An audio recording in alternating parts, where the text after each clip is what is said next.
Sleeping, what y'all want? My mom said I need to do something with my hair, otherwise I gotta get it all cut off.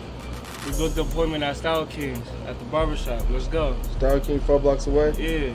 All right, let me brush my teeth. I'll be right out. Don't take long. Do you want fabulous hair? Are you looking for a product strong enough to tame your 4C hair? I know she did not use all my conditioner. Hey, Mom! Hey, Mom, you don't have no more leave-in conditioner? Give me that. I know you did not use my Style King leave-in conditioner with the coconut oil. Where you going? I was gonna go to the Well, guess what else you're gonna do?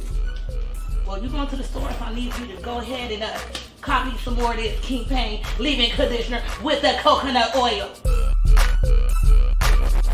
Are you looking to knock the dust off them dreads? For a product that will rejuvenate and strengthen your hair, increase hair growth and shine, and smells great? Well, then you're in the right place.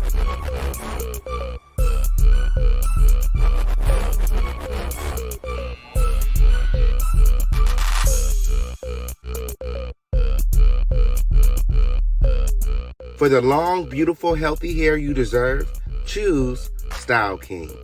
Perfect on all hair types. Available online at theofficialkingpain.net. Get you some style today. Y'all look nice. Tell mom to stop tripping, okay? Oh, and your mom calls and she needs some more conditioner.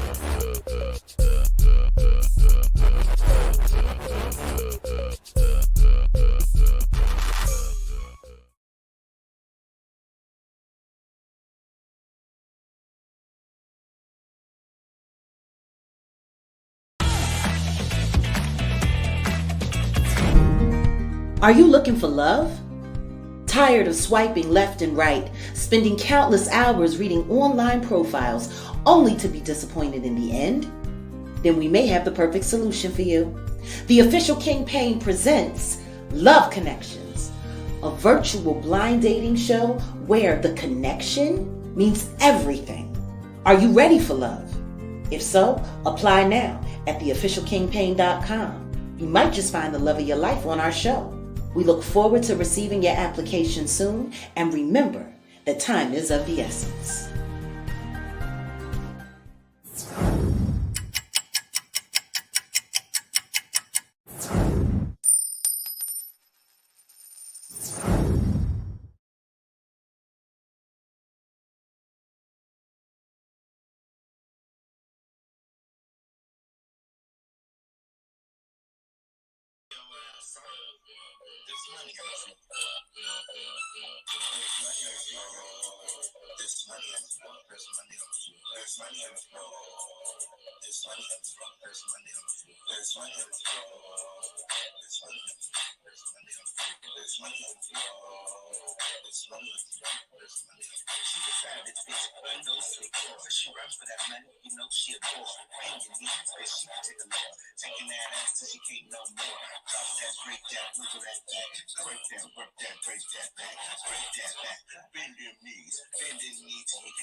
Yay.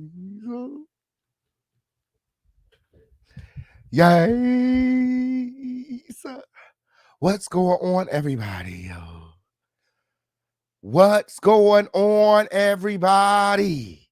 Yes, it is the official King Pain Show. It is the home of the lituation wheel, guys, where it is always lately, guys. Well, pussy hole could always never. Somebody go put that bitch Dingleberry on notice.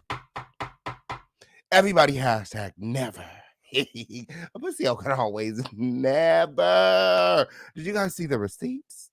Oh, the receipts. It's the receipts for me. My.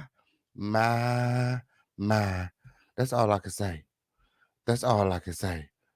Oh, and I got some very, very, very, very special guests coming through on today. We might not even get into the receipts because we got guests coming through. That's all I got to say. So y'all make sure that y'all are supporting the home of the lituation. The Cash App is pinned in the chat and the preferred donation method, because I'm not even pulling up the special guest until we've hit our quota. So, guys, yes, y'all want to be here for this. Okay, there are many ways to support. Okay, hit that like button. Yes. Share this video. Okay, on period. It don't cost you any motherfucking thing. The share button is right there in the middle of the screen. Okay, click the share button. A box will pop up that says copy this link. Hit copy. It'll say copied. And then you share this video to all of your closest friends. Yes, and family that's like 18 or up. Okay, period. This video is not made for kids. Yeah, and everything being shown to you guys during this video is being shown to you underneath the fair use and commentary doctrine floating at the bottom of the screen. How about that? Yes, yes, yes. And remember to subscribe to this video and turn all of your notifications on. That way you'll be first. Okay, you'll know when things are lit. Okay, yes, for the hottest fool and the latest litiation on earth. Yes, what's going on, Crown Family? Oh, we got a lot of shit to get into.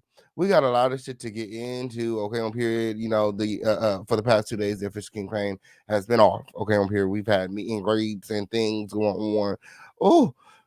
Oh, shout out to everybody that came out to the meet and greets. Okay, on period. You guys are the real MVPs. Guys, yes.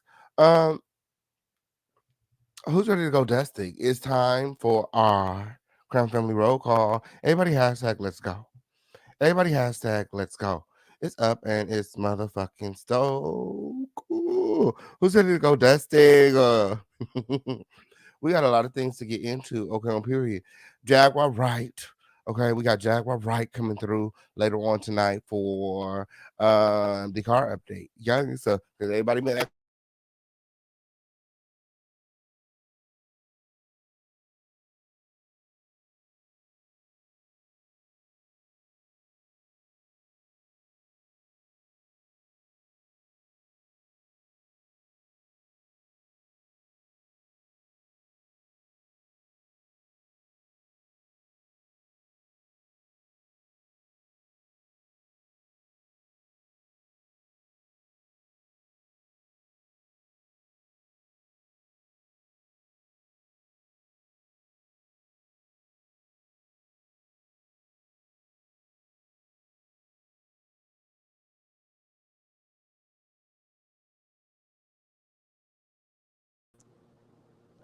okay, Crown Family.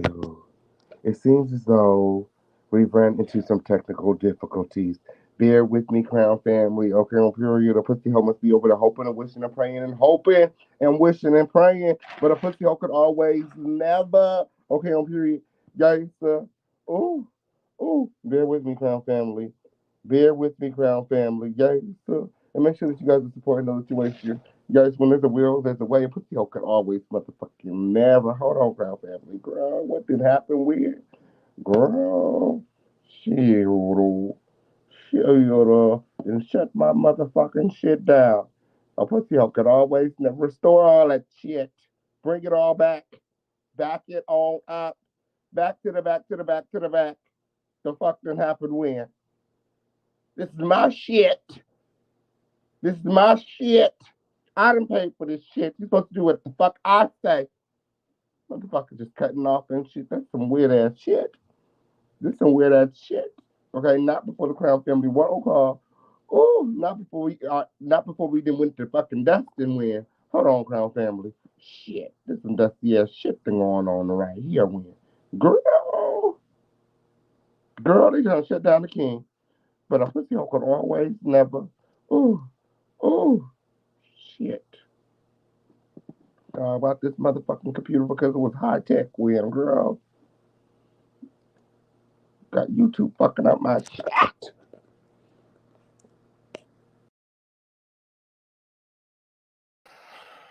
The baddest bitch is back.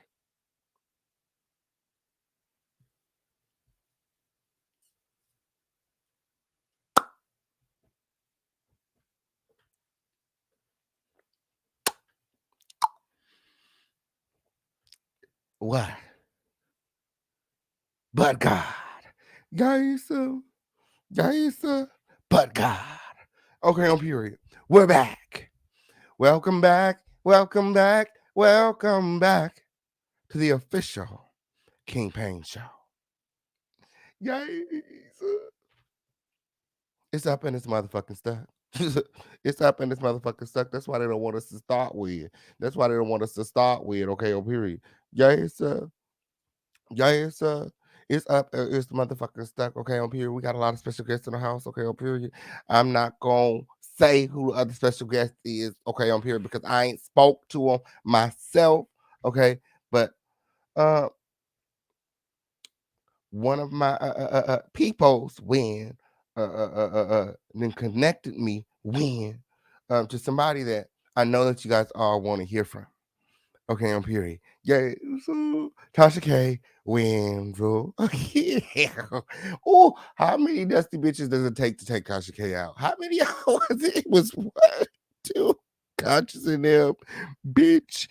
Larry to hide all these dusty hoes. So motherfucking Sherelle and them, motherfucking Stormisha, motherfucking Shade, motherfucking Doodle Chicks, all of these motherfuckers. Oh, it's good. And Tasha K wins again. Oh, yes, she did. Oh, yes, she did. Did y'all see the receipts?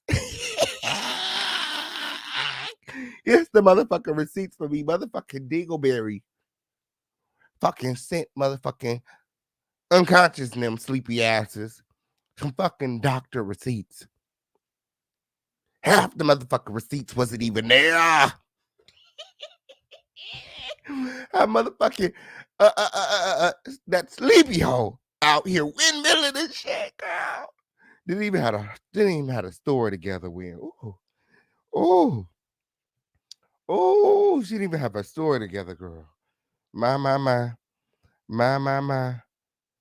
Ooh,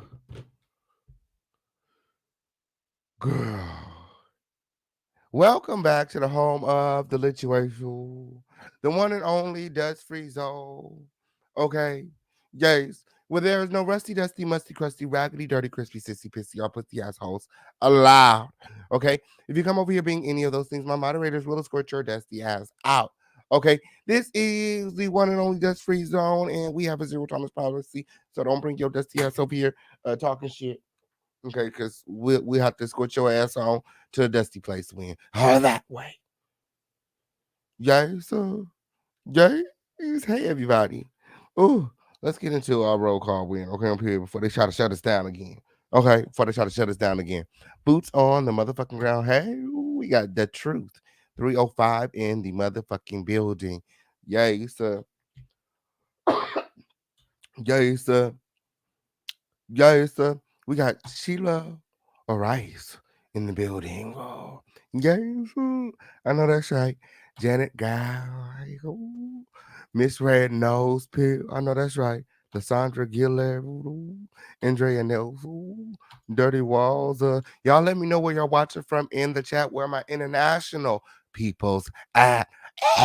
It's the official King Pain worldwide. What's more, everybody? Ooh, I'm so happy to be back. Oh, official King Pain turned up this week. Oh, Grammys week was everything. Oh, it was the red carpet for me. Yes. It was the red carpet for me. Ooh, girl, you know, my name be on a list and everything, girl. You know. I wasn't in the room on nobody else dime a ticket win. Okay, I'm period. I was on it to motherfucking get that win. Well, show. Shout out to Bridgerton White in the motherfucking building. Neat Q in the house. Janet Guy, what's going on, Raphael? NYP, Miss Hugh, Kitty, Sharita Smith, hey, guys. It was so nice seeing you at the meet and greet, Raphael. Thank you for coming. Okay, on period, guys. Sharita Smith be showing out, y'all. Yes, she do. Bye for you. Yes, Andrea Nelson in the building. My CC, Lysandra Gillard. Chris Creekmore, Roxy Rowe, Tony Miles. Miami Rico. What's going on for you? Dynamite things for you. I know that's right. Let me see. Let me see. Oh, so many of y'all. Shout out to everybody in the bushes. Okay. Yo, shout out to everybody in the bushes. Oh, shout out to Sunfruit. Shout out to Jerome. Yo, so, Baby Spice in the building. Miss Lily, Blonay TV Uncut. Hey, Blonay. Yes. Thank you so much, Blonay, for coming out. Okay. to the Black Excellence Mixer. Yes, yes. Okay, I'm here. You looked amazing. You was out there networking, okay, styling and profiling on the red carpet. The girl, yes, it was everything. Guys, shout out to Sharma. Is that Sharma or Karma? Yes, hello, Detroit, in the motherfucking building, Miss Keisha. Oh, Melanite woman in the motherfucking building. Warrior X in the house. Okay. Oh, all this chaplain just got my lips extra chapped. Where's my chapstick at?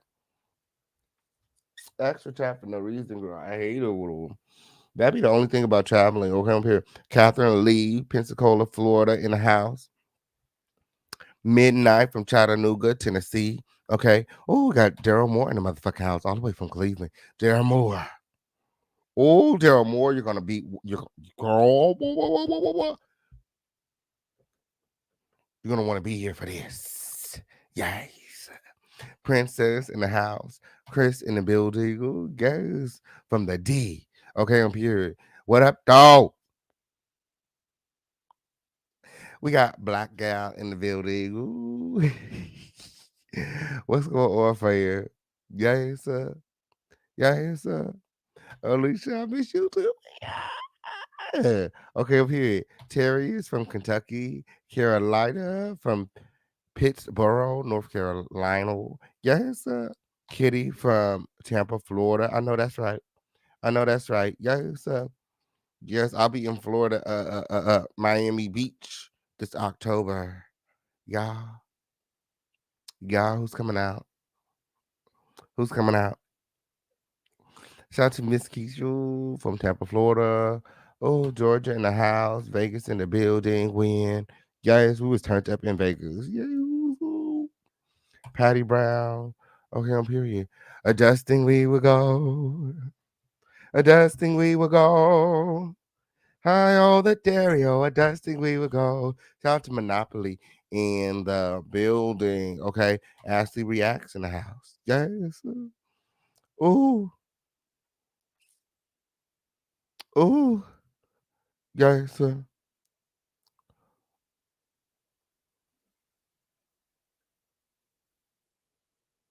Sophisticated Brack in the motherfucking building. Yes. Okay, on period. Okay, on period. Kiki Stewart in the building. Yes. Oh, Andrea Nelson. Jerome in the house. Precious Meadows. Latasha Black. Oh, Trick Mama. Ooh, Chandelier in the motherfucking building. Sonia Maybaya. OG Patrice in the house. Hey, Patrice. Hey, for you. Ooh, so glad you could make it all the way from Arizona. Yes, all the way from Arizona. I seen you singing. I seen you and Jaguar singing. Okay, on period. Yes, this is the woman that took Jaguar to pick up her car. Okay, on period. Yes, one of Jaguar's close friends, OG Patrice. I had the opportunity to meet her in Vegas for Lunel's show. Yes, it's a lot going on. Shout out to you. You guys all make sure that you guys are following OG Patrice. Okay, I'm here. She's doing big things. Shout out to YouTube Hopper in the building. T. Andrew Sweet Treat in the house. Yes. Kimber Knits all the way from Cleveland, Ohio. She said, everybody hashtag let's go. Everybody hashtag let's go. Naturally, Nikki in the building, all the way from Kansas City. I know that's right. I know that's right. Almond Joy, Crystal. What up, though? So Clarita from New Jersey. I know that's right. Oh, we got Ginger. We got Toodle in the house. Okay, on period. Oh, oh. Oh, shout out to the elected body in the motherfucking building. Yeah, shout out to the elected body in the motherfucking building. Simply Alicia, Nick Q, and my peeps. Okay, I'm here. Look, if there's anybody that has any problems in the motherfucking chat, in the home or other situation, those three can get you together. Okay, I'm here. Let them know. Okay, don't let me know. Let them know. Don't hit me up. Hit them up. Okay, on period. They can fix it. They can fix it. Trust me, they can fix it. Okay, on period. Yes, they good at solving problems. Period. Guys, yeah, somebody got to go. It's just like that. I'm just joking with. Okay, but definitely hit them up. Okay, and period. And if there's anybody considering being a moderator, reach out to Nick Q. Jump in the group chat. Okay, the group chat. I have a 24-hour group chat that's available to all of you guys. Moderators, can you hit the group chat? Link. Can you put the link to the group chat in the bushes? Okay, on period. You put the link to the group chat in the bushes so that everybody can go ahead and join. Okay, on period. It be turned up over there. It gives you 24-hour access to the official campaign, the Crown family. Win. Okay, on period. You see how this chat be jumping like that? It be like that 24 hours a day. On top of that, we be watching movies and doing all kind of stuff. Yes, they have praise services on Sunday and all type of things. Guys, come through. Come through. Come through the palace. Come through the palace. Come through the Crown family group chat win and get your crowns. Okay, on period. And come back and get your ranch. Yeah. Yeah. Guys, oh, my. Y'all bear with me one moment win. But one moment win. One moment win. Oh, shit. Shit. I can't take it no more. I can't take it no more. Okay, I'm here. Ooh. Okay, I'm here. Oh, I can't take it no more. Yes, yes. Well, I can't take it no more. Okay, I'm here. I'm sorry. I really be trying not to use chapstick because I feel like it makes it worse. Like chapped lips. For some reason, I feel like chapstick makes my lips worse. Okay, on period. But I'm like, I can't take it no more. Okay, on period. We live. Okay, on period. You know what I'm saying? I want to focus. Focus. Ooh. Focus on me. Baby, can you focus? Can you focus on me? Yeah. Yeah. Okay, on period. Guys, who's ready for the show?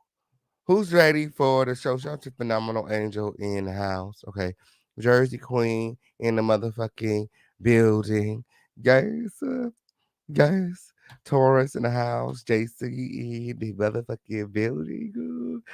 Oh, Angelique E in the house. Keto for you. Latoya McDowell, all the way from South Carolina. Oh, oh, and everyone else in the building. Who's ready to get into some things? Everybody hashtag let's go. Everybody hashtag let's go.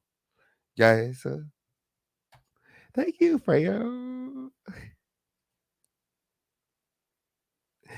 Guys, everybody hashtag let's go. And remember to support this live. Let me go and make sure that you guys are liking this video. Oh, who's ready to get into some things? Everybody hashtag let's go. I'll wait. I'll wait for the support. Okay, on period. I'll wait for the likes. Okay, on period. Just because I'm not liking this video, if y'all not supporting, I should just go ahead and turn off the lights. Okay. And light a candle. Okay, on period. Turn off the lights and light a candle. Bum, bum, bum, bum. And do videos behind a thumbnail like everybody else do. Ooh, ooh, ooh. Turn off the lights. Jason.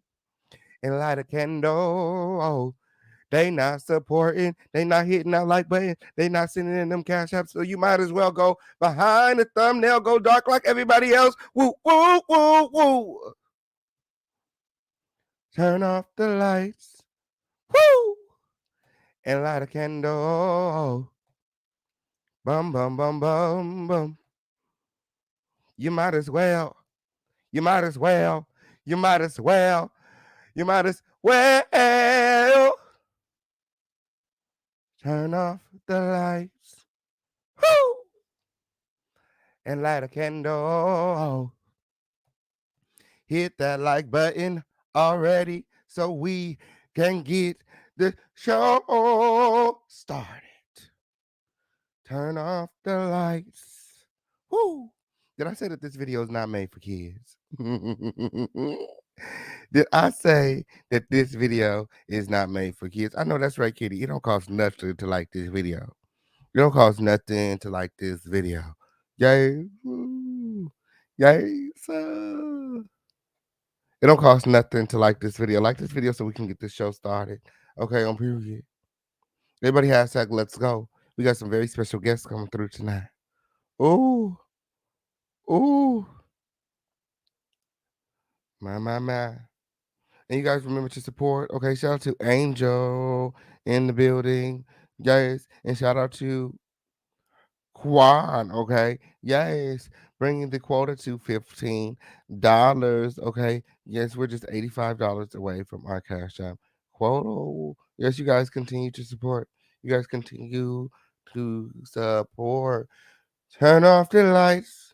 I'm waiting for the producers to tell me that it's okay to come back on cam. I'm waiting for the producers to tell me it's okay to come back on cam. Okay, on period.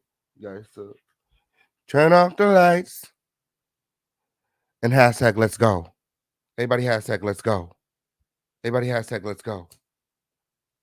And light a candle. Hashtag let's go. Hit that like button. Hit that like button. Hit that like button. Hit that like button now. Hit that like button now. Right now. What's taking so long for you to like this show? It's the latest place on earth. I don't understand what's going on. Look, everybody is upset with you. All these people in that motherfucking chat, hashtag let's go, is upset with you. You holding on to that weak ass like. Hit that like button, win so the Crown family get their notifications already. Oh, because you two be playing with us weird. Girl.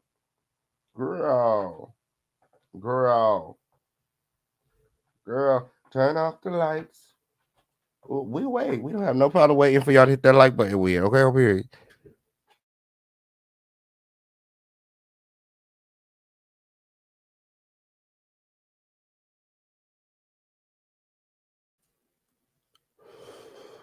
Yeah, sir. Shout out to Janet Guy for the light bill. Okay, I'm here. Yes. Thank you for the $5. The $5 cash app. Ooh, I appreciate it so much for my light bill. I know that's right. Shit. We got to keep the lights on. Every dollar counts. Every dollar counts, and every dollar is oh so appreciated. You don't even understand where okay, up here.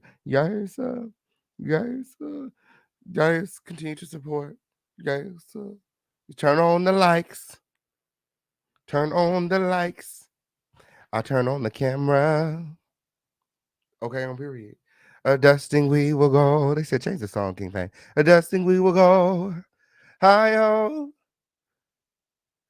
Hi-yo. The Dario. A dusting we will go. Who's ready to go dusting, Crown family?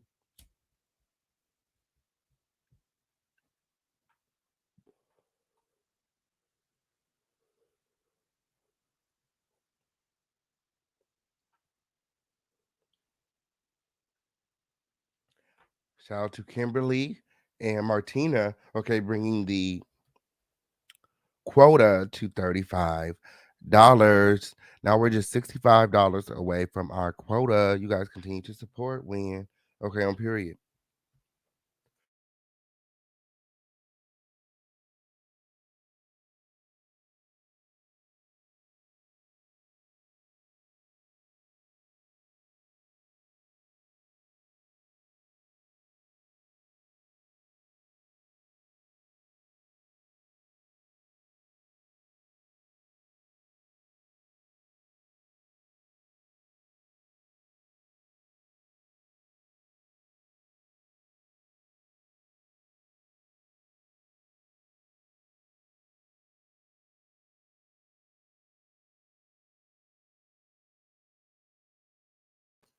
Okay, on period.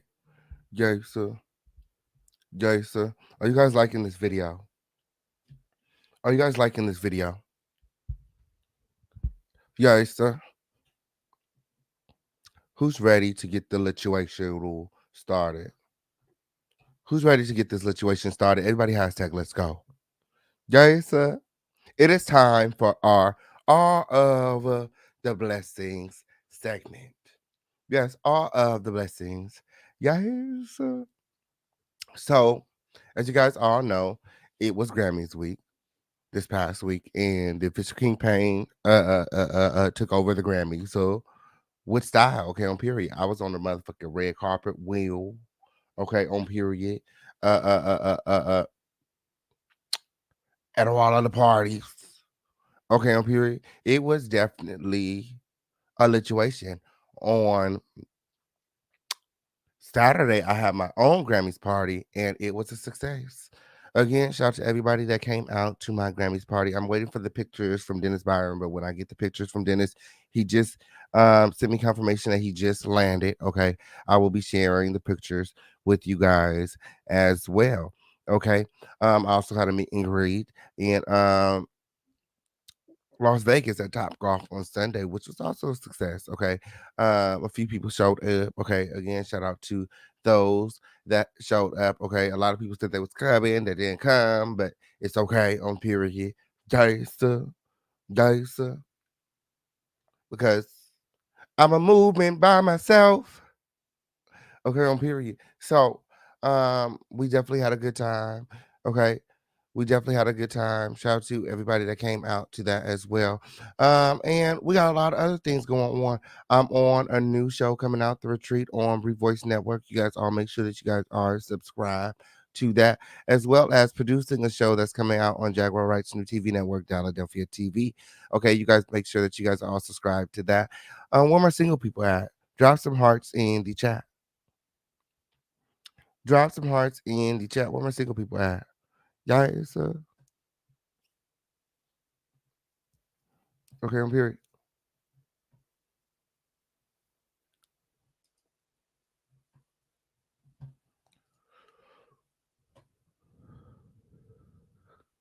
But we were forced when we're together. Okay, on period. Yes, I know that's right, Lisa Lee. Yes. Yes, I'm a movement by myself, but we are first when we're together. Yes, stand with me, Crown Family.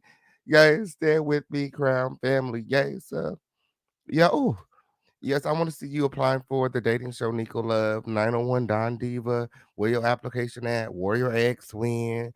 Candy Chambers win. I need y'all applying for the dating show. The application is in the chat. Ooh. Ooh. Ooh. Guys. Guys. So, and for now, that will conclude our of the blessings segment. Okay, because we got a lot of things to get into. We got a lot of things to get into as we are waiting for our special guest to pull up. Yay, sir. So, top of the lituation. Ooh.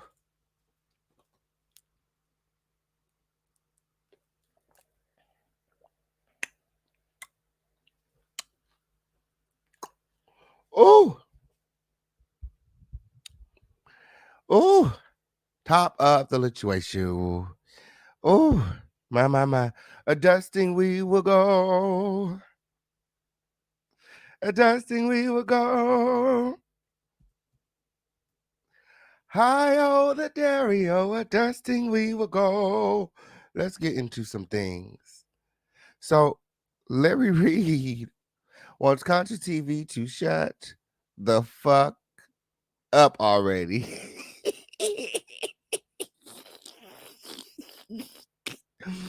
Oh, imagine had Contra TV just shut the fuck up. Larry would not be in this situation right now. Larry Reid had already pretty much taken care of the accusations. He sued Daryl Moore and that ended in a mediation where both parties um, could not talk about each other moving forward. So he had pretty much muted the accusers, but conscious, conscious. You know, he's so full of himself. You know, Larry has been frequenting his channel. They formed some sort of relationship behind the scenes. So he had grown very fond of Larry, and in his eyes, Larry could do no wrong. So he's out here on YouTube windmilling for Larry, cheerleading for Larry, Larry, and Larry's on his channel. Larry's sending him money.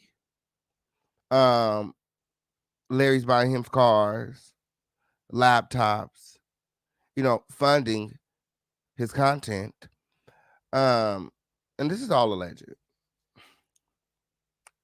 Yeah, because I heard them pussy hoes is trying to sue me. Oh, I heard the pussy hoes is trying to sue me. Yes, let them sue, girl. Because you don't know me. Because you don't know me.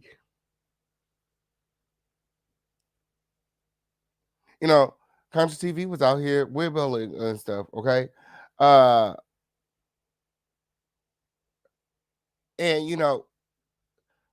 a lot of the content creators out here on YouTube have they say, how they say like every body is connected in some sort of way, like, so everybody has like these small connections or whatever. So I was connected to Conscious because Conscious was on the G panel with me, and me and Conscious became cool on the G panel because we think a lot alike in some aspects. So we would talk behind the scenes, especially when we were all dissatisfied with things that were going on. So we would have those sidebars and those conversations, and I would inquire about what was going on, because there was a lot of tension at times between him and the main host, Jay Wilson. And I'll be like, what the fuck is going on with you and brother Jay? Like, what's tea, girl? And she would tell me about Larry Reid. She would eventually tell me about Larry Reid, and I was like, well, girl, who the fuck is Larry Reid, girl? Is this your man or something, girl? And she was like, it's nothing like that, but he's paid my rent. I was like, girl, he paid your rent? Well, that's your man, girl. What you mean he paid your rent? How long he paid your rent for, girl? She was like, like 6 months or something like that. And I was like, have you met him? Because the girls be, donating. So I'm like, have you met him or whatever? And he was like, yeah, we've had our rendezvous. I was like, what the fuck is a rendezvous, girl? I was like,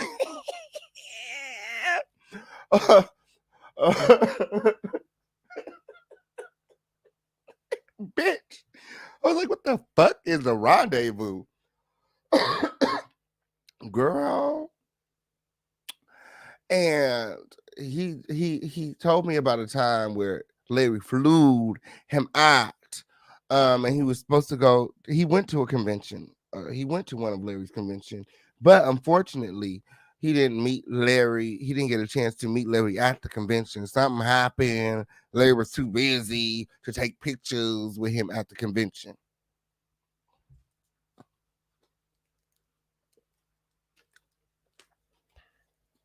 Somebody said he was embarrassed. Oh! But because even then, before they had met, I think Larry was already, supporting his channel because Conscious was windmilling for him, even before they met. This is my understanding. So because, Conscious was, doing all this windmilling, and, he was upset that he didn't get to meet Larry at the convention. Larry agreed to meet him in private, and they had, met up at, some hotel, restaurant, hotel, rendezvous. Girl, that's how it was broke down to me. That's how it was given to me. I only could give it to how it was given to me. So, he didn't want us talking about Larry Reid on the G panel. Understood. We all had things that we didn't want discussed on the G panel. Okay. I didn't want them talking about Armand on the G panel because it was just a conflict of interest. You know what I'm saying? He didn't want the girls talk about Larry Reid, and everybody, had their vices. Like, I don't want y'all talking about this and that or this and that. You know what I'm saying? And it was cool. You know what I'm saying? Who cares? I didn't even know who the fuck Larry was. So then, fast forward to, a few months ago, Stormisha Mokashay, Alizé Jenkins Peak, and Tasha K part ways. You know what I'm saying? Storm, Feeling Away, does a video slandering Tasha behind a paywall. I get a hold of the video and I leak the audio. Tasha K hears what Storm was saying, the nasty things he said about her and her body and her family and her marriage. And she went on to Chelsea's channel, her, I believe her assistant. She went on to Chelsea's channel to drag Storm Moreau. And this was right around the time the whole Chelsea, Alana, Von Ray thing was going on, and Tasha K had, befriended a lot of content creators.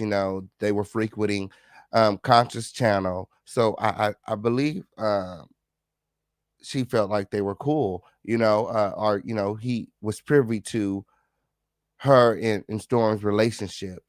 So she called Conscious over, thinking Conscious would, I believe, join in.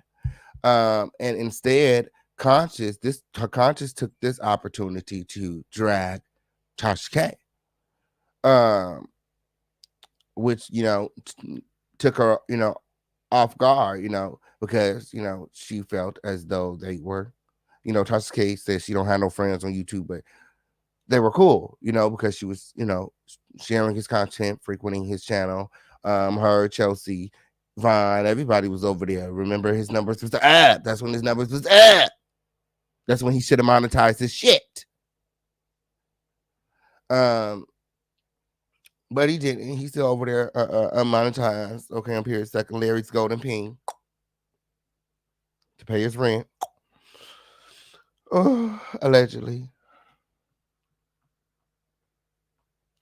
So he decided to call Tasha K out about hooking Larry Reid up with Olga, which is Tasha K's attorney. Remember, at the time, the whole lawsuit was going on, also with Tasha K and Cardi B. And Tasha K had lost the lawsuit and the judgment. She had the judgment. It was all fresh, So he was taking this opportunity to call Tasha K out, to sock it to her somehow, to say Olga is this horrible attorney, because not only did she help you lose that case, but she also helped Larry lose this case. This is Conscious TV's. This is Conscious TV, and Tasha K is like, you don't know what the fuck you talking about, and I suggest you, back down right now before, you open up a can of worms that you're not going to be able to, shut. So, him thinking that he knows everything like he do. Okay. He continued. And he continued, Tasha K was trying to get Larry on the phone. Chelsea was calling Larry like, what is this guy talking about? Because he was saying that Tasha K and Olga cost Larry Reid $25,000 that he and his audience had to raise to help Larry pay to get out of whatever situation he was in. And, Tasha K was like, oh, is that what he told you in? Is that what he told you in? Because I know something very different. And, he was like, oh, yeah, girl, what you know, girl, what you know, type of thing. And so I don't know. Larry took his time getting on the phone, and it eventually came out because, Conscious TV kept pressing that Larry Reid took the $25,000 that they raised and bought some new jewelry with it. Probably gave some of it to Conscious to buy a car or something. But what she was saying is that he conned them out of the $25,000 because Olga paid the $25,000 for her mistake. Olga messed it up. She ate it up. So then, Larry eventually came on to the live. Okay. Conscious was dropped down for his disrespect. And Larry Reid eventually came on the live. Okay, on period. Mind you, this is wait, I don't know if this is before or after, but what I will say is that he eventually went on to Conscious platform to say that he checked Tasha K, but no checking occurred on Chelsea Alana's platform. Okay, on period. He went on there basically acting confused, like, he doesn't know what's going on, why the girls are fighting. And Tasha K, basically told him, like, your mentee, should have backed down. Like, how do you know this dude? You know what I'm saying? And Larry was just like, I understand. I don't really know him like that. Tasha K was like, well, have you met him? Have you met him before? And he said, no, I've never met him before. And this was alarming to me. This was alarming to me because after all of these conversations that I have with Conscious behind the scenes, Larry Reid is here saying that he don't know Conscious like that. I'm like, he don't know Conscious like that. What the fuck is Conscious doing all of this, windmilling and flipping tables and shit for on the panel? And like, for Larry, like, what the fuck? Like, that's weird. So, mind you, at this time, me and Conscious are not cool because he pulled some weird shit with Chelsea Alana during the whole Von Wright and Chelsea, debacle. You know what I'm saying? Like, he was feeling himself. Everybody was going on his platform. So he decided that they were going to set me up because Von Wright, out of all he had Tasha K, he had Chelsea, Von Wright was going over there also. But because Von Wright was coming over here sharing with us, he felt the way because I believe eventually Von Wright, ceased communication with Conscious. That had nothing to do with me. But feeling away, he decides that he's gonna set me up or whatever, and he calls me, and he records me. Him and Chelsea Alana records me without my consent. So I basically, kind of tell them off during that call and hang up the phone. You know what I'm saying? Cut me and Conscious being, I feel like we were close because we would talk a lot behind the scenes or whatever. I thought that he would eventually call me and explain, like, it wasn't like that or whatever, like. I'm in the middle of my vacation at this time, so I'm not. I really paid it dust. I was like, girl, please, like, a pussy hole can never. Anything I say behind the scenes, and that's just on period. I could say, right here, yes, sir, yes, sir. So they tried to set me up. And I ain't never heard from him since. I ain't heard from him ever since I hung up that phone. I ain't heard from him since. And I guess he said on one of his shows that he was feeling a type of way ever since I came over and sat on his platform and I was defending Von Ray. Well, he felt as though I was defending Von Ray. So after that day, ever since the official Kingpin sat on his platform, he started calling himself the Kang, Kang. Ain't that funny? How all these girls start calling themselves the Kang after they sit with the official Kingpin. The truth hurts, baby. The truth hurts. But we like the truth around here. We like the truth around here. Okay, on period. Yeah, sir. So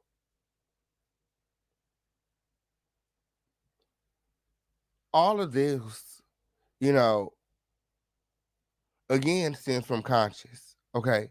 Because after Larry Reid denounced him on Chelsea's platform when Tasha K called him out because Conscious was over there windmilling like Larry was his man, sitting up on the camera like this. You can't tell me nothing about Larry. I know everything about Larry.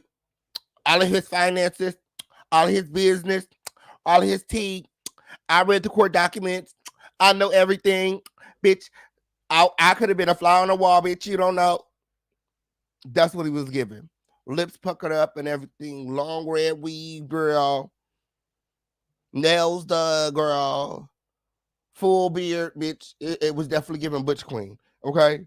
Yeah, so he was giving a lot. He was giving a lot. $1 million for Larry. Tasha K was like, what the fuck is going on? This your fucking, is you fucking this nigga? Is you fucking this nigga, Larry? Let me find out. Okay, so when Larry got up there, she made sure she asked him, is you fucking Conscious or something? You know this nigga? You met him before? Larry said, hell no.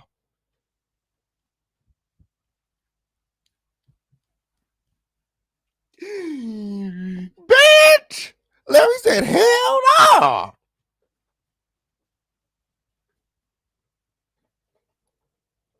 Bitch! I must have went back to my motherfucking show that night into the video about it. I said, Larry Reid said he don't even know motherfucking Conscious TV. You know what I'm saying? I told the story that, I just shared with y'all about, how, what the Conscious would, the things Conscious to share with me about Larry. Then it came out that, not only did Larry buy him a car, but he done bought him a laptop. He done paid his rent. He been giving him money. Allegedly he on a payroll and all of this stuff,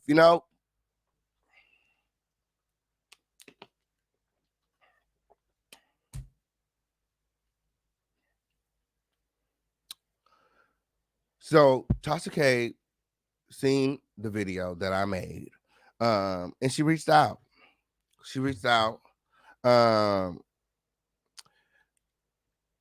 Larry Reid, her and Larry Reid were friends at the time, so I guess she asked Larry Reid about the video that I made. She said, some content creator on YouTube is making these allegations. He's saying these things or whatever. And he basically hit Tasha K back like, he was going to sue me or whatever. So Tasha K hit me up. I have the text still in my phone to this day. And, she sent me Larry Reid's text saying that, he's saying that he's going to sue you,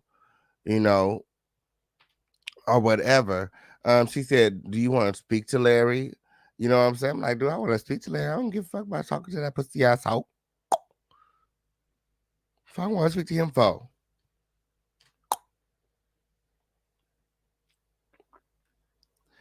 So eventually, all three of us will get on the phone together. And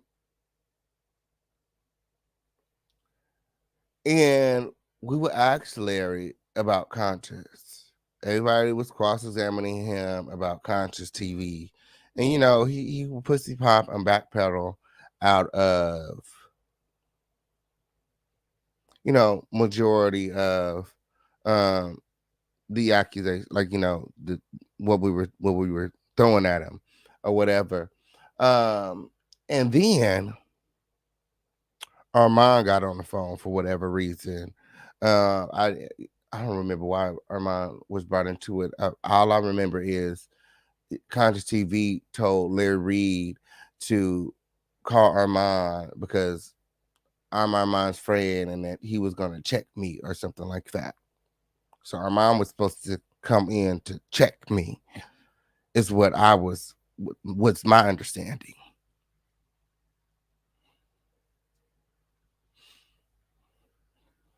That's my understanding of why he was there. So I'm already apprehensive about Larry Reid and this phone call and everything the fuck that's going on. Period. The fuck?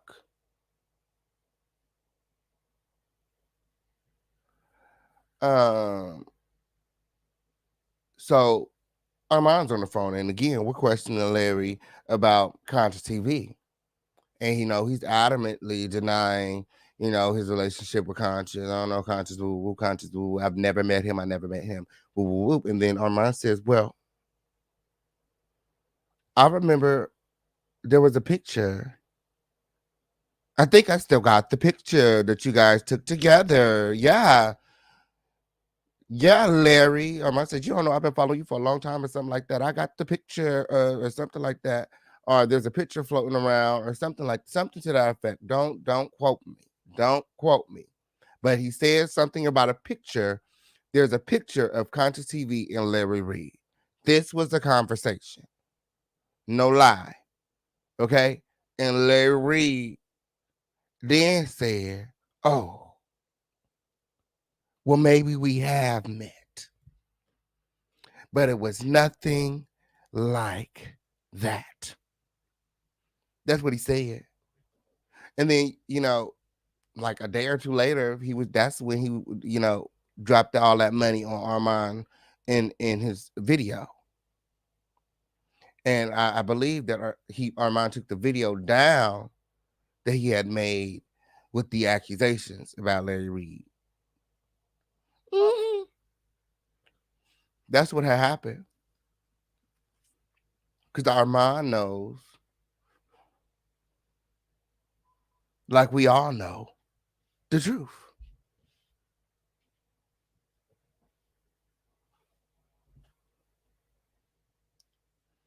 My.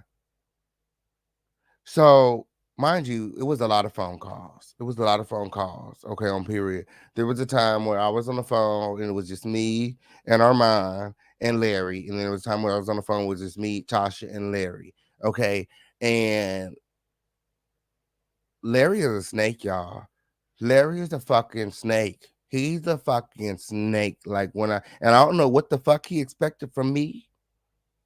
Or maybe he's just used to being around fucking puppets or something like that. But a pussy hole could never. I don't have to fucking lie. Don't nobody run shit around here. And that's just on period. I don't have to fucking lie. I don't give a fuck what none of them hoes is talking about. I don't got no dog in this motherfucking fight. All them, every other party in this involved in this is bigger than me. So Larry gets on the phone with Tasha K, and he almost immediately throws Armand under the bus. Like, oh, Armand's saying this, and I don't know if, I can, deal with you because whoop, and blase. Tasha K said, well, bitch, if Armand could tell you something in any motherfucking thing that can mess up our friendship or what we got, bitch, then I delete my fucking number. I don't want to fuck with you. She said, no, I don't fuck with you. And then Larry was like, oh no, Tasha, it's not like that, Tasha. Won't, Tasha. I'm just saying, Tasha. Tasha, don't be like that, Tasha. No lie. So then Tasha K was like, all right, Larry, some, we eventually get him off the phone. And that was that on that. So So then I end up on the phone with Armand and Larry. When we was on that call, Larry Reid throws Armand, Larry Reid throws Tasha K underneath the bus. Whoop, whoop, whoop. You know what I'm saying? Tasha K said this, whoop, whoop, whoop, Armand, and blase, blase, blase. And Armand is like, I told you about Tasha K, whoop, whoop, and whoop, whoop, whoop, blase, blase, blase, and bitch, delete my number. I'm not fucking with you no more, Larry. And some. And Larry's like, oh no, Armand is not like that, Armand. Woo, woo, woo, woo, Armand. Kissing Armand's ass. So Armand's like, yeah, Larry, I don't fuck with me, Larry, because I don't play. You know what I'm saying? Something like that. And mind you, I'm just like summarizing, okay, on period. Go back and watch my videos from back then if you want a more detailed description of what's going on. So then we end up all on a phone call together again. And I take this opportunity because I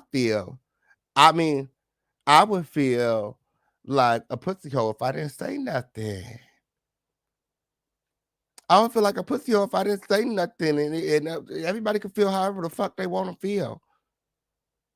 But the truth is the motherfucking truth. I've heard that there's one of the other content creators is saying that the story is something different. Put out the audio that you have.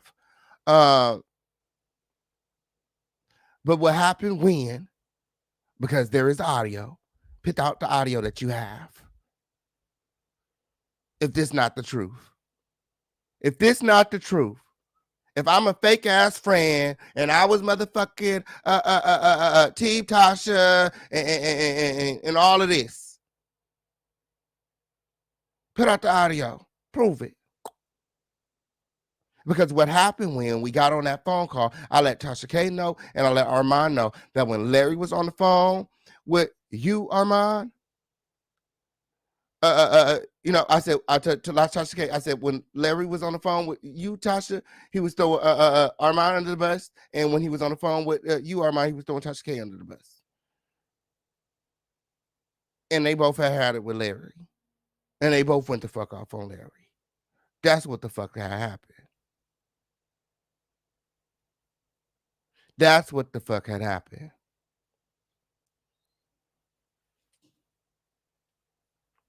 Hey, Jaguar. Hey, Freya. Yes, sir. Ooh, hey, Jaguar. How you doing, Freya? Ooh. Yes, the truth always prevails. Are you here to give us an update on your car, friend? Are you ready for the update on your car, Freya? Period. That's what you're supposed to do, right? Does that make me a fake friend because I said something?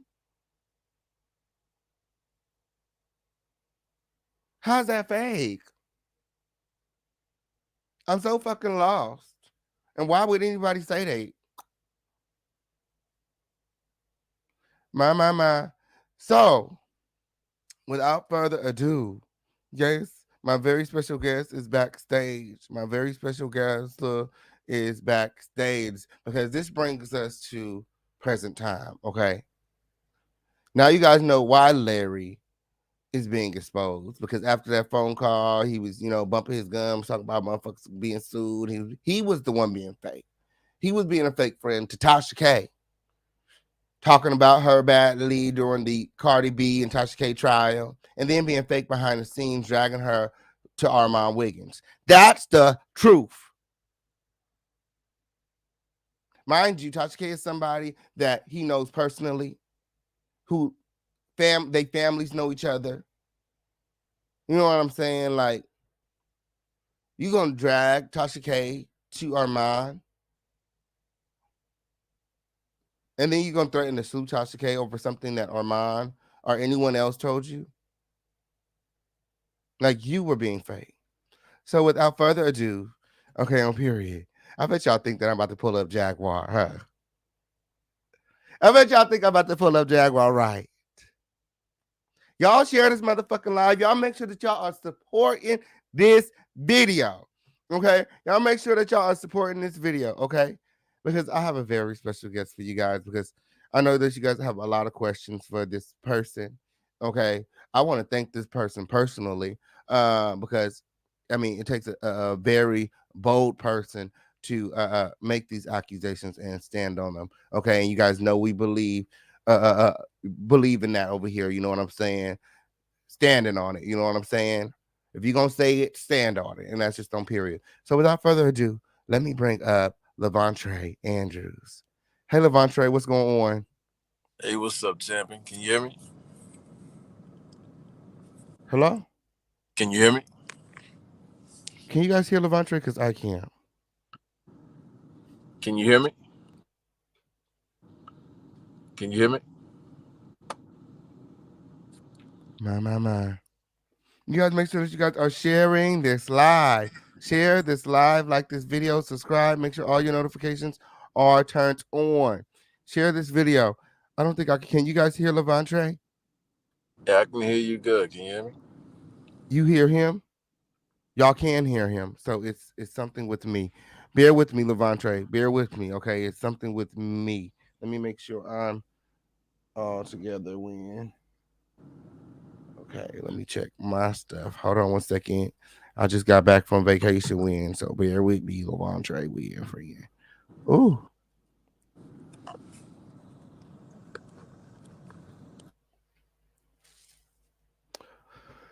Hold on 1 second, y'all. Okay, y'all can hear him. Okay, 1 second.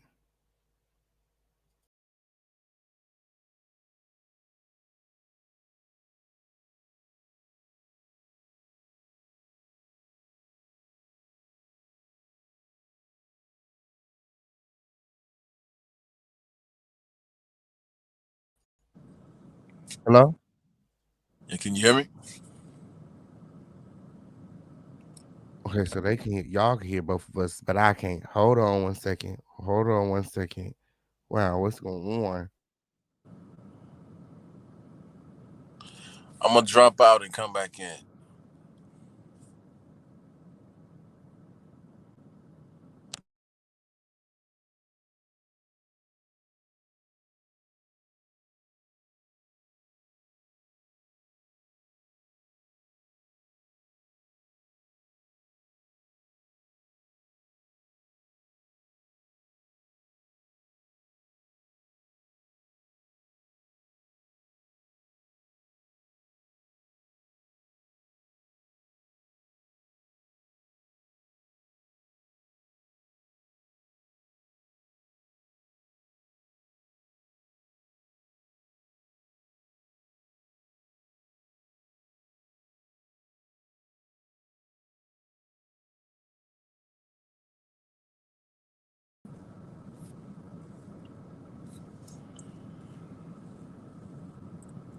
All right, can you hear Hello? me? Yes, I can hear you. Can you hear me? I can hear you. Okay. Yes. So I don't know what's going on. I've been having technical difficulties all day, but I'm glad that you're here. Thank you for coming back. Yeah, no Okay. problem. I have to switch to a different studio. So, how's everything going?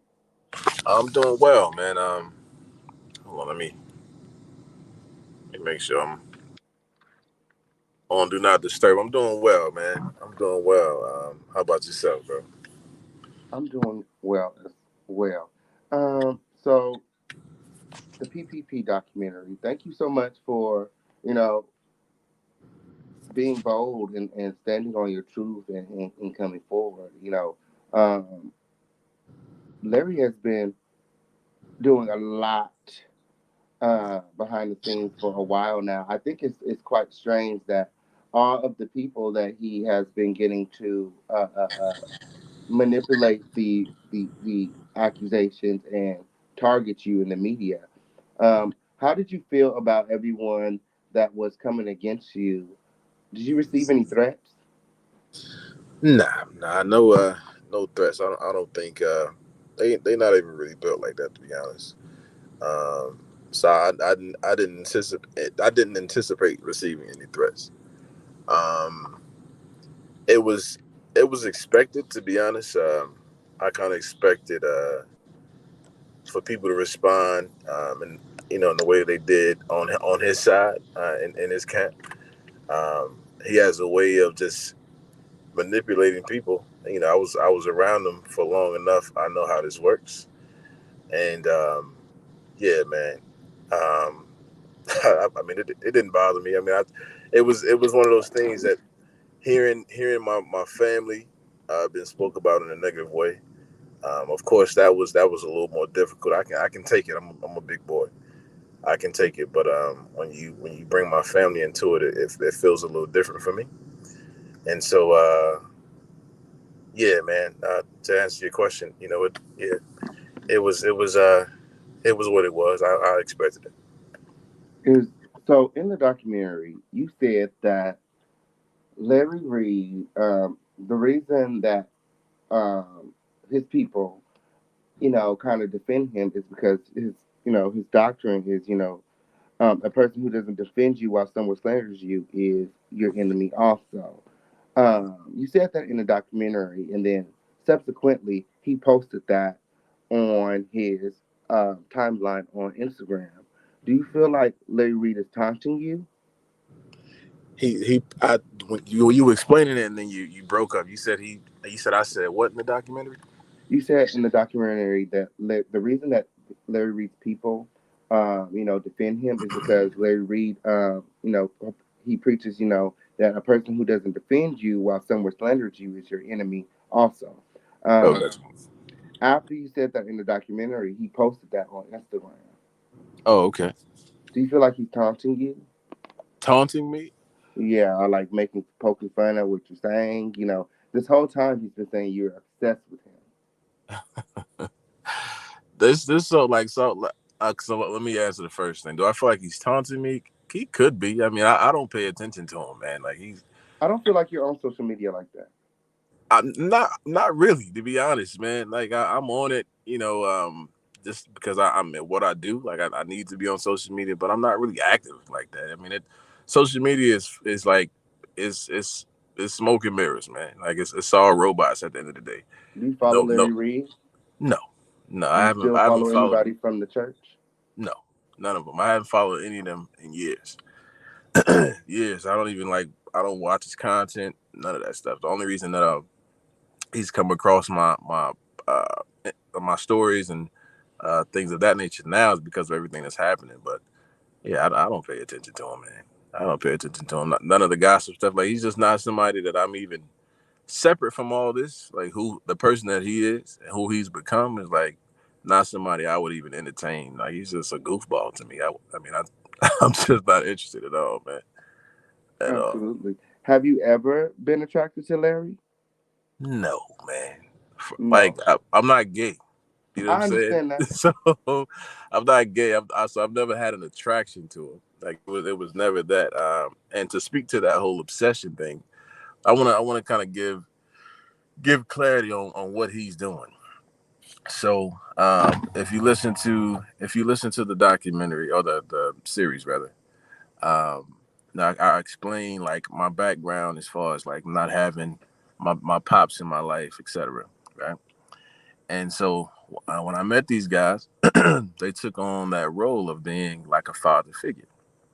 And so what he's doing is he's trying to he's trying to make it seem like a little boy that wanted a dad was obsessed with him. That's essentially what he's doing. Like I was a little boy that wanted a dad, and he became that reflection of what a dad was, right? But he's now, because of the situation, describing it as an obsession. It wasn't that at all. It wasn't that at all, man. It wasn't an obsession. Like, it was, and it's weird. It's even weird to hear it described as that, like from him. Like that's just weird. That's just weird. But no, this whole obsession thing is like, what are you doing? Like it's just weird to hear. Yeah. Oh, you went mute, bro. I can't hear you now. Can you hear me now? I got you. Yeah. Okay, on period. Yeah, I had to do some stuff behind the scenes because the audio was not audio, and so I'm back live. And is there a reason that you decided not to be on camera today? Well, yeah, I'm indisposed. Like I didn't realize I needed to be on camera. So yeah, probably not the most appropriate look right now to be on camera. Yeah, this is kind of a last minute thing. So Okay, no worries. Thank you so yeah. much for coming. Also, okay, so back to the questions. Um, okay, so you didn't. It seems as though you didn't realize what Larry had done until he cut you off. Or did he? Do you feel like he cut you off, or he when he deleted you? Is that the feeling you got?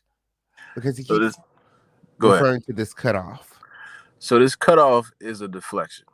So I'm gonna explain that. So if you read the messages, in response to the text messages, he immediately that same day added me and my wife back as friends and started following us the same day in response to those messages. This cutoff that he's talking about is a deflection. He didn't cut us off. He didn't cut us off. Like even now, like I still have the stuff that are in those messages.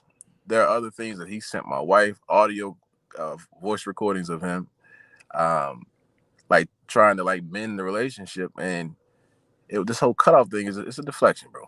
He didn't cut me off. Like it wasn't an idea of that. Like this just shows you how much of an inflated sense of self he has. Like he feels like he had that much value in my life that I felt like he cut me off and now I'm responding out of anger. When the reality is I stopped communication. He didn't stop communication. When he moved to what was this?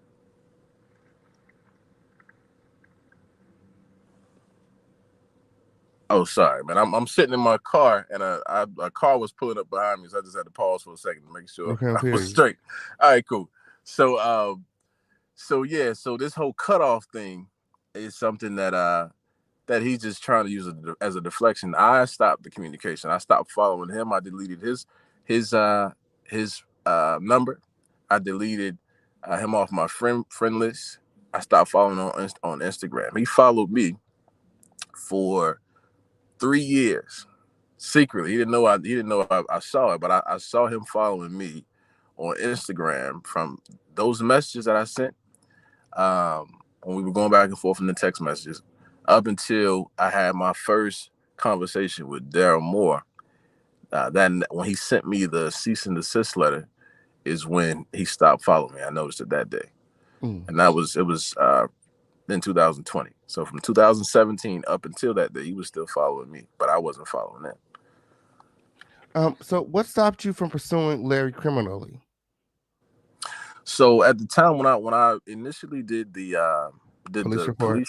when I initially did the police report, it was I had to come to North Carolina to complete everything. I live in Atlanta, so I had to come to North Carolina to complete everything. And it was just the space I was in life. I had to pause and just focus on what I had going on in Atlanta, so I wasn't able to get to North Carolina as frequently as I would have liked to. But the guy's name was Hubbard. Hubbard was his name, and he still went on with. We had conversations over the phone, but I was never able to physically go and do a in-person interview.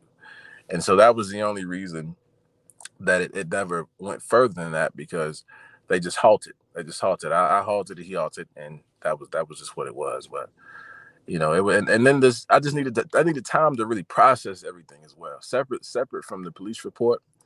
When I finally realized everything that I had went through, I just needed just time to just process all of it, man. Just the thought of everything that happened.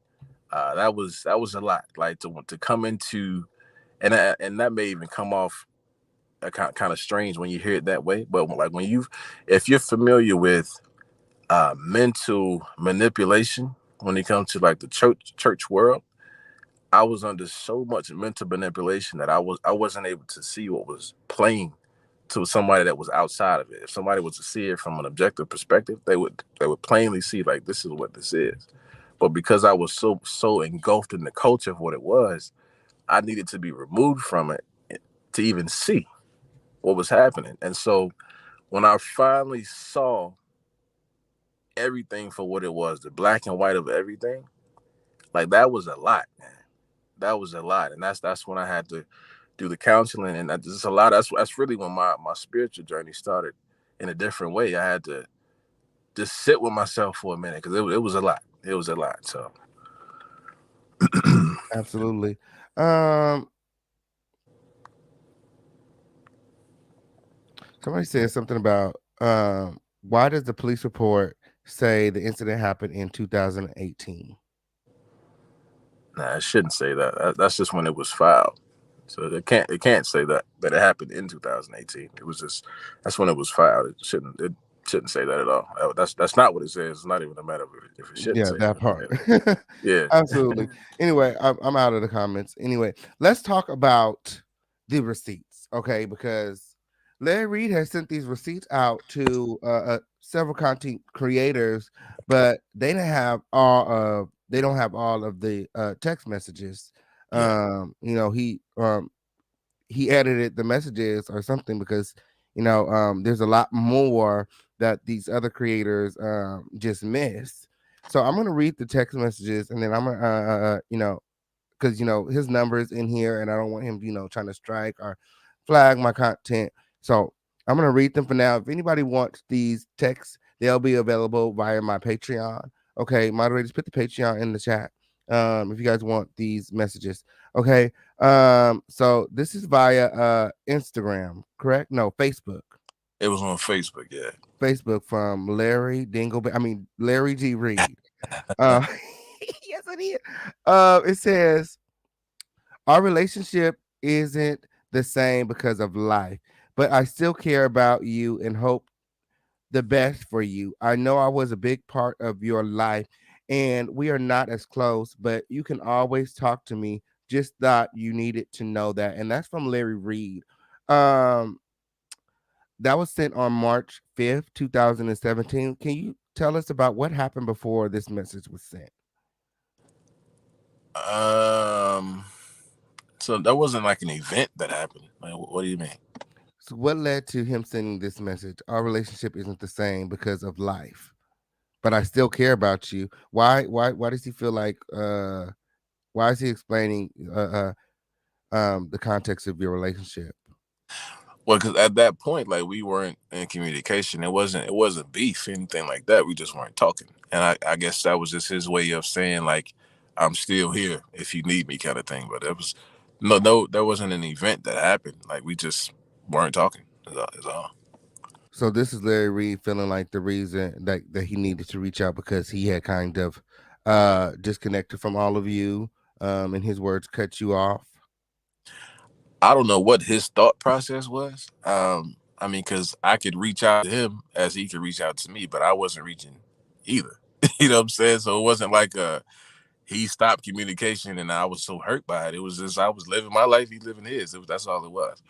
That's all it was. Well, you responded by saying, I appreciate you saying that. I've been feeling that we needed to talk recently. Things are definitely different, but no love lost. Why the no love lost? Because that was honest at that point in my life. That was honest. Do you still care for Larry? I feel nothing for Larry. If he died tomorrow, I wouldn't cry. And that's not animosity. It's just I've compartmentalized what he was in my life. There are things that I extracted from that relationship that are still prevalent in my life now. Good things, but it doesn't outweigh the bullshit though. And so because of that, I've just placed him over there. You dig? Like I'm not even angry with him. I've gone through all those emotions, but it's just he over there and I'm over here, and I'm cool with that. Like I don't have any feelings towards him at all. Absolutely. Is there anything that you would like to talk to Larry about today, if you had the opportunity? No, there's nothing for us to talk about. Do you want anything from Larry? Money, an apology, anything? What I want I don't want anything from him. What I want for him is for him to be honest for himself. Like the honesty about this particular scenario doesn't serve me as much as it'll serve him. Like because he's not being truthful about this situation, because he's not being truthful and he's painting it in a way that is just horrible, right? And I said this recently on another platform. Like we didn't have to be here. You know what I'm saying? Like we didn't have to be here, bro.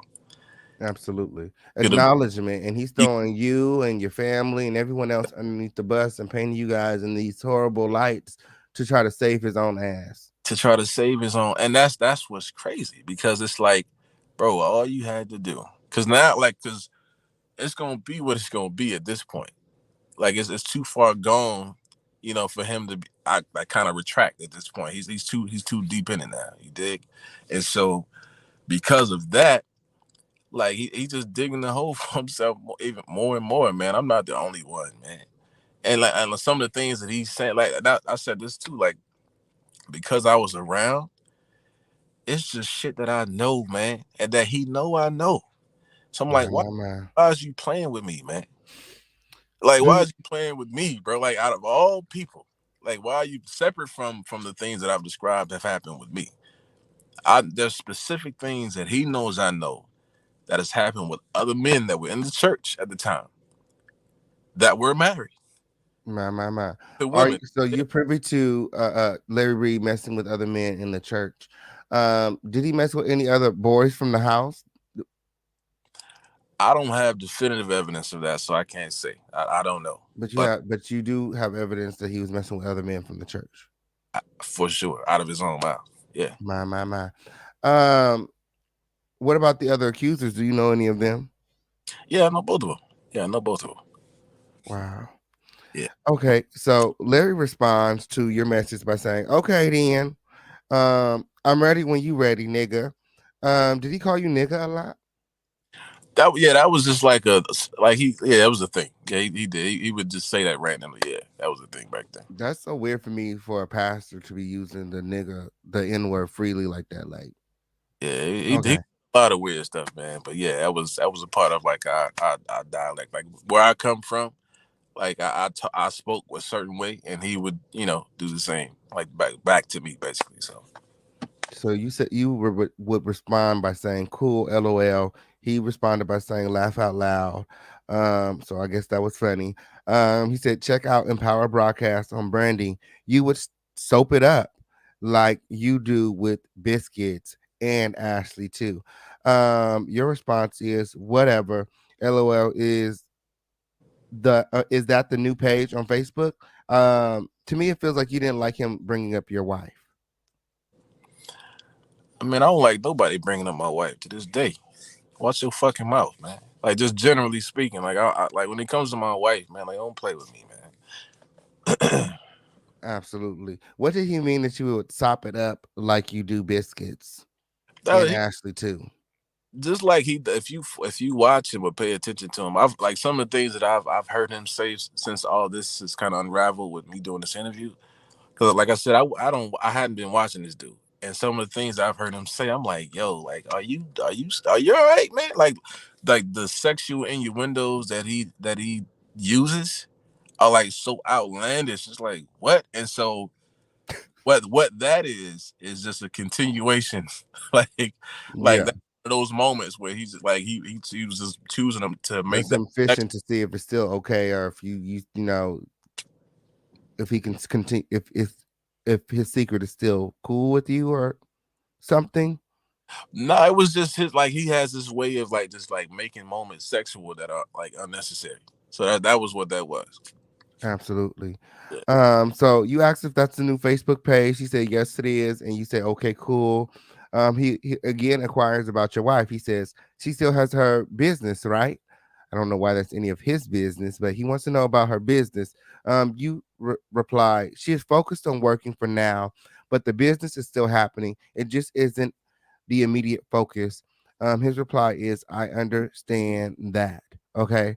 You guys wouldn't speak again until July 14th, when Larry Reid will reach out to you.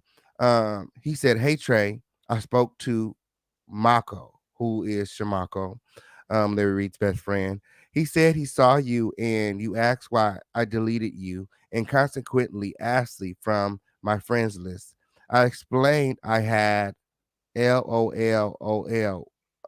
Laughed out loud? I don't know what that's supposed to mean. I'll hit you tomorrow. Nice chatting out. Nice speaking with you in March. That's what that's supposed to mean. To chat, and that we were supposed to chat when you were ready.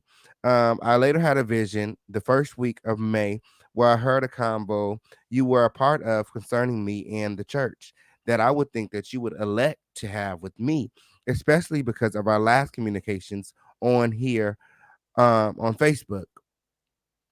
I decided that same hour to unfriend you because it was clear that there was something definitely that needed to be discussed as I felt in March, but for some reason you didn't want to talk directly to me. When Shamarko told me you asked, I felt I owed you an explanation, although I had rather you just inboxed me and asked me, but under the circumstances, I see why you didn't. As I said last time, I love you. I still care for you and hope the very best for you. And then he has a fuck you emoji. My. So let's talk about it. Um, why what was comical about this message? Why is he laughing in this message? I mean, think about why he laughs when he talks about everything that's currently unfolding. It's the same shit. Mm-hmm.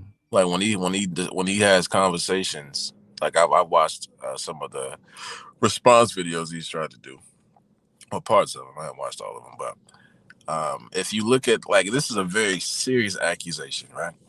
Mm-hmm.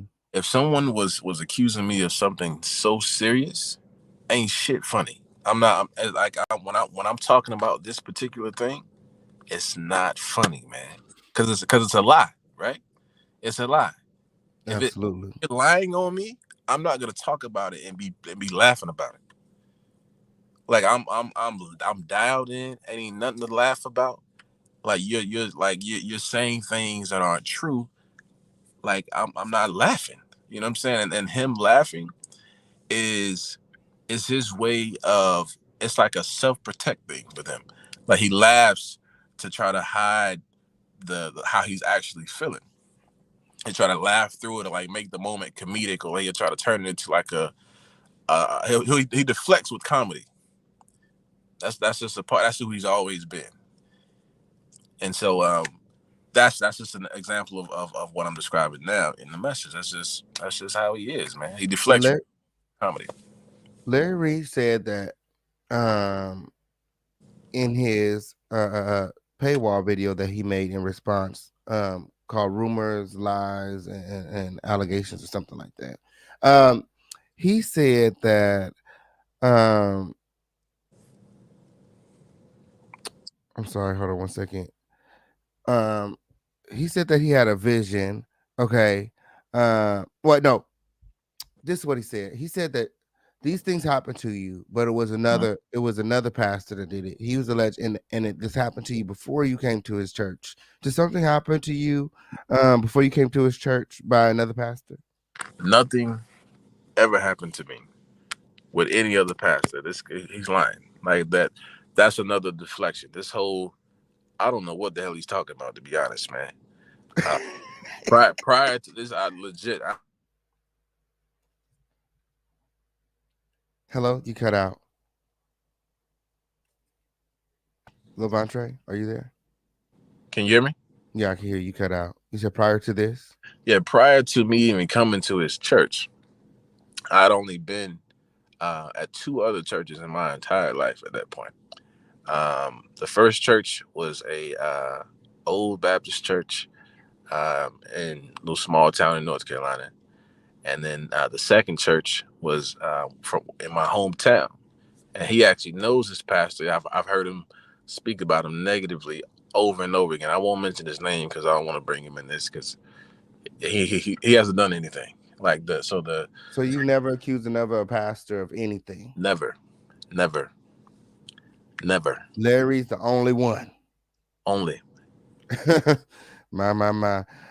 So you had agreed to have a conversation with Larry.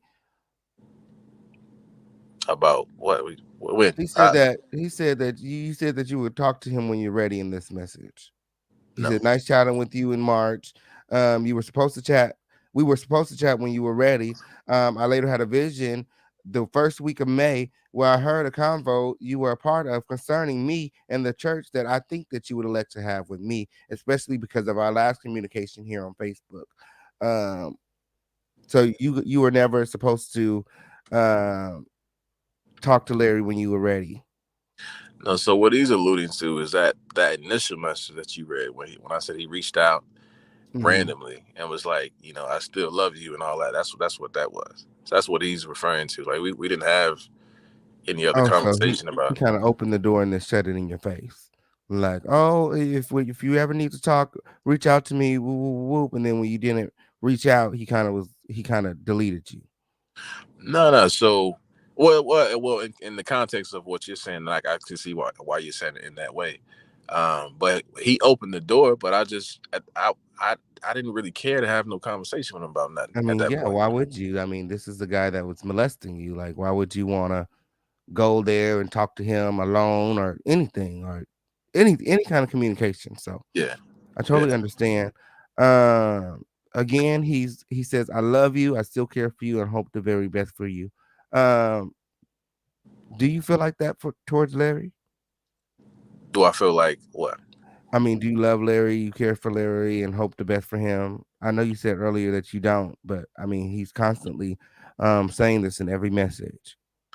Listen, man. Like I said earlier, I don't have any feelings about this dude in any way. Like I don't have any thought about how I want his life to be. I don't want him to fail. I don't want him to succeed. I don't care.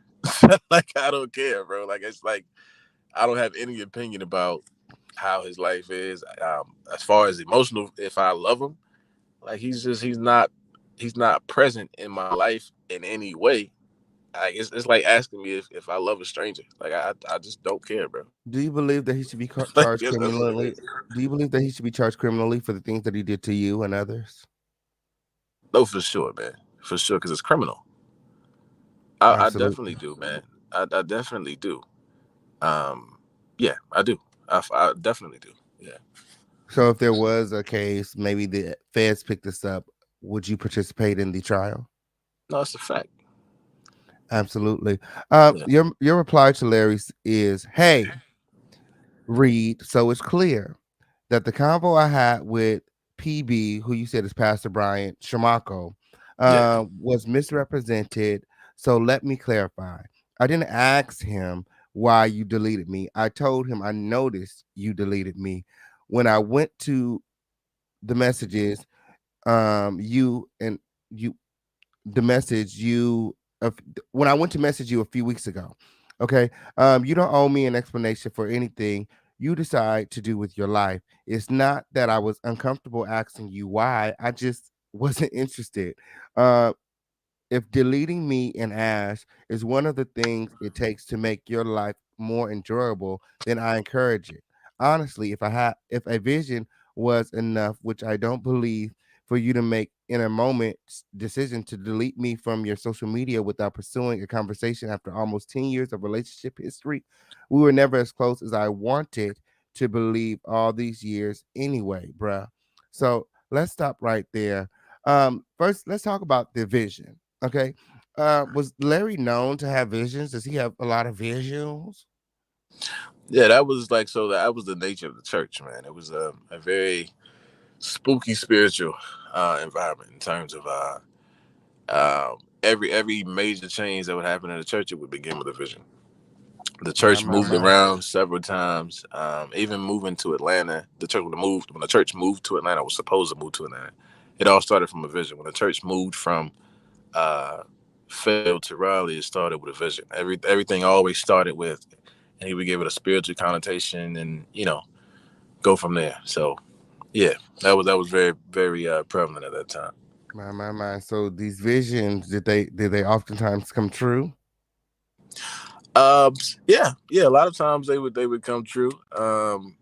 I mean, yeah, I can't take that from him. Like he does have a gift when it comes to like seeing things spiritually and that kind of thing. Yeah, so a lot of times it would come true. Maybe this was the vision he was having. Um, you go on to say, you don't believe the vision, and you don't like the spare the moment decision that he made, to um delete you from your social media, without pursuing a conversation after almost 10 years of relationship history. Um, you so you feel as though he should have reached out to you. Yeah, at that, like in response to what he was saying, he's saying that he had a vision, right, which is some bullshit, right? Mhm. The idea of that, you have a dream about something. It's like you have a dream, right? So you have a dream that the mailman shot you, right? And the next day you get up, and as soon as you see the mailman, you already pointing your gun at him because you had a dream that he shot you, right? That's essentially what he did. So he had this dream that I did something and responded to the dream if it was if it was reality.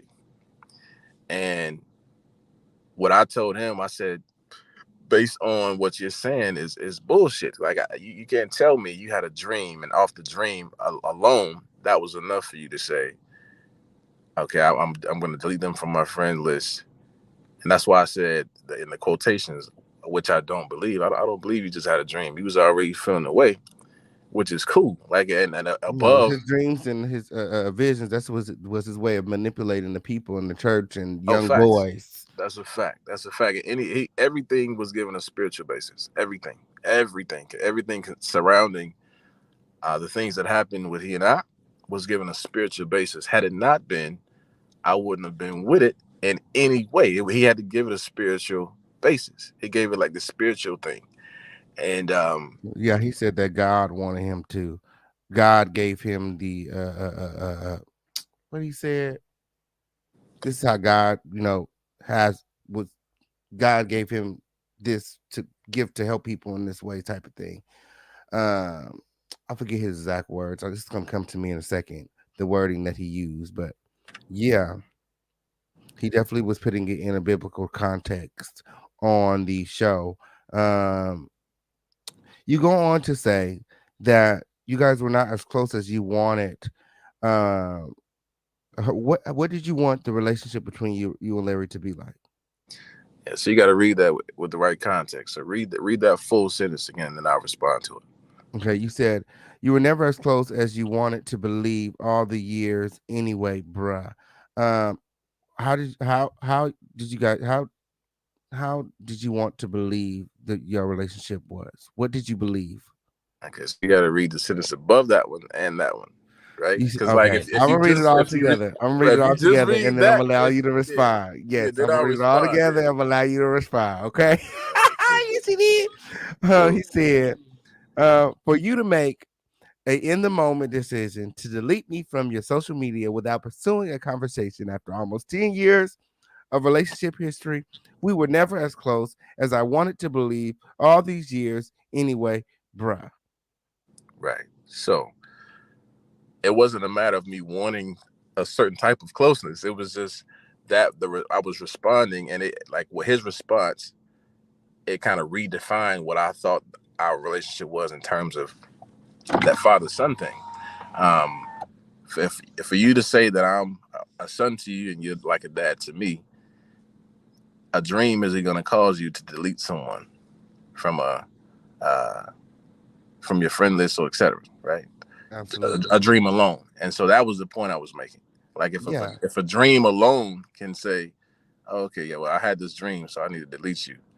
Like that doesn't sound like, Yeah, things started you know what clicking I for mean? you too. Your vision started to become clear as well. When he Yeah, deleted you, you started to realize like this father son dynamic is bullshit.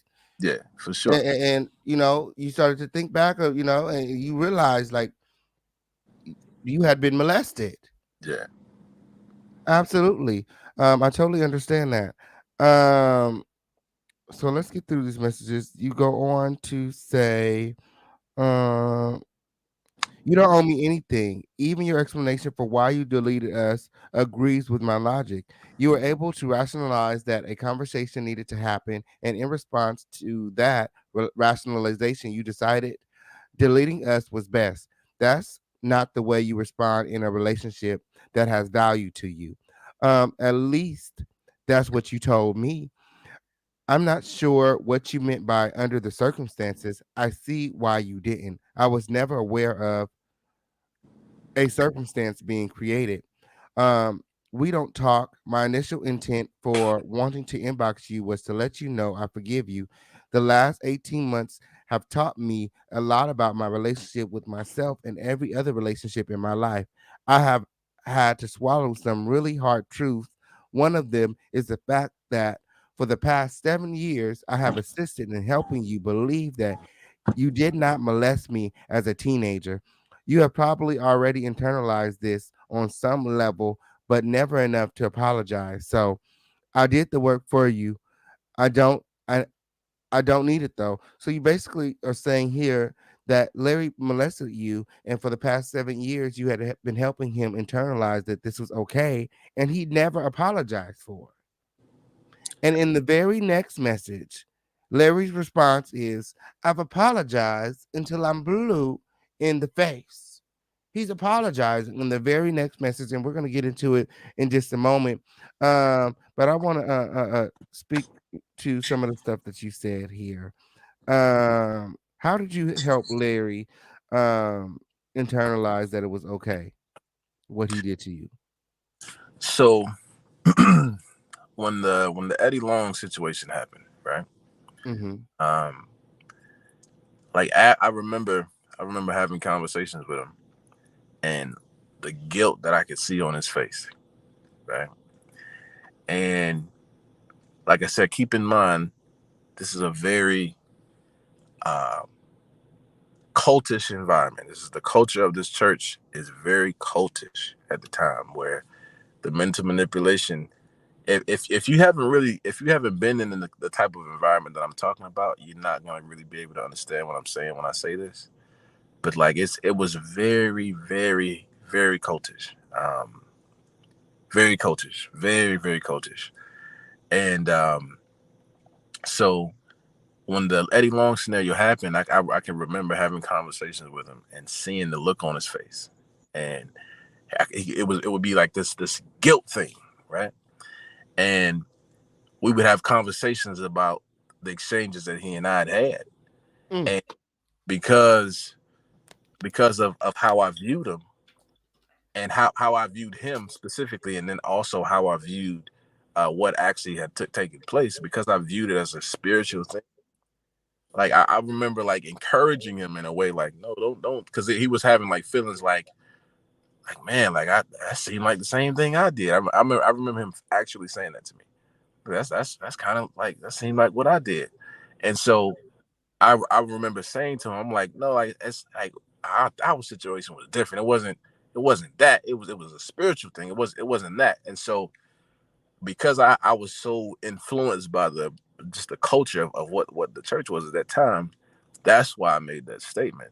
Like I've helped you to believe that you didn't. When the reality is you really did. You really did, but you just put it under the umbrella of spirituality. And so that was why I responded that way. Nah, man. That's crazy. And you sound very intelligent, and very smart. Why do you feel like this happened to you? This happened to me simply because I was impressionable and I didn't have my dad in my life. That's why it happened. That's why it happened. I was impressionable and I didn't have my dad in my life. And you said that your dad is in your life now. This actually has brought you and your dad closer, correct? What is your dad? How does your dad feel about Larry Reid and what happened? Man, I won't even speak on that, man. Yeah, I ain't even gonna speak on that. But you know what? He feels like a father would feel. I say it like that. Absolutely. You dig? Like he feels like a father would feel. So Absolutely. So Larry goes on to say on July 15th, in response to your statements, um, that he never really cared that much. Wait, that he molested you. So you say that because this is the video. I'm reading from the video. I haven't screenshotted or nothing yet. It says, so for the past 7 years, you assisted in helping Larry believe that he did not molest you. Okay. Larry goes on, and then you also say that he never apologized. Okay. So Larry goes on to say, in response, I admit that after the vision, I should have reached out, but because you didn't reach out after our last communication, I figured something was up, but I waited. The dream was confirmation of the energy, and now this email, that's why I elected to just delete and move on because I felt you weren't interested in combo. At that point, that was my presumption. This isn't your fault. It was what I elected to do. And that wasn't the best thing to do because it told you and her something about how I felt concerning both of you. That wasn't true. Oh, and if I misrepresented what Shamarko said, then put that on me and not him. As far as me and you and our relationship, we have talked and re-talked, but clearly we should have talked more. The last few months for me wouldn't you wouldn't believe the things I see so clearly now, and that many mistakes. I've apologized till I'm blue in the face, publicly and individually. When the universe afforded the opportunity to talk to people personally and vice versa, hopefully one day you will want to talk. What does Larry want to talk to you about? I mean, well, you tell me what you want to talk to me about. What's your take from that? I You mean, reading the message. What does he want to talk about? it seems like he wants to talk about your relationship. And you guys have talked and re-talked and talked and talked and talked. To me, it seems like you guys are talking and talking and re-talking about the molestation. So this whole okay. So if someone says to you that you've done these things to them, if it's not true at all, right? If it's not true, there's no truth to it at all. Why in the hell am I saying that I've in response to you saying the things that you're saying I've done to you? I'm now acknowledging that I've made so many mistakes. I'm now acknowledging that I've apologized until I was blue in the face, and I'm saying things like, hopefully one day you'll want to talk. That's not somebody that you believe is lying. Like, you know what I'm saying, you yourself is you responded to this, right? And so Absolutely. If somebody said that I'm gonna listen to them, I would absolutely there would be no response. I'd be like, what the fuck are you talking about? And here right, he is saying that, I apologize. Like, exactly. I've been apologizing. We talked about this. I apologized to you. We talked about this. Has he apologized to you? You're saying that he didn't apologize to you. He's saying I've apologized till I'm blue in the face to I'm gonna you and tell you. everybody else. I'm gonna tell you what that is, man. Meaning that there's also this means that there's more than one victim. There's more than one person. He said, I apologize to you and everybody else. Facts, facts, facts, and that, like, him wanting to, and to be completely honest, I actually, when he sent me this message, for a second, I considered. I said, well, maybe I should go link up with him and we have an actual discussion. I considered it for a second, and I talked to my wife about it. Because you forgave him.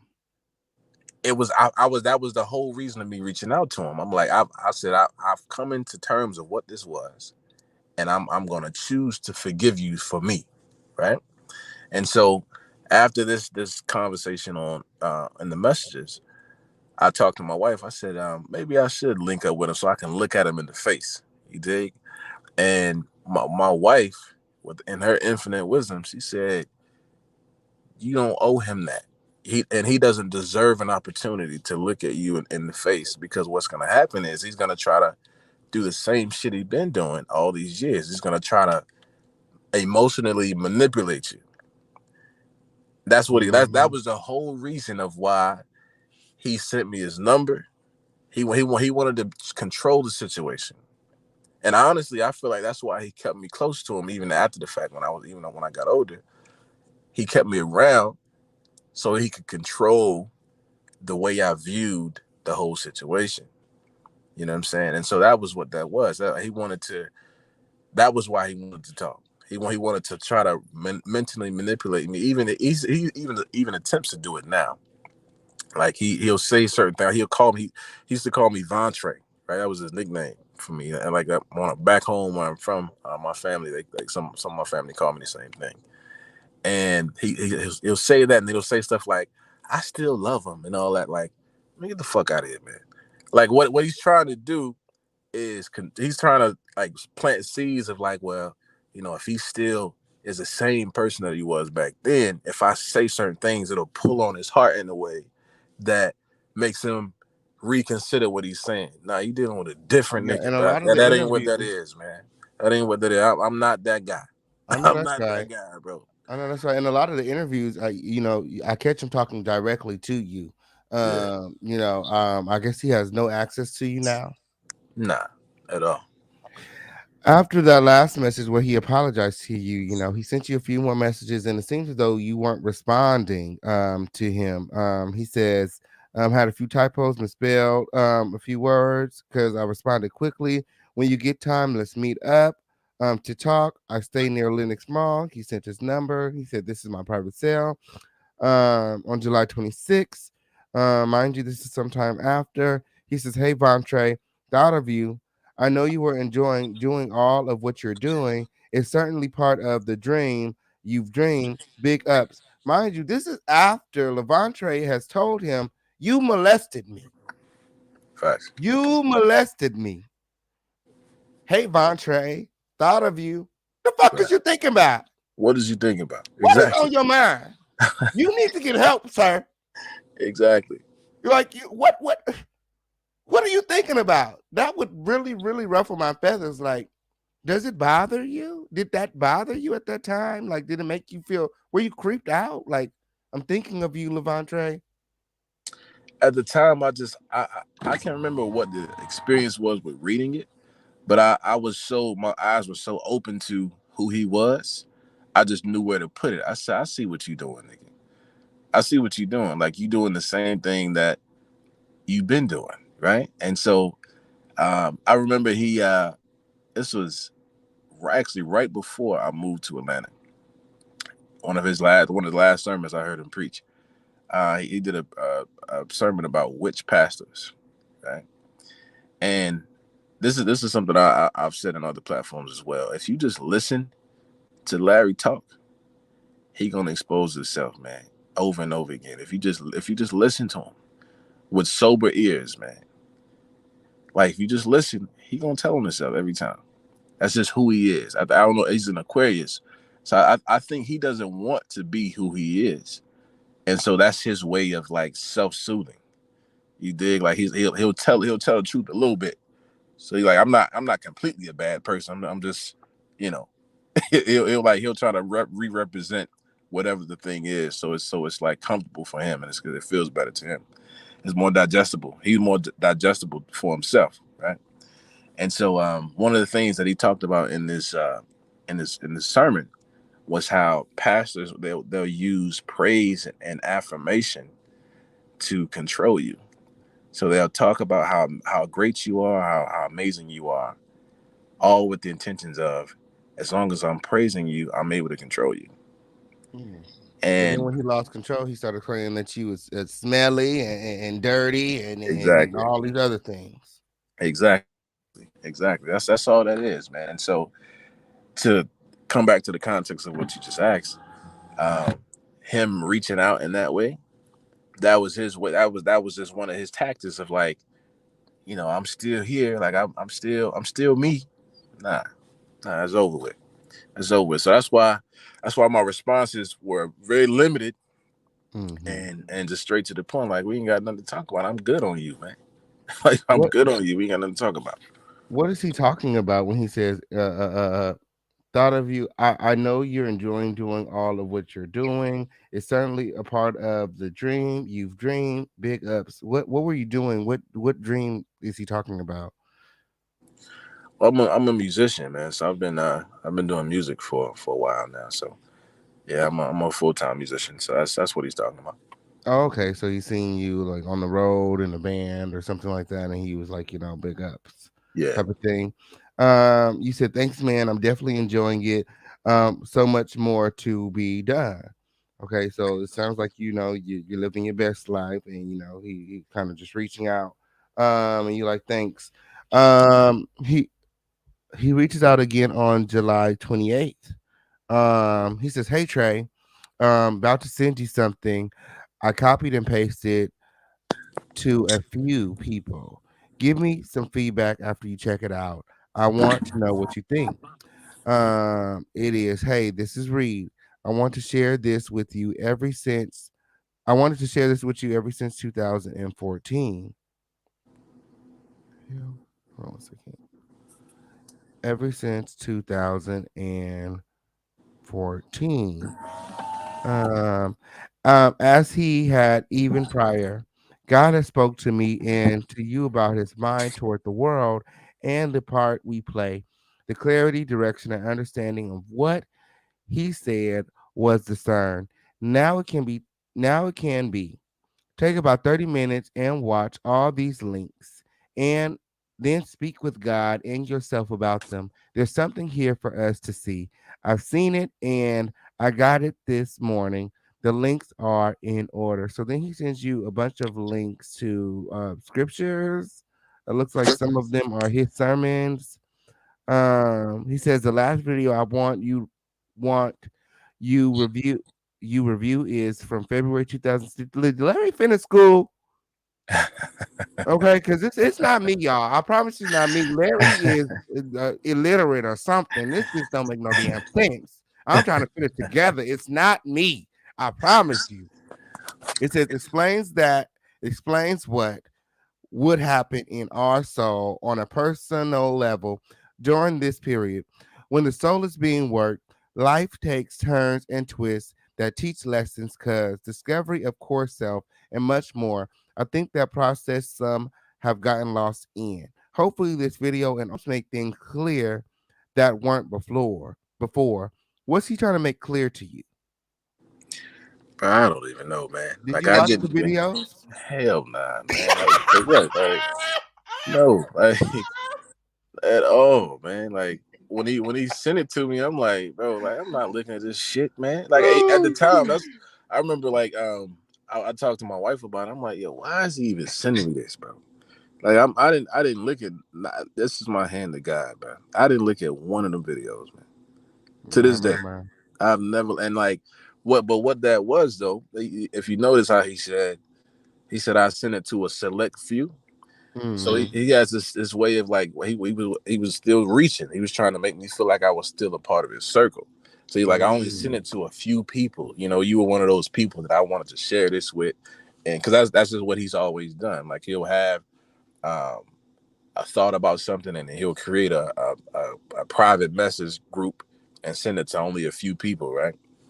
And I was always one of those people, and so that was just his attempt of like trying to communicate to me suggestively that you're still like one of those people that I view, and that's close to me enough to like I want to hear your opinion about this. Nah, man. Like I was at that point, like I said, my eyes were open in a way that they had never been, and I'm like, I'm good, man. I don't care about nothing you talking about. I'm good. I know that's right. You said even though you said that you did not watch it, you responded, "Cool, I'll watch it when I get off." He says, "You working and gigging, you're a boss." See what I'm saying? That goes back to that praising thing, right? I'm like I'm trying to praise you so I can control you. Fuck out of here, man. Absolutely. Your response is just trying to do what's necessary to secure my family, man. He said, "Listen, that's that is that is that man stuff. You should be proud of yourself. Clap, clap, clap." My. So, additional praises because, you're taking care of your family. The very family he didn't want you to have. Nah, facts. Yeah. Let's talk about the interview a little bit. You told Tasha K that he came up to you and your wife one day when you left when you were leaving church and said that he had a vision that you and your wife were about to birth something unclean. Yeah. How did that make you feel? Like looking back, it's just like, yo, this cat is like it's crazy. And that was a situation where um it was I know what it is. It was his way of doing that mental control thing Yeah, again. he was And jealous. I won't say it was jealousy, or maybe it was. I don't know. I don't like the way he viewed me isn't how I viewed him. You dig? Yeah, Like absolutely. I don't view him as my lover type shit. It wasn't Mhm. that's not how I viewed it. You know what I'm saying? And so I don't know how he viewed it. I don't know if he viewed it in that way. So I mean that context should be considered. You know what I'm saying? I don't know though. You know, but it was for me like the way I heard it was like it was just like a way of like trying to mentally control me again. Like, and because I had been gone for about 10 months at that point from the church. About 10 months at that point, and first time coming back to the church since um, they kicked us out, right? And that was the first thing he said to me after the service was over. Like, you know, this is y'all need to come back to the church. This whole narrative of we begged to come back to the church and all that. Like my mom was begging and all that. It's bullshit, man. Never happened. Never like this all of that begging. All that, he's completely lying. Never happened. It was the reason that we came back was actually because of that. Like I trusted him that much. Still, even out of consideration of what had happened, it was just the culture at the time that like if he says certain things, like he knows if he gives it like this spiritual thing, like that'll prick your heart in a way to like, okay, I need to listen. You know what I'm saying? At the And time, you believed him. at the time, I believed him. I believed Wow. him, and the way I interpreted what he meant was like I thought we were gonna have a child that God didn't approve of. That was the way I heard it at the time. My. You dig? And so um, when he said it, he was like, "Yeah, y'all need to come back because you're about to birth something unclean."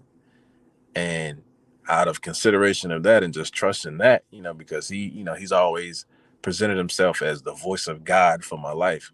You know what I'm saying? Like if God, he's even said that if God wanted to speak to me, he would say it to him, and then he would relay it to me. That was how God spoke to me. You know what I'm saying? He could, you know, I'm not available for him to speak to me directly, I guess. But that would be kind of the context. Like, you know, if God wants to talk to you, he'll say it to me, and I'll communicate it to you. And so, because I was still drinking that Kool-Aid, I trusted what he said, and we came back. My. Now, do you and your wife have kids now? We don't have children. No. So, do you feel like Larry's statements kind of, um, is the reason why you guys don't have kids today? Nah, he ain't got no much power. He can't control Uh, that. so you guys Um, just don't want kids at this time? You guys have been together for a while. no, it's just, I mean, it's some things. Life happens. You know, we've lost. Um, we've had a miscarriage before. You know, so it's not that we're not wanting children. It just hadn't happened before yet. Is all.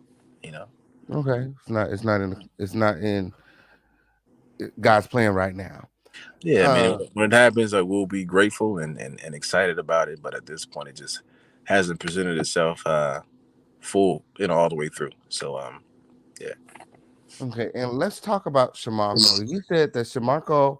Okay, and Shamarko is I really feel like he really, really, really failed you. I know that you still care a lot about Shamarko, but you came to Shamarko and you told him what was going on, and he called you a liar. Oh, you said I still care a lot about Marco. Well, I mean, that's what you said in the first interview. You said you didn't want to talk about Shamarko because you still love Shamarko or something like that. Nah, I don't recall that, brother. Oh, I okay. don't recall that, Well, brother. how do you? What are your feelings about Shamarko? I put him in the same category, man. As REID, honestly, man. This is same people, bro. They all in the same. Anybody from that camp with the exception of Shamanko's wife, the one that he was married to. He's not married to it now. And I think I've even heard people. I hadn't seen it directly, but I've heard people say Latrice is what I'm talking about. That she said things negatively about me, but I know what that is too. And because of what our relationship was when I was younger, like I could never say anything bad about her, man. Even with her saying, I don't know if it's true or not, but I've heard people say that she said things about me negatively. Like even if she has, I still can't have nothing but love her, just because of how I viewed her then, and because, like I said, that whole enemy thing with Reed, like my enemy is your enemy, and then he pays all of them, like them deciding to choose sides with me, then that would be them sacrificing their lifestyle. You dig? That would be them sacrificing their lifestyle, and they're not going to do that for me. You know what I'm saying? None of them. You know what I'm saying? So Absolutely. Are they all helping Larry take advantage of young boys? I mean, I wouldn't know. I mean, Is I it an hadn't. organization? Is it some sort of organized crime? Why are they all protecting Larry? What do they all have to do with it? Were they around? Did they help facilitate what happened with you or anyone else? Does he have someone standing at the door? Like, I'm telling you, that's what it is. I don't know about no organized crime, and then I don't know, like, no context like that. I wouldn't assume that. But what I do know is that the ones that are speaking out is because they're afraid not to. Like I said, like if you're close to Reed, this is just the culture of what it is to be a friend to Reed closely. If he has an issue, this is what it was, right? And it's clearly playing out to be the same way. If he has an issue with someone and they're being vocal about whatever the issue is with him, if you don't come to his defense, then he automatically like makes you feel like you're not loyal, right? And so the only way that they can convince him of their loyalty is to speak negatively about me because of what's happening right now. You know what I'm saying? So this is their way of like, no, I'm still loyal. You know, you keep paying me, please. You know, keep. I don't want to lose my lifestyle. I'm still loyal to you. You know, and that's all it is, man. That's all it is. They like he pays all of them. He pays all of them. You dig? So it's like, nah, they're not gonna sacrifice their life for me. You know what I'm saying? how is Larry paying for all of them and their lifestyles? They all work for him. Who specifically are you talking about? You talking about Shamako? Almost I've heard speak. Marco, his wife, Yeah. Kendo, or all of them. Like, there was a lot of them that had, some disparaging things to say about you. I also seen a video of you saying, like, what lifestyle? Like, there was no penthouse. Like, he's not really equipped like that. So, you don't really have a reason to be mad. So, when Larry talks about the lifestyle and taking care of all of these people, what is he talking about? Does he really have a lot of money? Does he really, up in penthouses? Is he got all these people up, in sky rises or buying them houses? Like, what's going on? So you got to keep in context. Like, I haven't been in this. He hasn't been in my life. I haven't been in his life in years. You know what I'm saying? So what I'm describing is the timeline that I was in his life and he was in my life. So like whatever it is now, I wouldn't know. You know what I'm saying? I don't pay attention enough to know. But what I'm describing is the time frame that I was around. So that's the only thing I can speak to is when I was around. Right now, I do know that Shamako, I do know that Kendall, I do know that Latrice, they're all on his payroll. I do know that. I do. I don't know who else has spoken out. Lisa is just, oh my God, that's like a whole nother something. But she's the mother of his children. You dig? So like, and she lives in the house with him. Mm-hmm. So like, of course he's gonna be on. Shamako was crying, especially when Shamako was telling the story about how you came to him and told him how Larry did the things to you. He started crying. He was really emotional during that, and you could kind of tell like it was something more to it, something he wasn't saying. But he called you a liar. I'm gonna tell you this, man. Shamako, I don't like. I could care less about him, bro. To be at this point in my life, I loved him to death, though. I did. I loved him to death. I've said that a few times, so maybe that's what you were referring to earlier. Like I've said, I loved him to death. I really viewed him like a pops. You know what I'm saying? Like I really viewed him like that. And Shamako is so weak-minded, man. That's something that I've always hated about him, even back then. Like the way that he allows Reed to manipulate him is crazy. And he's just one of those, I don't know, he's broken in a different way. And so Do this you think that whole he's in love with Reed? Is he one of the men that you would see in the room with Reed?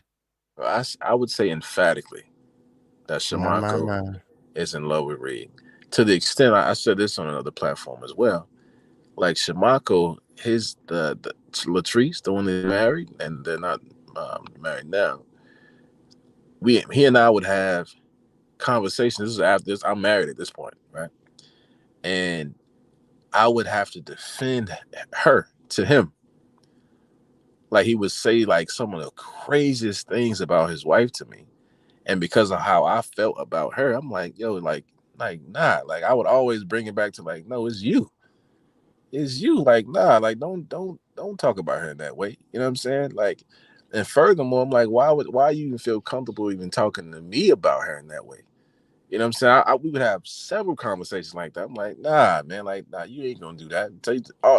I'm not even gonna repeat it because I don't even like some of the stuff that he would say is I have that much respect for her.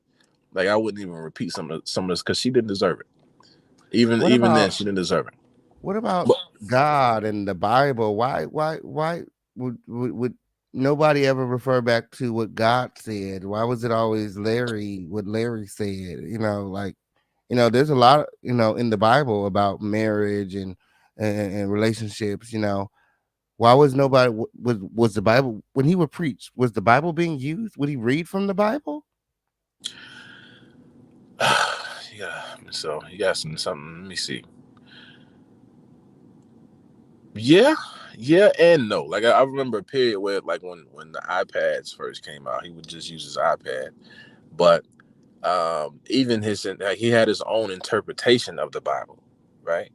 And so like he would read like, okay, this is the King James version, but then he was compiling his own Bible at one point. I don't know if he's still doing it or not, but he would say this is the King James version, and then this is the Larry Reed version of whatever the context was.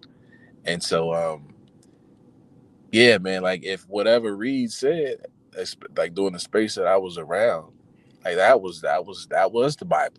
You dig? Like that was God. You know what I'm saying? Like if he said it, then that's what it is. You know what I'm saying? That's just what the space was at the time. You know. Yeah. But let me circle back though to Shamako because I want to say this as well because this is what the reality is when you ask me if he's in love with him. I absolutely believe that because he said to me that if he had to choose between his wife living or Reed living, he would choose Reed. This is when he was married. He said, if I got to pick one to die, he said, I can't live without Reed. I can't live without him. And it ain't a person breathing that I would choose over my wife. Nobody. Like nobody, man. I know that's right. To hear him say that, even then, because I was married at the time. I love my wife then just as strong as I do now. You dig? And so to hear him say that about his wife from a husband's perspective, I'm like, wow. Like you would choose a man over your wife?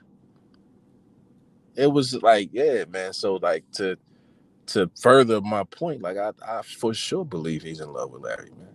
For sure. Wow, that's crazy. That's crazy.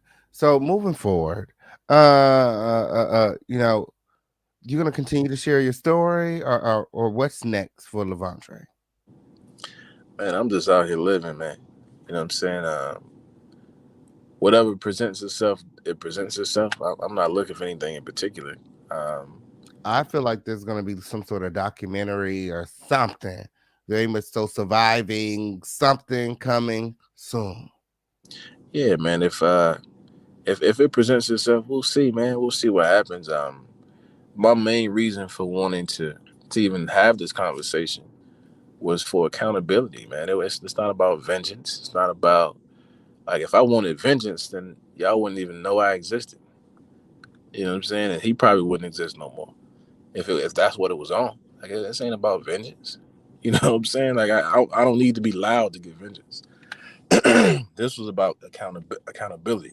Yes, vengeance is the Lord's. Okay, and you know, Larry knows that, and I feel like that's why he tried to, you know, uh, uh, get in front of this situation by, you know, reaching out to all these bloggers. If you could say something to all of those people who slandered you and talk bad about you and your wife, and you know, shamed you for, you know, standing in your truth, what would you say to them? I would say to them,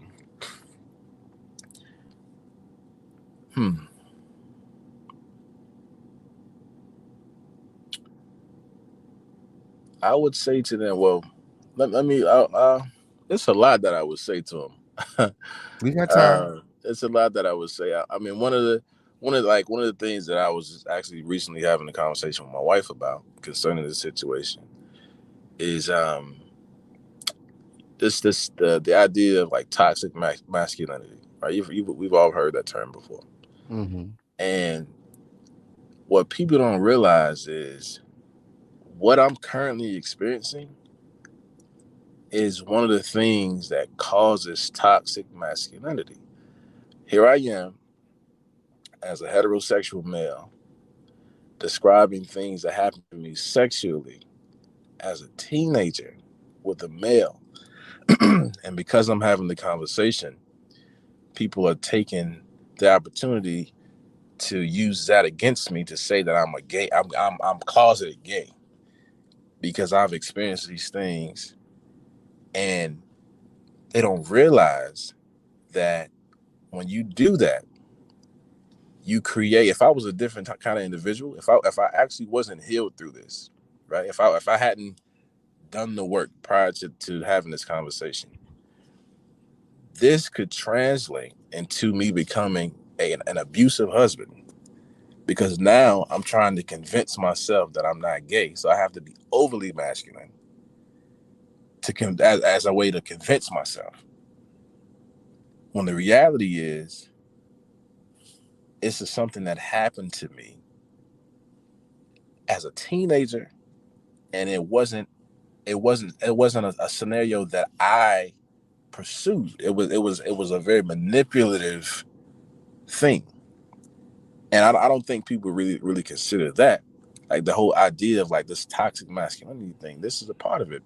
Men they hide their emotions for this reason. They hide their feelings for this reason, because you take our vulnerability and use it as a weapon. So now I'm gonna show you can't play with me. I'm gonna beat you in your fucking face because I'm a man, right? Okay. You see what I'm saying? Like, that's where that toxic masculinity thing comes from. So people you have to be careful with how you handle these kind of situations, because the reality, I'm not out here trying to convince nobody I'm not gay.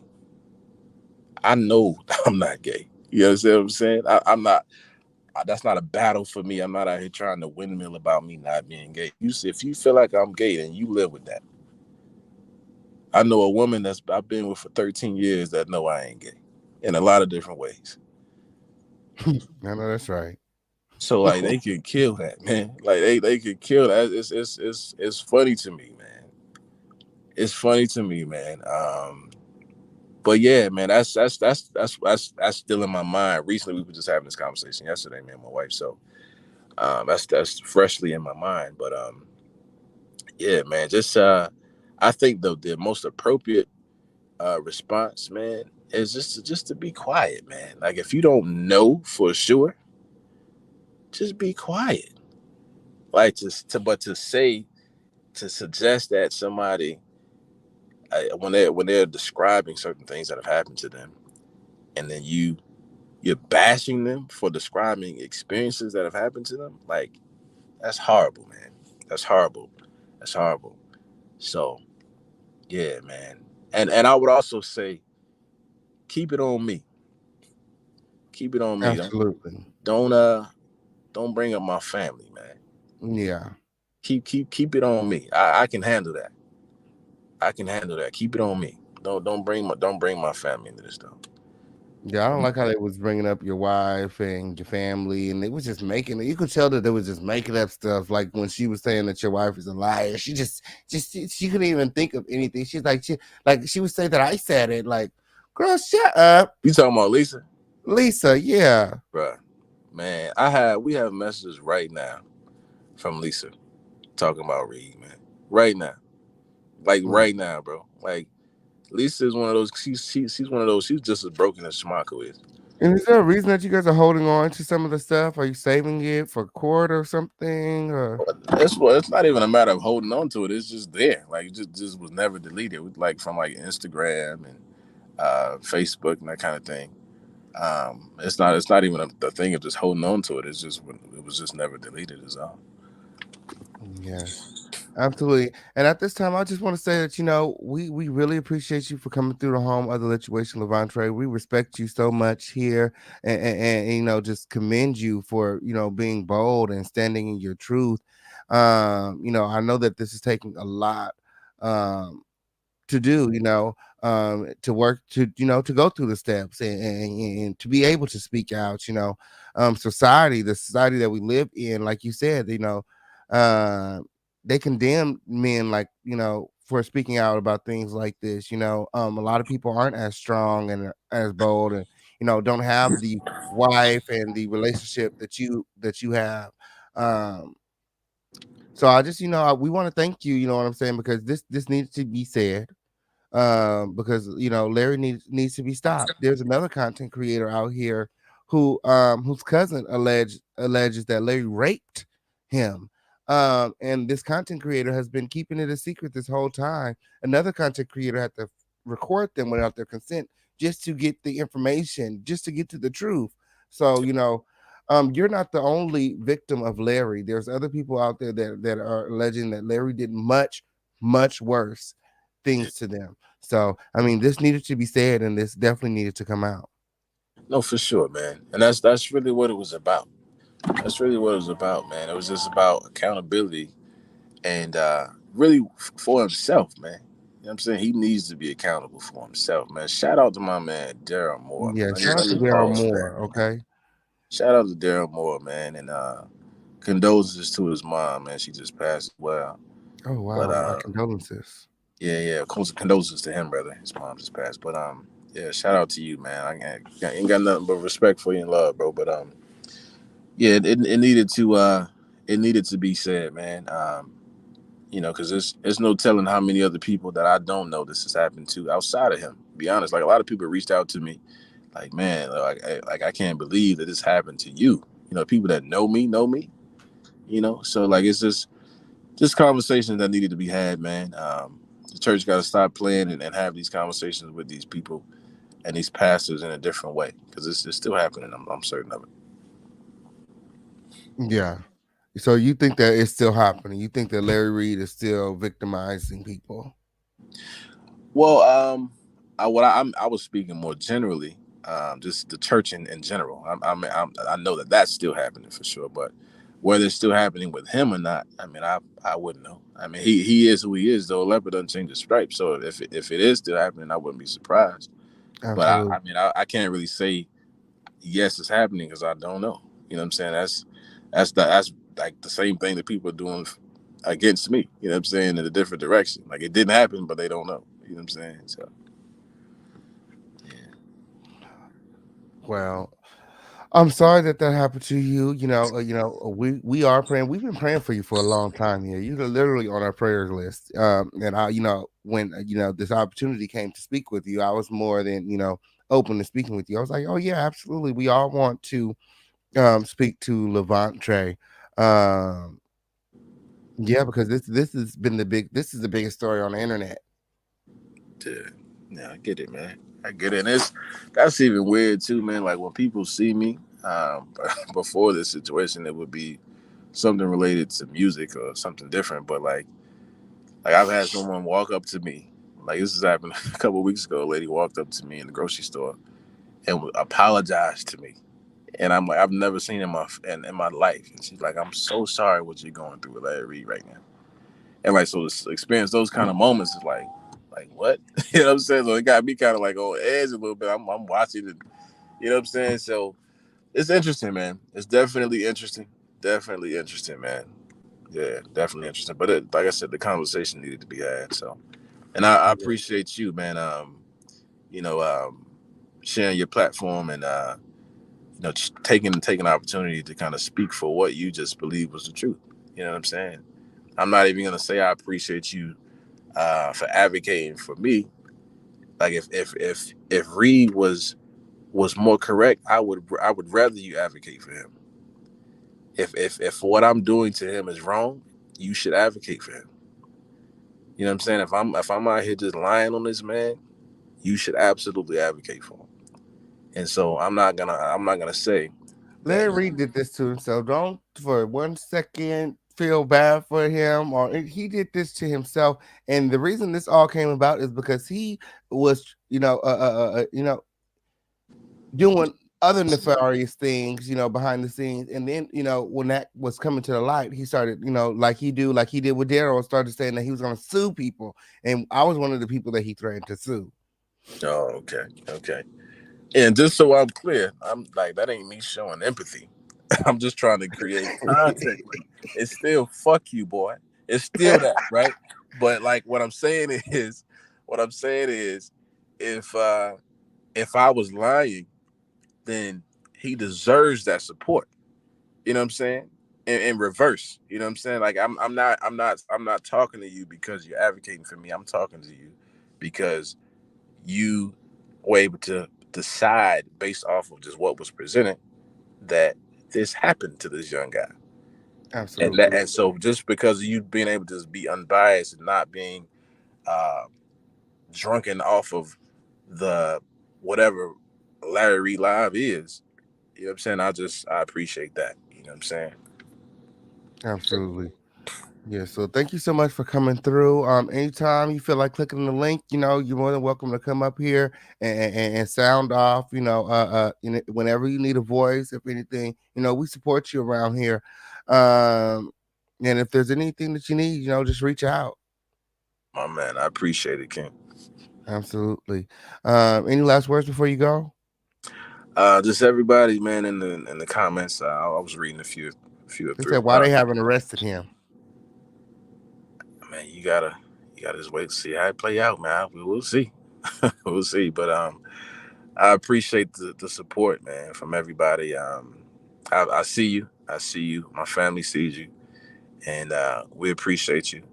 And I see the trolls too, man. Y'all can inbox me, man. I'm with all that shit. So, but I appreciate the support from everybody, though. I appreciate it. Absolutely. Well, thank you so much for coming through. Again, the platform is open to you. We appreciate you around here and keep it lit. Until next time. Appreciate it, brother. Adios. Guys, oh, that was lit. That was lit. Shout out to Lavontray Andrews again for coming through. Okay, on period. See what running your motherfucking mouth do? Motherfucking unconscious now. See what that sleepy holding motherfucking did when. Okay, on period. Okay, on period. Guys, this was something that had been,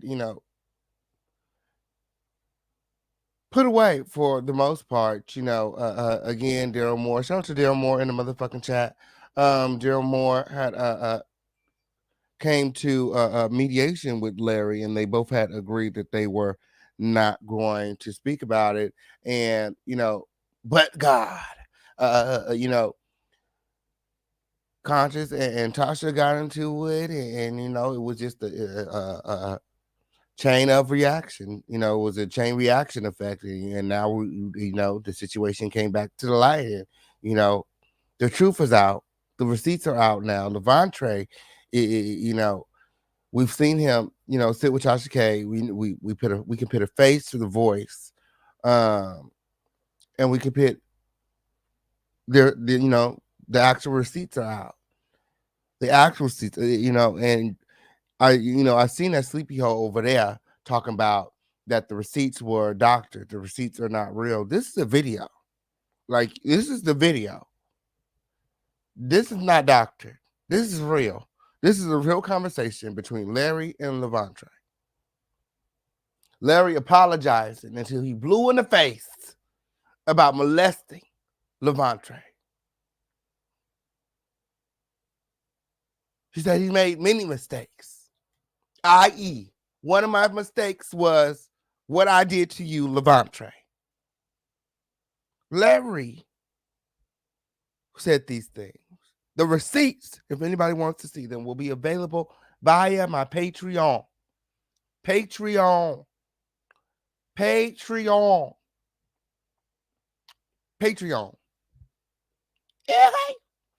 Yes, sir. Yes, sir. Yes, sir. Yes, them sleepy holes over there. Ooh, now I'm trying to get my friend Jaguar back here to tell us what happened with the car. What happened with the car? When? Okay. Ooh, let's see if we get Jaguar. Where's OG Patrice? Is OG Patrice still in the building? Yes. What's going on with the car? What's going on with on people? God, this is God doing, okay, on people. Sure. We're just here doing God's work. Yes, sir. A dusting we will go. A dusting we will go. High on the stereo. Dusting we will go. Yes, Jaguar Wright was here. Jaguar Wright was definitely in the building. Y'all give me one moment. Let me see if I can get my friend on the phone and see what's going on. Hold on one second. Let me see if I get my friend on the phone. Let me see if we can get the update win, girl. Let me see if we can get this update win, girl. Let me see, girl. Hold on one second, win, girl. Hold on one second, Win Grill. Hold on one second, Win Grill. Y'all check out this commercial while I reach out to Jag, see if she available, Win Grill. Are you looking for love? Tired of swiping left and right, spending countless hours reading online profiles only to be disappointed in the end? Then we may have the perfect solution for you. The official King Payne presents Love Connections, a virtual blind dating show where the connection means everything. Are you ready for love? If so, apply now at theofficialkingpayne.com. You might just find the love of your life on our show. We look forward to receiving your application soon, and remember that time is of the essence.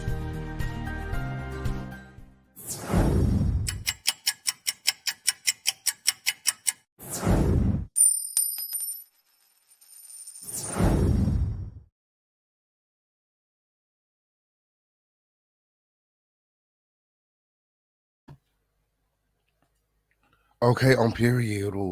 Period, girl, to the period. Jag is coming through. Okay, to give us an update on the car. Okay, you guys remember to support.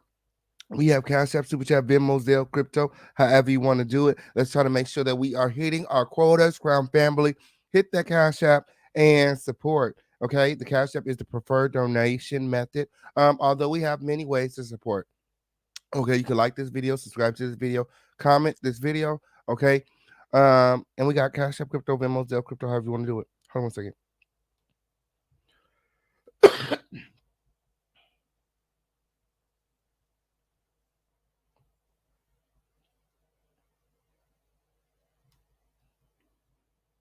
Okay.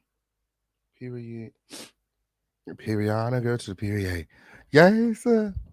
Oh, it's up and it is stuck. Shout out to everybody in the building. Yes. The application to the dating show is in the chat.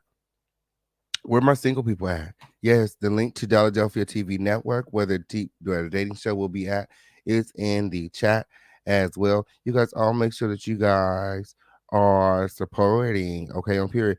Shout out to Donut.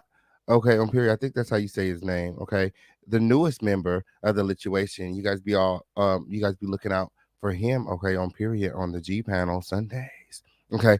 So without further ado, let me bring up our very special guest, Jaguar Wright. Hey, friend. What is going on? Friend, it's a lot going on. It's a lot going on. We just had Lavontray Andrews, the accuser of Larry Reid, on the platform. I saw, and Yes, friend. We bravo doing to you. big things, friend. Yes. I appreciate how classy he's handling it when the truth is, Larry Reid is a pedo. Okay. That's You the know, truth. that's just Allegedly. the truth. Allegedly. He's a pedo. My. Yeah. Oh, so my inbox has been blowing up. My comments are filled. Everybody wants to know what's going on with Jaguar Wright. What's going on with the car? What had I'm happened fixing to go when? home. They want, they're calling me out about the pictures. Well, they can call you out about the pictures. Call out Allstate about the pictures. Or better yet, call out ACT. It's ACT. It's the towing place in Tempe. It's in Tempe. It's called ACT. Call them and ask them to release it because they ain't doing nothing until I get back to Dallas and get the registration. Like, people really don't understand. The car was burnt to a fucking crisp. They couldn't even find the VIN number. The car was burnt so bad. So I got My. to go back to Dallas and get the paperwork and send it back here. And then Allstate can go and get the car, pick the car up, move the car, and cancel that bitch. That one's dead, so we got another one. My. But you guys got another car. Yeah, Yay. we got another one today. You guys are headed back to Dallas. Yeah, and then we got to go to Louisiana because I got a concert on Saturday, and there's nothing can keep me from it. On some I color know that's purple. right. Yeah, I know but I'm that's just right. So tired. that's So the I've been at car work till update. 4 a.m. What y'all been doing? So y'all was at the car lot all day today, picking out cars? Damn near. Buying a car is an all day process. Absolutely. We was there all day, and I was trying to catch up and keep up because I got I've up seen the early. car. It's very nice. Well, Three thank you, sir. rows, very spacious. Yes, very Mhm. spacious. Listen to me. Ain't it funny, God, how God do things? You sitting there and you're like, I don't know, and I don't know, and then boom, something bad happens, and something amazing happens right behind it. God is so good. Absolutely. Jesus, Jesus, Jesus, demons, Okay. Jesus. Period. God did. God did all of that. I don't Yes. know what he be doing for Khaled and them, but God, I'm trying to tell you.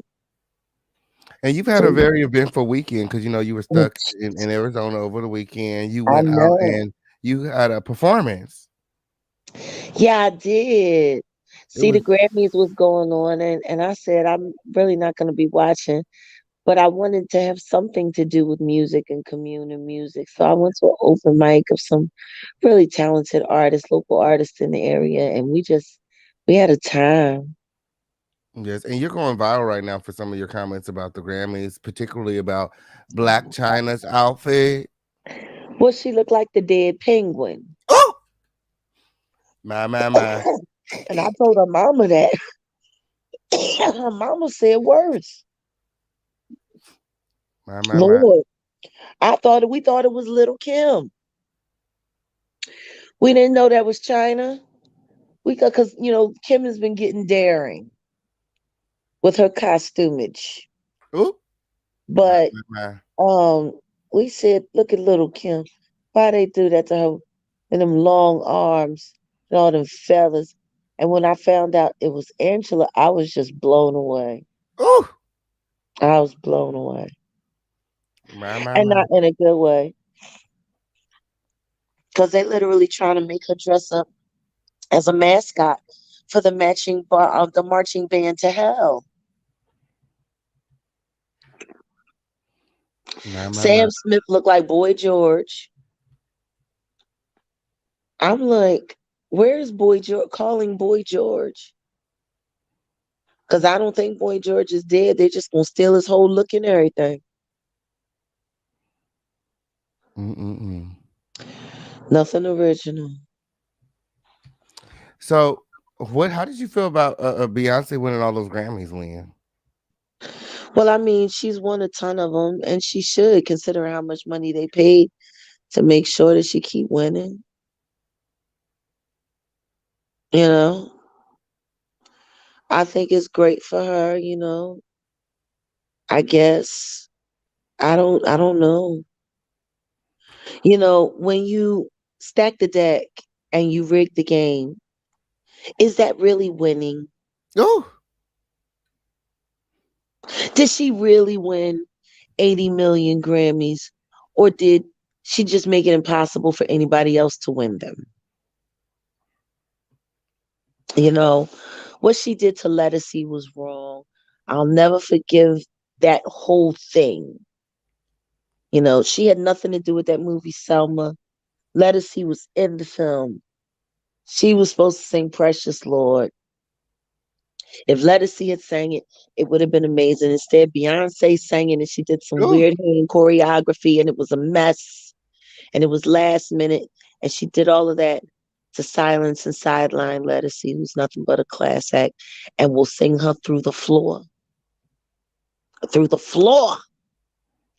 But, rather than compete with real talent, you just beat up on people like Carrie Hilson, ooh. Now, who how can did you feel outright. about Mary J. Blige's look at the Grammys? What do you mean? What look? The look on her face or the clothes that she was wearing? Because I couldn't tell you what she was wearing, but I could tell you about the look on that face when I seen them tears just welling up in her eyes, and she just thinking, and all I could say is, you should have sucked more dick, Mary. Ooh. Maybe if you had sucked a little more dick, they'd have looked out for you this time. They don't look out for that woman. Poor thing. She sat there, 6 nominations, and she didn't get one. Where? Bitch, you know what it is. Them niggas still don't give a fuck about you. And meanwhile, you sitting there and Beyonce, praise me, praise me, praise me. And Mary crying, fuck y'all, because I've been loyal. Okay, period. So they was praising Beyonce like she's some sort of A goddess. deity. Mm-hmm. Well, she used to that at the Church of Bay.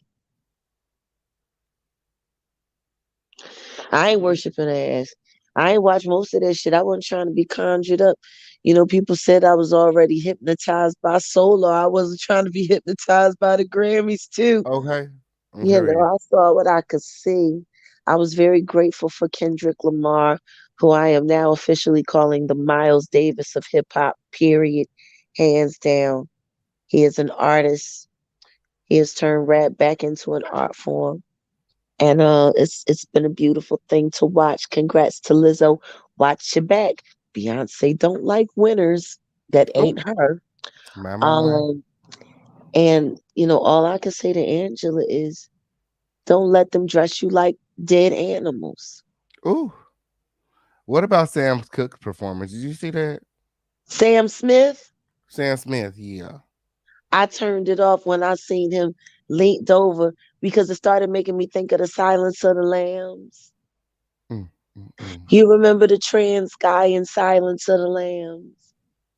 And he was doing the dance and he was lip singing, I'm hungry, hungry for you. Remember?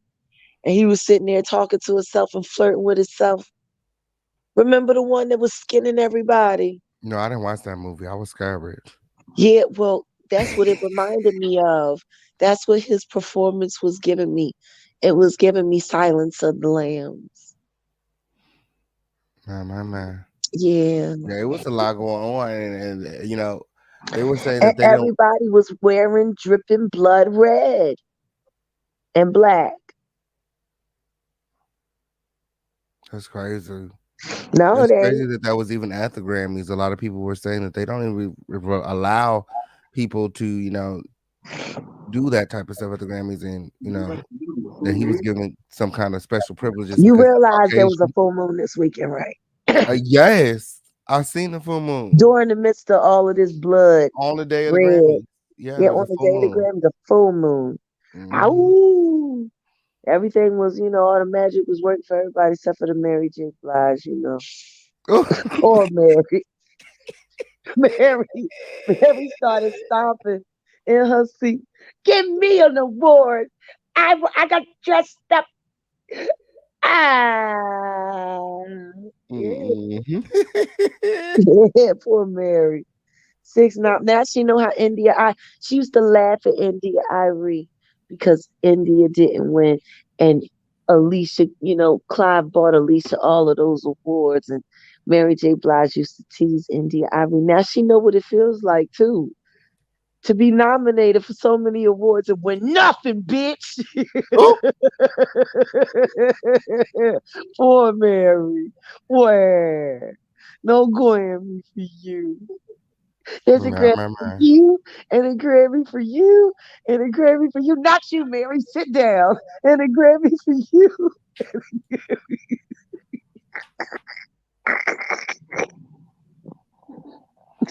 My.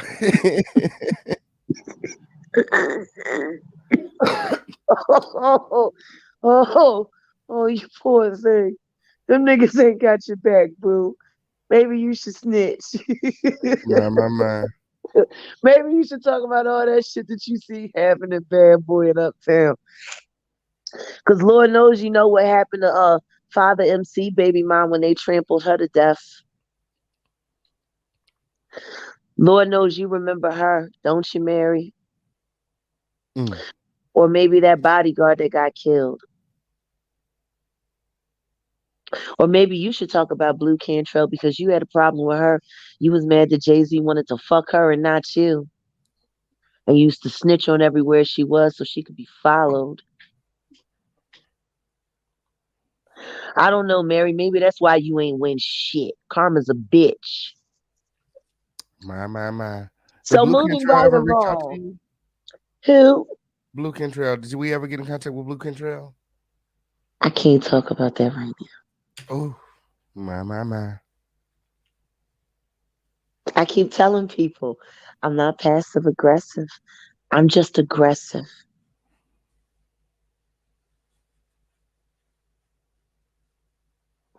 They better watch out for me. Fuck the Grammys. If you take that shit and try to pawn it at the pawn shop, you can't get a goddamn dime for it. Oh, I know okay. people Yeah, that it's have not even died. real gold. It's not even real It's gold. not even real gold. It's fake gold. These niggas be sitting there killing each other, going crazy over Yes, and this they don't fake get no gold. extra money. You don't win no money from winning a Grammy. None of that. Well, I mean, you get more gigs. It's the Yeah. popularity thing. So basically, it still all relies on what another human being thinks anyway. Because I know plenty of people that win Grammy that don't work at all. Mm-hmm. That part. That part. Fuck a Grammy. You ain't supposed to be bowing down to no graven images and worshiping no statues, no how. You know? But hey, these niggas like to do what they like to do. I'm just tired of people fucking with my friend Tokyo Tony. I'm tired of it. What happened with y'all? TMZ was talking to TMZ called her and they was talking to her and they were asking her how she felt about China's outfit. And she was saying that she didn't like it, that she thought she should have been in something more elegant, something that really showed off her curves. She's a beautiful woman. She felt like they tried to make her daughter ugly. She felt like it was all like her paying homage to Beyonce because she wants to be Beyonce so bad. And how she felt like it was a ritualistic ceremony and blah blah blah blah blah. They cut all of that out and they only left in the parts where Toke said she didn't like what Angie was wearing. Mm. and, My. and, and then posted it as Tokyo Tony shades her daughter. No, she was shading the fucking Grammys. I feel like they was trying to make her look ugly because I was like, she don't look like that. Like, why her face look like that? Like, did they do something to her face or was it the Too much makeup? Botox Ooh. and fillers. And then it was the mask that was pushing her face up that was probably Oh making it look Jesus! crazy. I'm telling you, it looked like the penguin Ooh. without the white part. Like the white part would have brightened it up a little bit. It was so dark. It was just so dark. It was I had a nightmare about that outfit. Ooh. I was I was walking down a dark road and this bird just came up on me. And he got big as fuck. And then I looked and I said, no, no, no. And it was the birds. You remember the Alfred Hitchcock movie, The Birds, the killer birds. And I just, in China's costume, killed me. It was What do you feel terrible. about the winner of album of the year? Do you feel like Beyonce should have won that? I think the right person got the statue that they deserve, and I think Lizzo needs to watch her back. Oh, my. They worship who they worship. That's what Uncle Ron said. They worship who they worship. Watch your back, Lizzo. They came after me when I killed Jay-Z Unplugged. Lord have mercy, they tried to ruin my life because I worked so good. Yeah, poor Mary. Mary had a little lamb. little lamb, little lamb. Poor Mary.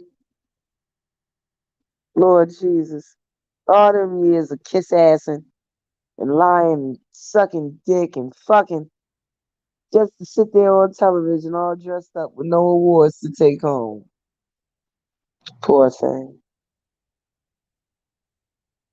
I felt like Mary looked a mess. I didn't like that dress she had on. Like, why she had that big ass open face right next to her crotch? Like, you was too old for that. I thought that was. Well, she got to flash a little badge. She got to work harder. She older now. You got Sweetie out here. It ain't the same for Mary. She got to put it on. She got to put a little pussy out. Okay. Period. That's what it was giving me. Like, hey, I need a ride. Only thing she did do was put her thumb up.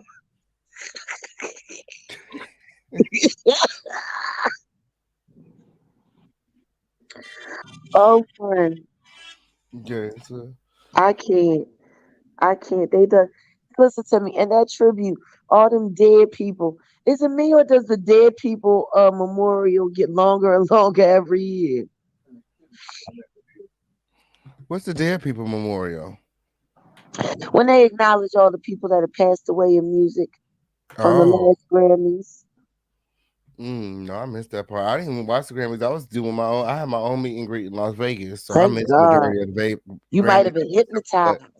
Oh, that's what they say, girl. I only seen what was on Instagram. Yeah. Look, I saw Kendrick. I saw Lizzo. That was it. I saw Mary cry when Lizzo accepted her award. I saw Mary. Mary, when I know she wanted to get it, you fat fucking bitch. I know she wanted to do it. I seen it written all over her face. I seen it. Oh. My. Then she started spitting rap lyrics on her social media. Oh.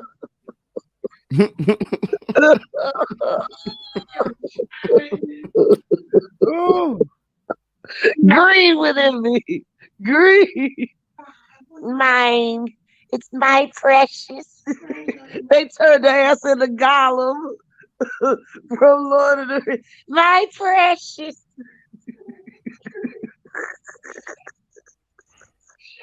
My. Did you see that post about Leah's alleged daughter? Listen to me. God bless that baby, okay? God bless her. She won a family. She won a family. Oh shit. She don't look nothing like neither one of them niggas, but God bless her. Somebody said she looked like Apple and Celie. She don't. Yeah, like a Harpo and Sealy baby. We already talked about the car, y'all. Y'all missed it. If y'all missed the car update, y'all better go back in the live and check it out. She definitely went over that. She definitely went over there. Don't do that because you just clicked the link. Okay, period. We already went over that. Yeah, it's she did address. She addressed. Oh, let me go ahead and put you on timeout because She said that she didn't. They don't have it. They don't have the pictures. And the insurance company came out and they couldn't get the pictures either because Because the I got to go registration. back to Dallas Yeah. and So, get the registration from Dallas. You know, this is a multi-state thing. This ain't like a hit and fucking run in your neighborhood and shit. We over 1,000 miles away to fuck from home and our car blew up. What's the fucking protocol for that shit? that part. You can't pay attention to people. I tell you what, we in a new car I know that's right. and we're very comfortable. I know that's right. Okay, on period. A better car. Okay, on period. It God, is. when he take It's it away, he bigger. always give you It's something big better. enough for King. It's big enough for King. Yes. Yeah, And where is King? he's in Lubbock. Lebec. Okay. Yeah, we gonna go get him. We got a yard coming, so yay. Okay. You guys are moving soon? Yeah, we have no choice. We can't stay where we've been. Too many Oh, people know where we live, my. You guys and I heard it don't here really first. Jaguar Wright is moving. And they're got bringing the to. dog back. They have a yard. My. Mhm. Little by little, motherfuckers want to see you do bad for so long that they forget it's possible for you to do good. Yes. Okay. On period. And they too invested in your life and stuff. They want to prove you wrong so bad, so bad. Well, listen to me. Go ask Mary J. Blige how she really feels about Lizzo with it. Okay. Since you want to know something so bad, ask her how she feels about that Album of the Year award. Okay. I My. gotta go, babe. I love All you. right. Love you too. Talk to you soon. Talk to you Thank you for soon. coming through. Man. Absolutely. Yes. Well, that was fun. That was fun. Thank you so much, Jaguar Wright. Shout out to Jaguar Wright for coming through. Again, shout out to Lavontray for coming through. Shout out to Tasha K for hooking that up. Okay, on period. It was a lituation on tonight. You guys remember to support. The Cash App is in the chat and the preferred donation method. Okay, let's make sure that our business is businessing. Okay, and that we're hitting our quotas. Okay. Yes, I'm getting ready to drop the link. I know a lot of you have a lot to say. And I know a lot of you gonna want to sound off. Okay, so I'm gonna drop the link so that you guys can start coming on up. Okay. Remember to hit that like button. Okay. Remember to make sure that you guys are subscribed with all of your notifications turned on. Yes. Yes. Oh. And remember to share this video out. Share this video out. Share. I'm going to give a few shout outs in a moment. Okay, to all the people that are sending in donations that are making sure that the business is business. Make sure that you get your donation in. Okay. Yes, make sure that you get your donation in. Okay, I'm here. The Cash App is pinned in the chat. If you guys need any other ways to donate, let us know and we'll drop the link. Okay, on period. Because you guys know you like this shit. Y'all can't go nowhere else and get the exclusives like that. This is the home of the lituation, the home of exclusives and receipts. Okay, don't nobody else give it up like this. So stop playing with me and support this lituation. Okay. If y'all want to keep the lights on, okay, on period. Y'all want me to turn off the lights. If y'all want me to keep the lights on, okay, help me pay this motherfucking bills. Support the situation. We got Cash App, Super Chat, Venmo, Zelle, Crypto, however you want to do it. The link is in the chat for you guys to start coming on up. Yes, yes, Ooh, what happened? Let me see what's going on in the chat. Okay, somebody said I can't watch Jag and listen to her. Why, DJ? Why? Okay, it's her life. Okay, on period. Somebody said y'all daddies lied to you about coming back, but you mad over somebody you don't know. My. Oh, really? They said, oh, official campaign was lit tonight. Okay, that's every night, friend. That's every night. Vicky, yo, King, stop letting. Oh, girl, stop trying to tell me what to do with my platform. When okay, on period. Yes. Okay. Stop trying to tell y'all. Stop trying to tell me what to do with my platform. When okay, on period. All my videos are fully monetized when I'm here doing my job. Okay.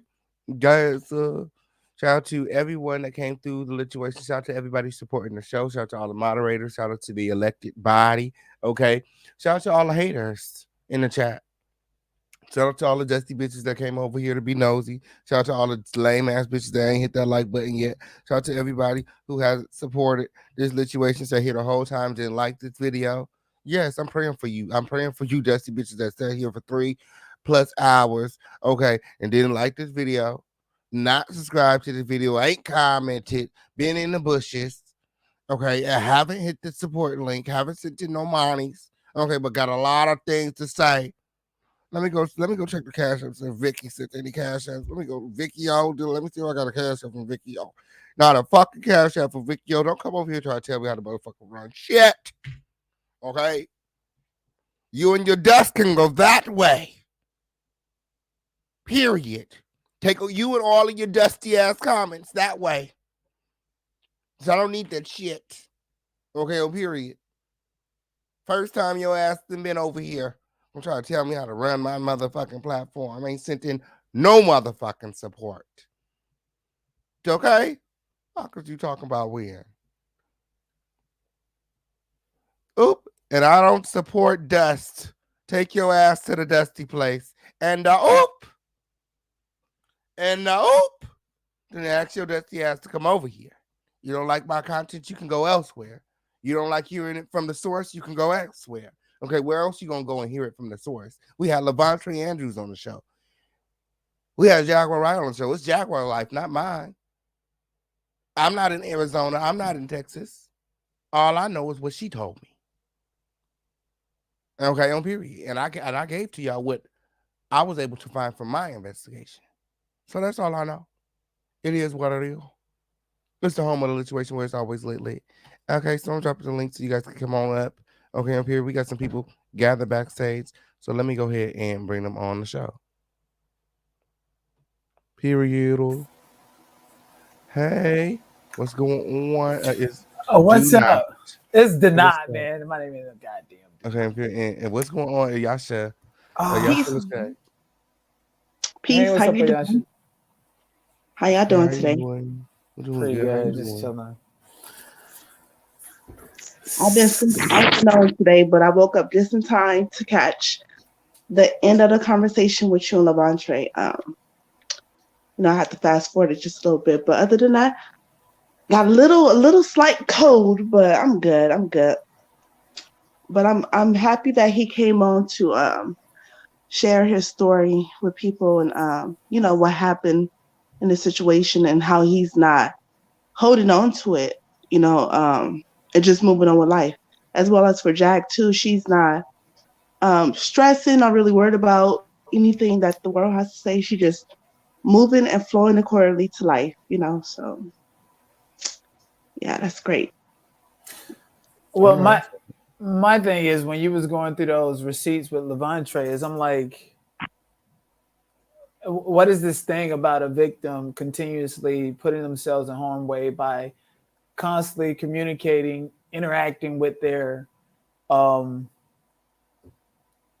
predator or something like that? It's like, it doesn't make any sense for me, because I'm like, if you are so traumatized by it to where you have to go on different social media platforms and get your voice heard, why are you still in touch with this person? And now you're trying to police the context in which anybody is reading it. Like, okay, I have my own mind, I have my own way of thinking and doing things, and I'm just like, it's kind of like not really adding up. And I'm not here to say that the situation didn't happen or that it wasn't any advancements where he took advantage of Lavontray or anything like that. It's just like, and he's in Atlanta and going about it. And I don't mean to bring anybody up that's not here to defend themselves or anybody's family, but like, I'm just like, if I'm in a relationship with somebody, I would feel some type of way about them continuously going around to tell the same story over and over.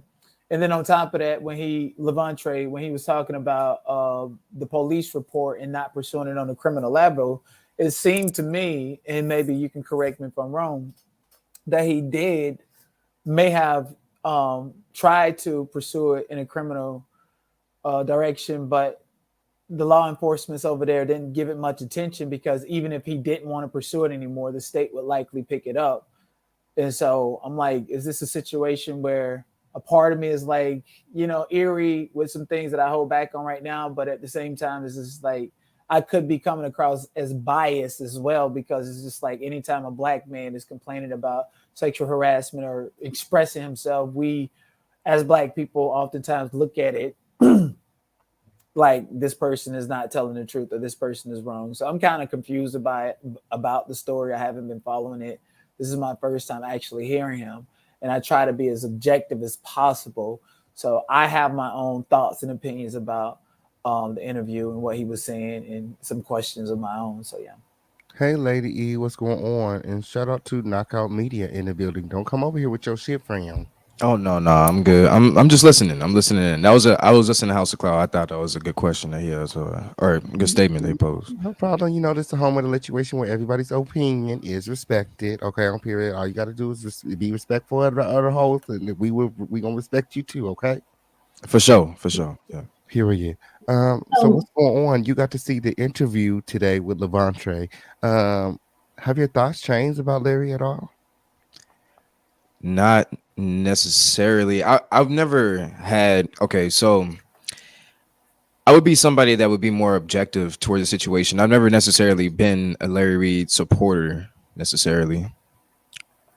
So yeah, I just like House of Cloud is saying, I've had questions, and I've also had questions pertaining to Larry, but I would say they more so stem from why hasn't he, I guess, pressed the gas in terms of shutting people up if that's what he wanted to do. But yeah, I wouldn't necessarily say that I'm like totally on Larry Reid's side. I'm not saying that either. But honestly, why isn't there any solid definitive evidence that we can go to see what Larry Reid did to Lavontray? And then on top of that, I was like, because I've heard Larry Reid, like, I don't know this guy from Adam. And then I went into his live stream yesterday. I went over, I was like, let me see this guy. And he was talking about Sam Smith and the Grammys and the performance and how sexualized it was. And then there was this guy from the community that came up and asked him a question and was giving him information about the difference between black people in the LGBT community versus white people. And he was like, totally like, oh, I didn't know that. I'm like, this guy is telling you elementary points about the LGBTQ community that even the straightest of the straight people know. And so for Larry Reid to sit there and act like he didn't know these elementary talking points that was presented to him by this man in the community, it seemed like he was just trying to distance himself from the community. And oftentimes when you see people doing that, it's like you are part of the community and you're not comfortable with yourself. So that's my opinion on Larry Reid, absent, Lavontray, any of these allegations that came across. This is my observation from going to his live and seeing him interact with someone from the community and try to distance himself or try to other that person and act like he doesn't know what that person is talking about when it's just common sense. I know that's right. He said. I have a few questions. And I want to start with homeboy, Lavontray. First of all, I agree with, and I don't want to mispronounce your name. I love you. I think that you are so cute. Danae? Sorry, I always get the name wrong. I think that Larry is a creep. Larry is a pervert. He's already admitted to being inappropriate with Lavontray, so I don't think it's any discrepancy. I'm sorry? Can you hear me? Yes, we can hear you. I can hear you. Oh, hi. And so because we know that Larry is inappropriate and he lacks social skills and he doesn't even realize that he is being inappropriate, I'm not on Larry's side at all, but the part that drives me insane, I was watching another content creator earlier, Dr. Blue, and she had these receipts about the police report. That was the only thing that kind of gives me pause.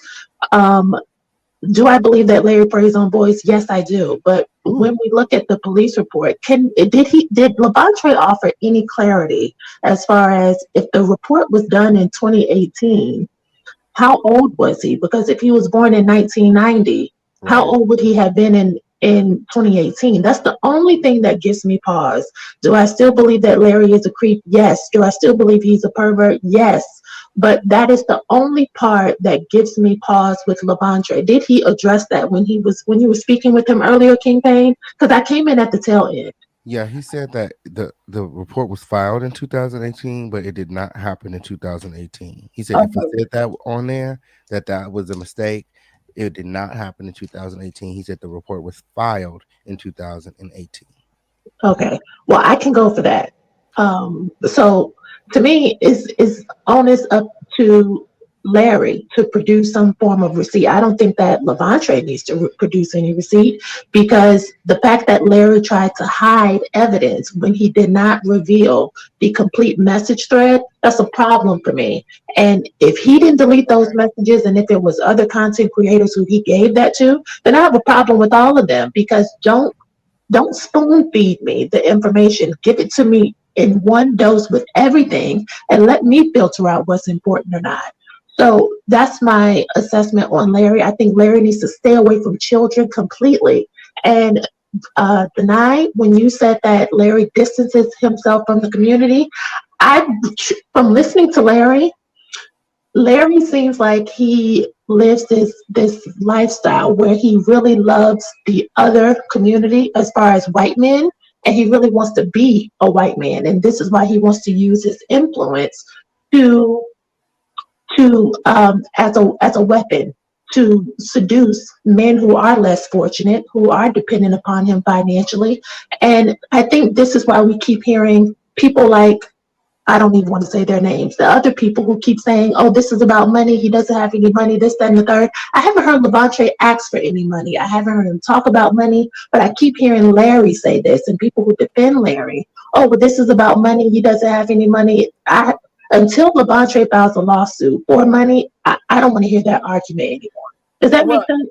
Yeah, it does. But you also got to take into consideration the fact that the benefit of being for Lavontray to be around Larry came with the benefits and the perks and the prestige of the church, the money, rent free, and all of this other stuff. I understand that part. But if Larry is using that as a weapon, can we really blame this young boy for being attracted to that? If he didn't have his father around, you sent his mother to St. Martin. Of course, he's going to depend on you for his financial needs. He doesn't have anybody else. So if you step in and fill that void, what are we complaining about? I wouldn't say that he sent his mother to St. Martin. I think that was something that she took on as part of her pastoral duties at the time, right? So he didn't suggest it? I'm asking. He may have, but that was a choice that was on her, I believe. When it came out like that, I was like, maybe he's like, this is like Meet the Family, or let me wow the mother, or whatever the case may be. It's like for him to do all of that for this family out of all the congregation, it's like, who's fucking who? Like somebody had to be fucking. But see, would you take along the thing that Shamako, which I know is somebody who is close to Larry, right, was the mentor and not Larry? So Shamako was the mentor to Lavontray and not Larry. Correct. And Larry, the reason why Larry would claim that he doesn't know, or he didn't know Lavontray at the time, or he wasn't close with him, is because Shamako was the one that knew him, and that's the one who garnered a I guess a mentorship or role model type of a relationship with him in terms of like bringing him into the congregation. And Larry Reid was more so somebody who provided the resources as far as like providing the housing for him and his mother. So I think that's why people are bringing up the money thing to like your point, E. I mean, I haven't heard anything about money necessarily, but I'm not too sure who else is, talking about the subject. But I've heard it on Sherelle's World, but my question becomes, because listen, I'm willing to be wrong. I'm willing to look at it from a different perspective. However, when we say that Shamarko was the mentor and Larry wasn't around, how was Larry? Because when Lavontray said that Larry played that video to prove to him if he was gay or not, and he was under the blanket, I believe that. I've never heard a story like that. That doesn't sound like something someone would make up. And the fact that he could recall what color the blanket was, what type of furniture was in the house, I mean, that If they didn't know each other, how did he know that Larry had a porn addiction? How did they not know each other if Larry said, well, I had conversations with him that I shouldn't have? How was he talking to somebody who he didn't know? Well, Larry I'm not saying that he didn't know him, but I'm saying at the time, I don't know if that relationship was explored when he was underage. So is it like, is this yeah. Shamako, could it be possible? Is it a possibility that this Shamako guy was somebody with intrinsic ties to Larry and knew the ins and out of Larry and knew that Larry may have taken an interest in this boy or that boy, and he was just like the middleman mediating the situation? I wouldn't necessarily say like the middleman for them meeting in that type of way, but I would say the middleman and saying like, okay, this is somebody who can help you out, and I know him as somebody who can help you out. Now, if Larry was on, so you mean it's like the type of time that you're saying, then I'm not. One second. Yeah. So are we to sit here and to believe that there was no trade of passage or maliciousness in Shamako being the middle ground mediator or the mentor? I mean, if you're insinuating that Shamako is somebody allegedly. that's, I'm not too. I'm not too sure about that, because I wouldn't say that. I would say that Shamako knew Lavontray, and that's how Larry Reid had met Lavontray. Well, I got another question, Knockout. So because Larry has said that this church was fairly small, and I saw somebody in the comments say it. I mean, Larry wasn't running a mega church. Right. How was he not able to, well, two questions. How was he not able to know who was all in the church, especially somebody on the drums? Because from what Lavontray said, Larry begged him to come back. So surely his performance was stellar. And then my second question is, am I the only person who heard the disparaging behavior or remarks that Shamako has been inappropriate in the past as well? And I mean, isn't he undercover? I have no clue, because I'm not there with them to verify any of that. Well, No. I would like to interject, because to your point, exactly, it wasn't a big church, and the young man was a drummer for a number of years there. So how doesn't he know the young man? And far as the mother, when you're sent out to pastor somewhere growing up in the church, they give you a salary. Mm-hmm. So she had to be, or think about that, y'all. How would she be able to live out there? And you usually provided housing, like a parsonage or wherever your living arrangement is, and also a salary. So another thing I find funny with Larry, he said that he was touched as a child by a relative. Where's his receipts? I'm just saying, he had made this claim a couple of times. Also, his cousin, who was married to Shamako, she is a lesbian. And his wife is a lesbian.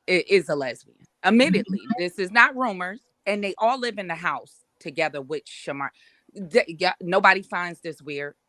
And the way that this grown man talks now, you're telling me around teenagers back then, when he was 20 years younger or 10 to 15 years younger, he's not talking the same way. And the driving factor of the boy was of consented age, doesn't that still make it disgusting? Can I ask you this? So, be that as it may, that his behavior is something that everybody can agree on is not normal, right? And it can be out of character and everything like that. How come he hasn't been proven guilty of anything? Well, here's the thing. Like, I think especially in the Black community, it's a lot of things that happen to us, as in boys and girls, when we're young, that is considered taboo and it's illegal, it's immoral, it's criminal activity. And for Larry to come out and say, based on what you're saying, is that he himself experienced someone older touching on him, and I guess that's some form of endearment or affection that he's continued to perpetuate onto other people. And so I don't think if that happened to him and he hasn't dealt with his own shit, he probably is completely a narcissist about the situation and refused to acknowledge that it was wrong because he hasn't dealt with his own internal. So and he said more than one male relative had did this. That's crazy. Yeah, no, this So is his own admissions too. So right. is he lying on them? Then should we believe his story? And so one thing I want to put in, where there's smoke, there's fire. Why isn't it females that is inappropriate? Why is it the same narrative of young men over and over again? With R. Kelly, we heard the same thing, and people, well, oh, a person was acquitted. It doesn't mean wrongdoing wasn't there. So why haven't the other two accusers stepped forward, do you think? How They come they did on another platform. Right, but they haven't been nobody's Right. heard from them since then is my thing. Right. And have we seen a copy of this police have we seen a copy of this police report that Lavontray allegedly filed in 2018? I've seen it. Yes, on another person's platform, they were showing it. Okay, I haven't seen it. I just want to say this is the big reason. I just want to say this is a huge reason in our community why victims do not come forward because of things just like this. I went through the exact same thing that Lavontray went through with my pastor, going to his house on weekend visits while I was supposed to be learning the Bible, and there were multiple children there, and he did this for years, and he was touching us at night. And he was married, and his wife was in the bedroom asleep. I didn't tell because I thought no one will believe me. This happens every single day. And in our community, we don't come forward because we are not going to be believed. And this subject hurts me so bad to hear all of this banter going back and forth.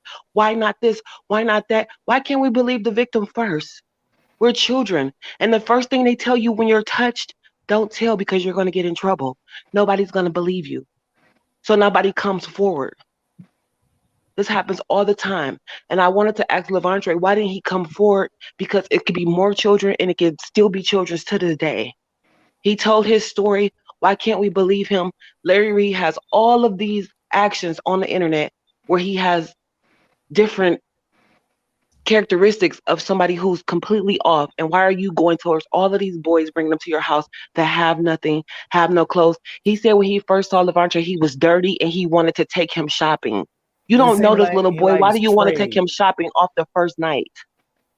Because he wanted to use that power as a weapon. And I don't want to take the spotlight away from you, but I want to respond to Knockout, why people don't come forward. It's an intimidation tactic. Because when people try to come forward, those two other people who you're talking about, Larry tried to tie that other person up in the court system for so long. He didn't want to go to court about it. How do you know that?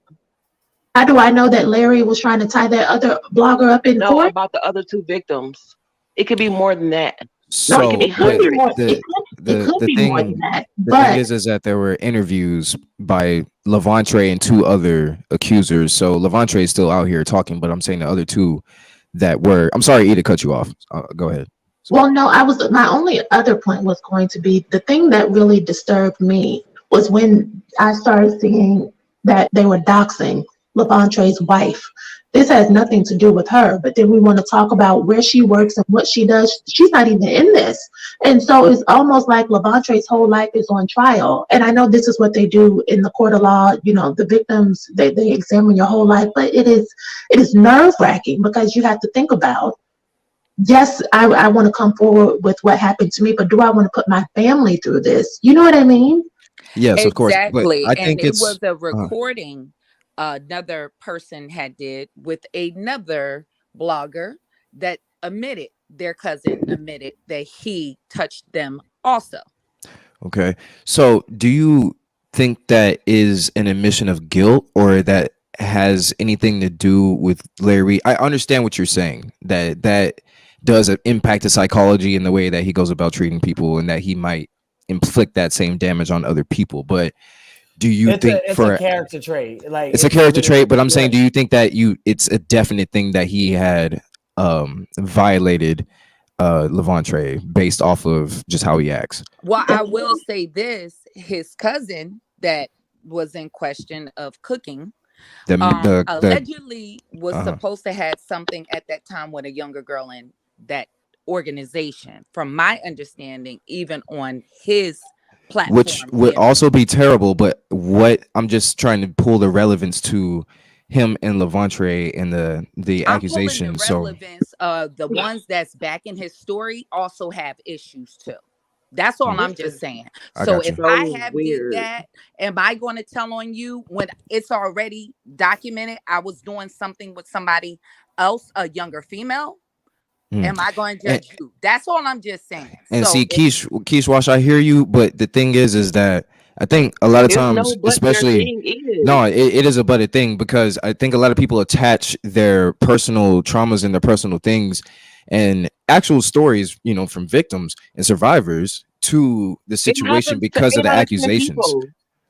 Of course it does. It happens to a lot of people, and I understand what you're saying, but where have you read a guilty verdict that Larry Reid actually did anything to anybody on black and white? Is what I'm and full disclosure, before why don't you answer people people don't go to court, they don't tell. That's what I started my story off with. They're scared to come yes, but forward. I'm reading the chat. I don't know Larry Reid. I don't give a fuck. I honestly, if you want my honest opinion, I think him and both Lavontray are down low, and are struggling with their identity. That's what I believe. If you really want my opinion. So as far as you believe what? I believe both of them are on the down low and struggling with their sexual identity, and Lavontray's wife knows it, and that's why, you know, he's in Atlanta. Of course, that's what I believe. If he was a victim at a young age, he probably would be struggling with his identity, because the person that was touching it was probably telling him it was right, and he probably didn't know. This probably was before he was even attracted to women. And this so of course he would be struggling with his sexual identity. And that's why he went to his gay brother to tell his gay brother the story, who then disseminated it across to the church and to the family and all of the other stuff. So that's what I believe. And I believe Lavontray's wife knows it. He's in Atlanta. Hello. Okay. So like, where, you know, that type of lifestyle happens all the time. And this is why they're probably having prenatal issues or whatever the case may be. I don't know. So this is what I'm picking up. I have a lot of male friends. I have a lot of gay male friends that told me that they were touched and they didn't know if they should like men or women. They were just confused when they were young because a man was touching them. So they didn't know if it was okay and that they were supposed to like men or if they were attracted to women. They had to figure that out once they started to grow. Can I ask a question? Can I ask a question? Because I hear what Knockout is saying about, and I could be wrong. Basically, you're saying irrefutable proof is what you're asking for. Like, have we seen any? Would that would erase any doubt? Is that right?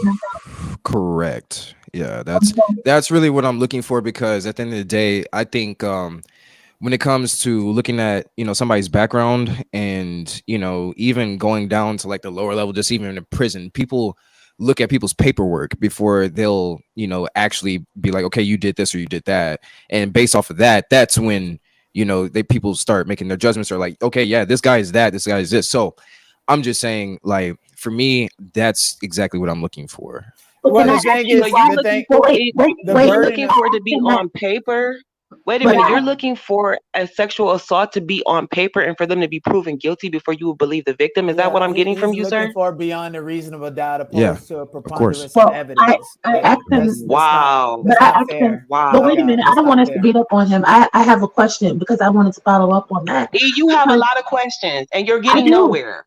But how is she getting nowhere?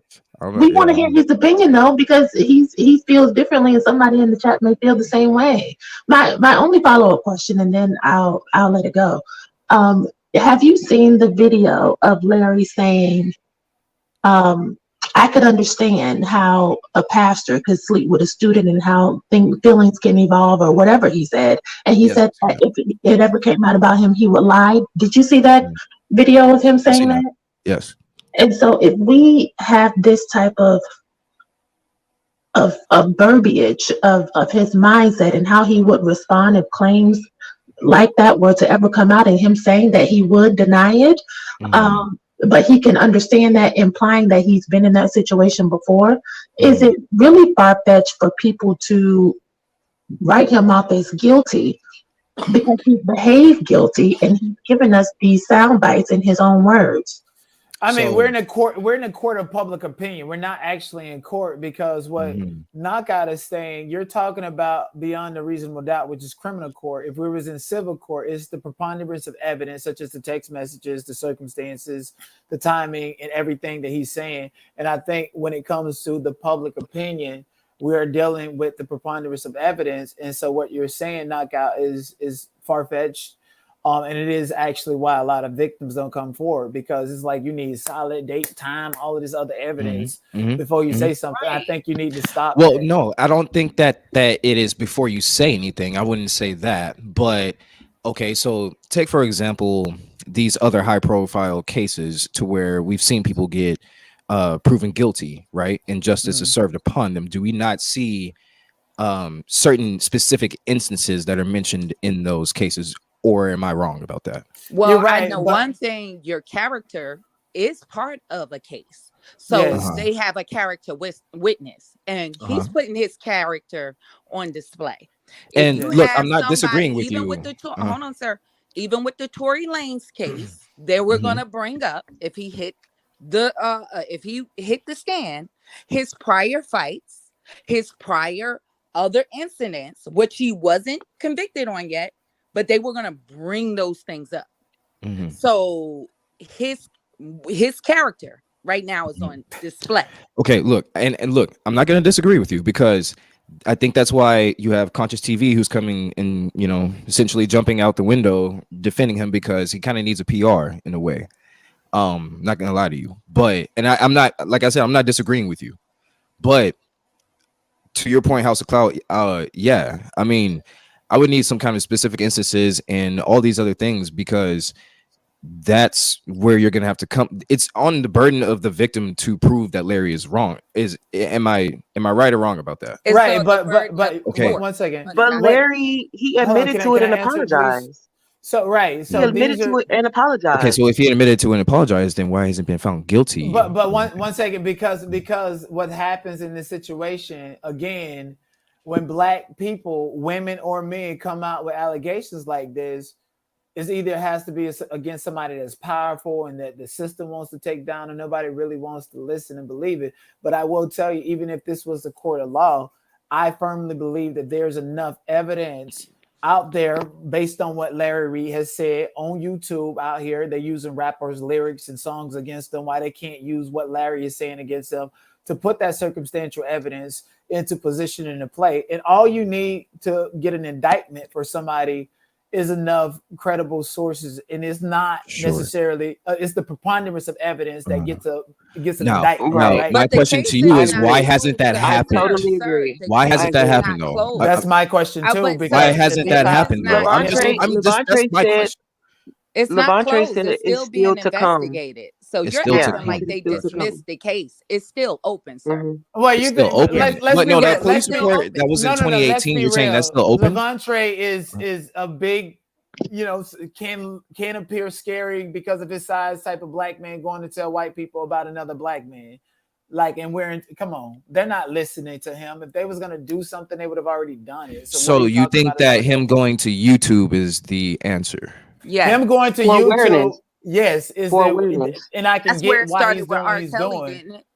Right, exactly. And then the thing, exactly. So and the thing about it is, like, I'm looking at Lavontray, like, why are you going from this platform to this platform? And it's because I was over on social audio. It's like, if I tell my story and the person I'm telling about then tries to spin a narrative, I'm going to be reluctant to defending myself and correcting the record. And it's like they're going back and forth on these different platforms. Larry Reid has been forced to, he's content. His whole situation is content. So if Tasha K does a wrong with Lavontray, like, I feel like one of these content creators, one of these big influencers need to have enough intellectual prowess as well as enough dignity to get both of them on the same motherfucking platform and have the goddamn conversation. Because Larry Reid could pick apart Lavontray's interview in this video and say, oh, he's lying about this, so I need to respond to that. And when he responds, Lavontray's going to respond. And now you see them just going back and forth all the time. To your point that you made to me earlier, why would he want to associate himself with his So predator? why was he still texting him if he on social media, going back and forth with him.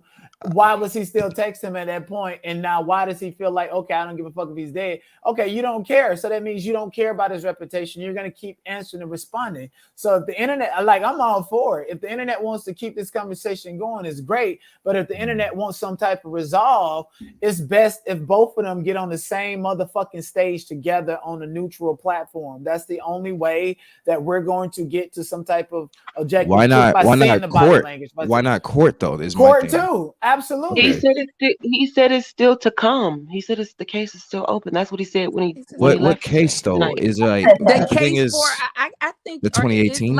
Is Larry paying you? It's because I don't understand. No, Larry's not paying me at all. This is the news goes out with crimes every day. And they ask and they put information out there to bring other witnesses forward. So we just had a situation even with Jennifer Huff. She took her thing forward on what she felt like she was being bullied. So why can't people come out to make awareness where a person have a certain amount of power? Larry do have a certain amount of followers, and why they can't make it aware. This is how R. Kelly, the case got blown, reopened. Remember, he was acquitted and it was videotape of a situation with a minor, but he was acquitted.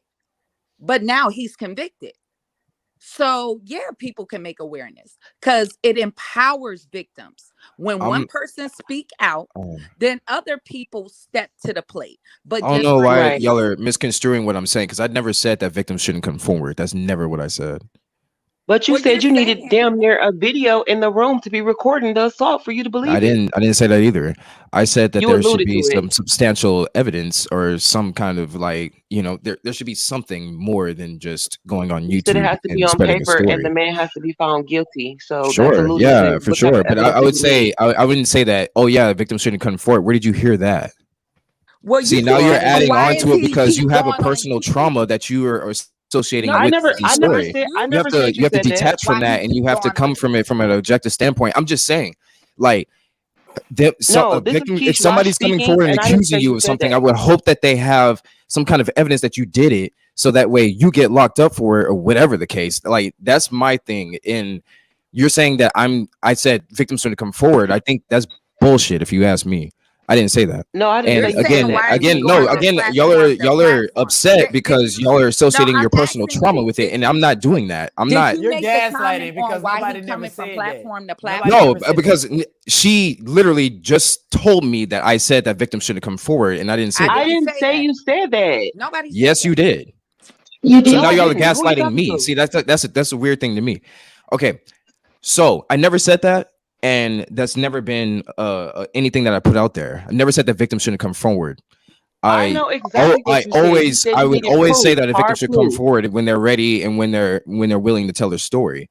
And if they want to come and do it on YouTube, then fine. But I never said that they shouldn't come forward. So don't put that on me. Excuse me. You said you needed hard proof, something on paper, yes, I do. for the person to be found guilty. That's what you said. Would absolutely solidify that they did something, right?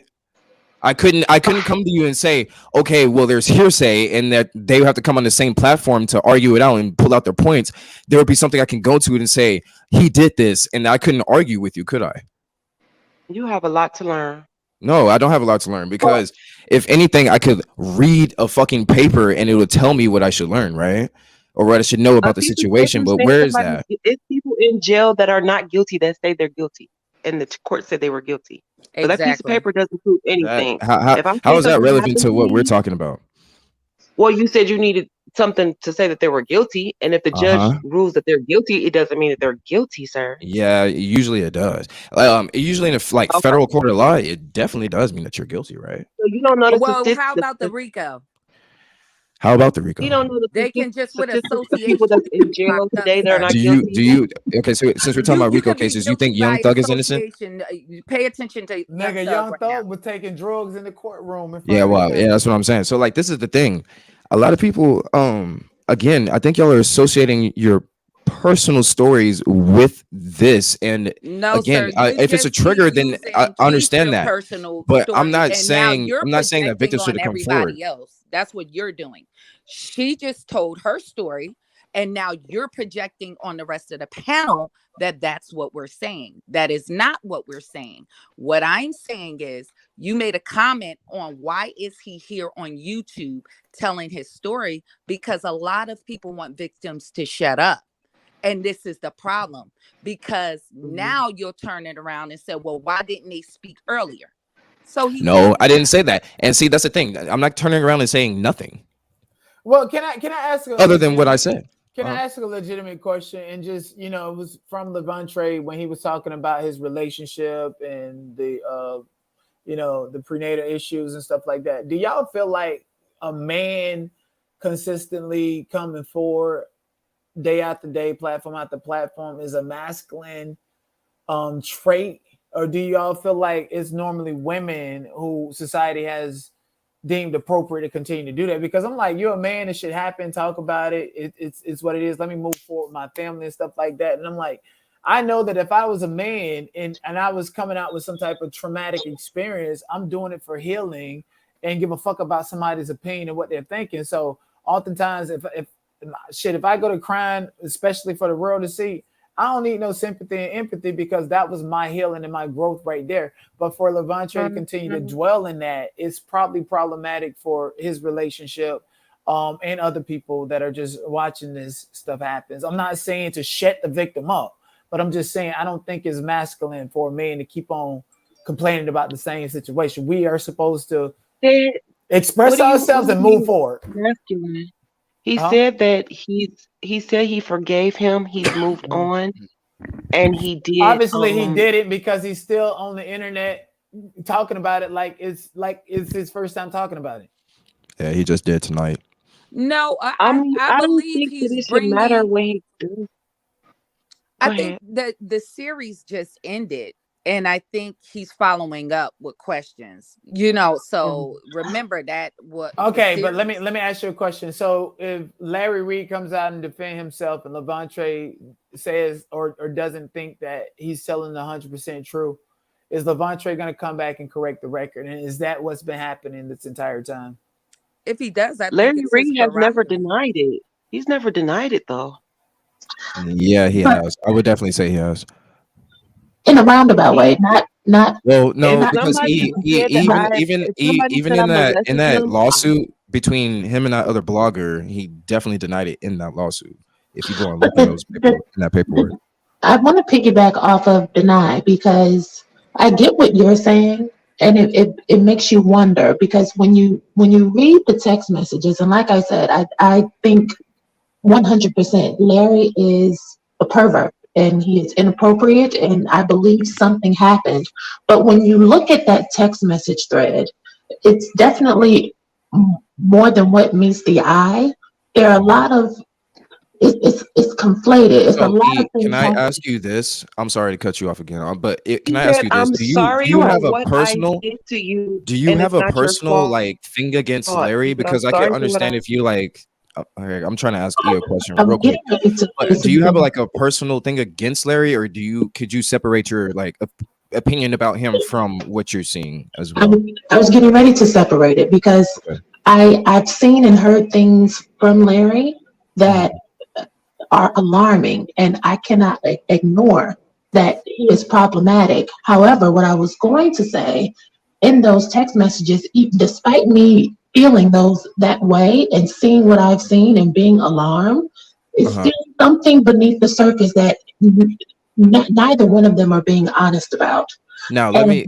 Okay, so you're saying you. I agree with you. So neither one. So now let me ask you this: when was that text thread produced? Do you know? Like, I'm not produced, but when did that happen between them? When was that exchange? 2007 or 2008? I mean, 2017 or 18? No, not 2017 or 18. So that would mean that that Lavontray was old. Okay, so.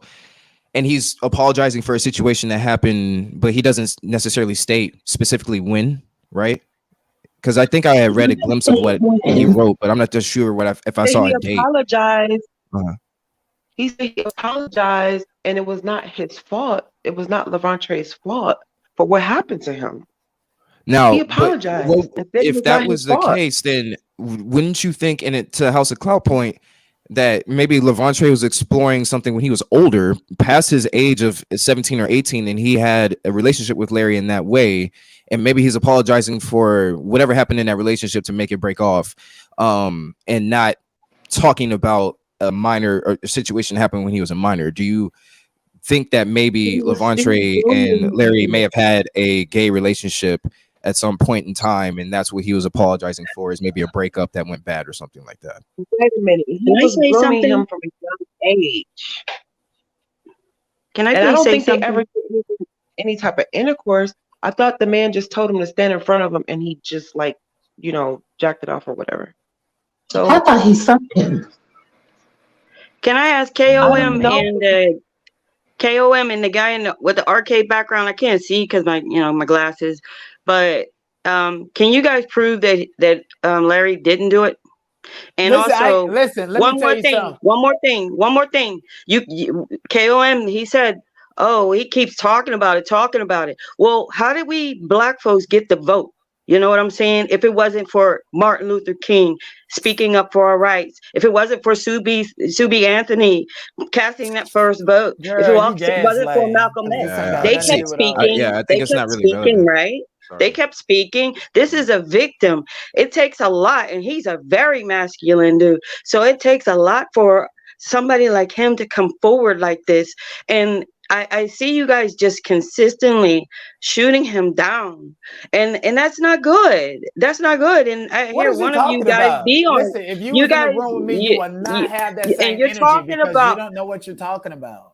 Okay, so anyway, you all. never heard of circumstantial evidence? You never heard of that? And I heard one of you be on CTV. Girl, What? No, I don't know who the fuck CTV is. What is you doing? Why are you getting filed? Let her get it out. Wait, I came on radio. I've been speak. I mean, I just feel like this. When the person, I get emotional because for a guy to come forward like this, and a guy of his masculine stature, it is not easy. And on top of it, you're also taking a person who was victimized up here and making it seem like, oh well, if this is triggering you, that's very, very insulting. And on top of it, it's like then you say like Lavontray is whining or something, and just he keeps talking about it. Well, if Martin Luther King didn't keep talking about it, where would we be? Girl, Martin Luther King died of a broken heart because a white woman named Betty didn't want him. Get out of here with all Check that. it out, guys. You just got your answer. You just got your answer. Now he just told on himself. I think. How did I tell him myself? I think to answer your question is like, again, I think you're attaching a lot of personal feelings, and you're saying like things are fact when you don't have any proof of those things when it occurs to Lavontray. Anybody else who's a victim up here, I'm not putting them down. I'm not trying to be condescending. I'm just saying that, I understand where you're coming from as somebody who's a survivor or as a victim. I didn't say that, did I? I'm just trying to speak to what you're saying. I'm trying to speak to what you're saying is that I'm not trying to be condescending. I'm not trying to talk down on anybody's situation. I'm not trying to put down anybody's situation at all. I think that survivors and victims of sexual abuse or M-word, R-word, I don't know what T-Pain allows that, but I believe those people are extremely strong to come out and say anything at all, and especially if they want to bring awareness to the stories. I definitely commend that. But you won't believe them. But when that's not true, because a lot of victims do have a lot of proof and a lot of things behind their stories. I don't know what you're talking about, because a lot of victims that do come out have a long story that they go and I'm sorry, but I believe a lot of victims. I'm not there. I'm sorry if you have that misconstrued, but I also do believe victims that don't have paperwork. But again, the thing is I would like to see hard proof, especially when it comes to. Is you sucking Larry dick or something? Because you just like you been an oxymoron in real time. No, it's not an oxymoron, because if anybody was to believe anything, you would look at paperwork. That's But sir, I'm no, sorry. no, sir. Have you ever heard the term, if you see something, say something?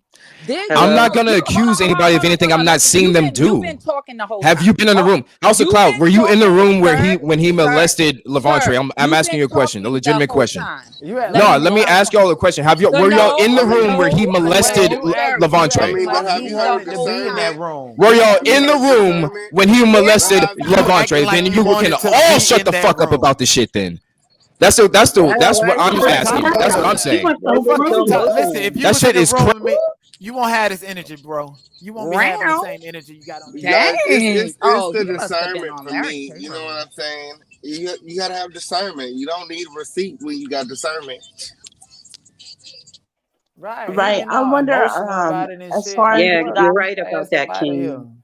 as far as with the guy who just went out, I'm I like, don't know just like why you y'all said, always King. looking for me. The show, y'all wouldn't even be on the show right now if King wasn't here. King is here. I hear everything. I'm right here. Right. King, like I agree with you. It's about discernment because when we watch movie, when we watch TV, we try to see or picture what's going to happen at the end, but the story is already being told. So for Lavontray to come out and to continue, giving his side, maybe people are pulling him in to give his story, and it's okay Right. to talk about the story But because but it's Alyssa, healing. but Alyssa, Uh-huh. I understand that. And for Larry too, and for Larry too. Okay, let me put it into this perspective so that people don't, because I see people like, I don't give a fuck about what nobody say. But here's the thing, like you as a woman, right? If you're with this man that you're trying to build a life with, and one second, let me finish. Give me just 30 seconds before anybody speak. If you're with this man trying to build a life with, and for the duration of since 2017 and we're in 2023, that's 6 years, going on 6 years where you're on the internet in this situation of where there's interviews and stuff. And Lavontray, when he's out in public, people see him and notice him, and it's all about Larry Reid. And now you're his old lady next to him.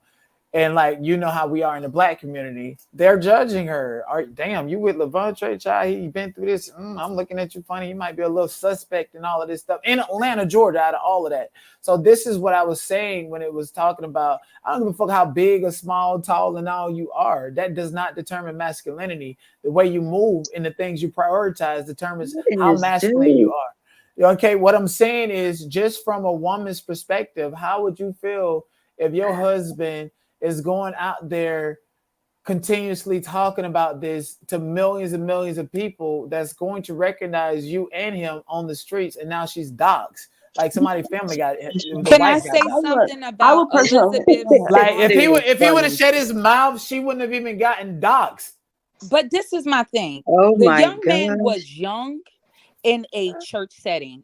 People like Elizabeth Smart and even Kaylee, who was the young lady that was adopted at 12, kept by her captor, and people will, with their abuser, will see a distorted picture. This young man was very young and impressionable. So even with her, she was able to leave. She had 2 children by a man that was who kidnapped her. But at 22 years old, she didn't leave. Do you accuse her or do you blame that person? There's a psychological thing that's done to you sometimes when people violate you and then turn around and play a father figure to a person, and you're in a religious setting.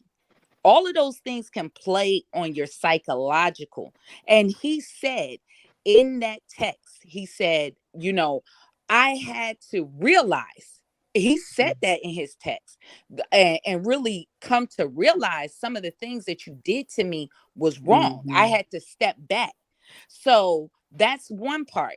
The other part with the other gentleman that left, people like that is the reason why young children get killed, or people that's in an abusive situation, nobody report anything. Because it said, if you see something, you say something. There's a lot of red flags that this man right there is showing. And I bet you that man that was up here, he wouldn't let that gentleman babysit his kid. So people got to stop playing, because if you're going to keep denying obvious red flags. This is why people can lose their life, or children unfortunately get killed, because people won't stand up and say anything. So I'll digress from there. Well, no, I want to piggyback on that point because, Denai, when you mentioned the wife, she's a victim of Larry's as well. Remember, he sent the wife away when she was, because they were having a relationship. He didn't want Lavontray to be with her. And not only that, she's still a part of his story, and she's still a victim of Larry's because remember, she's being doxxed. And people are doing this to come to Larry's defense because Larry is throwing rocks, but he's hiding his hands. So this just get more and more interesting. What do you mean? So after this took place, Larry was able to convince him to make his wife go away, and now she's still having to live with in that bubble herself. So I get what you're saying, and that just adds more pressure and stress to the relation. Like it just given to me, like, especially with the fact that Lavontray is responding to these text messages with Larry Reid. I'm like, dude, at least respond in a way to where you can have some backing, but you wasn't even doing that. You was just like it was a casual conversation. You're supposed to be this victim, and you're still communicating with this dude who sent your wife away, who caused riffraff in your relationship, and now I thought he made them both leave. This is what I'm saying. He made it's them like, both leave, right? This child, this sounds like a lover's First quarrel. Lavontray and then This his sounds wife. like a lover's quarrel, and the white people is looking at this like an LGBTQ issue. That's Sir, you might have not ever grew up in church, but a lot of these people can dominate people because from my understanding, what Larry was saying with the young lady, he felt like the boy was a riffraff, is what he was saying. He was doing a lot of things. He wanted her to be a minister in the church, and he didn't want her to associate with him. And her parents were parents of esteem in the church, and he did not want them to come together. Now, that seems very controlling. Apparently, for these young people to be married this long, it was love in the situation. Larry have to be looked at even further as an occult leader in that situation. Who are you appointing people and who folks can't deal with? Even the mother said that she had to keep it quiet, that she was dating somebody when she was in St. Martin. It was very controlling. Wow. So And I want to add to that too. A lot of it was an occult, sir. You got to look at what Larry's saying. It was like carbonation going on. Like it was an occult. Yeah, and I want to add to that. A lot of those cults or churches or places where they have the people living in their homes, they usually do want to arrange the people that they marry or they get with. And if you don't go with those, if you go against those rules, they will remove you from the house and disown you. Exactly. Can I speak on something very personal? I am a daughter of a pastor. He has since passed away.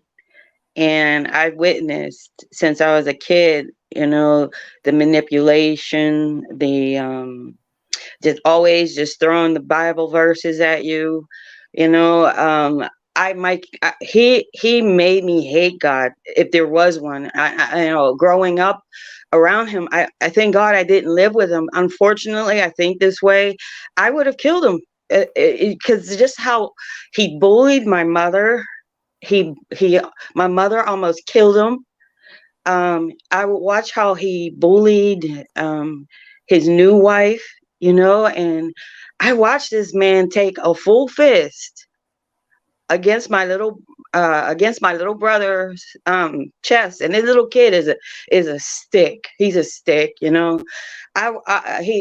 beat the crap out of me once, where I had bloody gashes on the back of my legs, all because I stuck my middle finger up to my sister, but then as an adult, I let all that go. I forgave him at the age of 26. I'm 50 now. And I watched how he didn't work. He was even out of the church. He would let everybody go we have our own family church. He would let everybody go to the church, and he would sit at home. And I finally I lived with him as an adult. And I was being like goofy. I didn't want to go to church because my hair, it didn't turn out right. Superficial I am, And I guess he didn't know I was upstairs, and I heard the TV go on. This man, I never seen my dad shirtless. This man came out with long johns on, no shirt, with the football game on. You would think, okay, my family's at church. I know we're fighting the family church right now. I'm going to watch the church at home. No, and our church was televised. I watched him manipulate his wife. He didn't work. He sent my little sisters, who were only 17, 18, working at McDonald's. My other sister got kicked out of the house.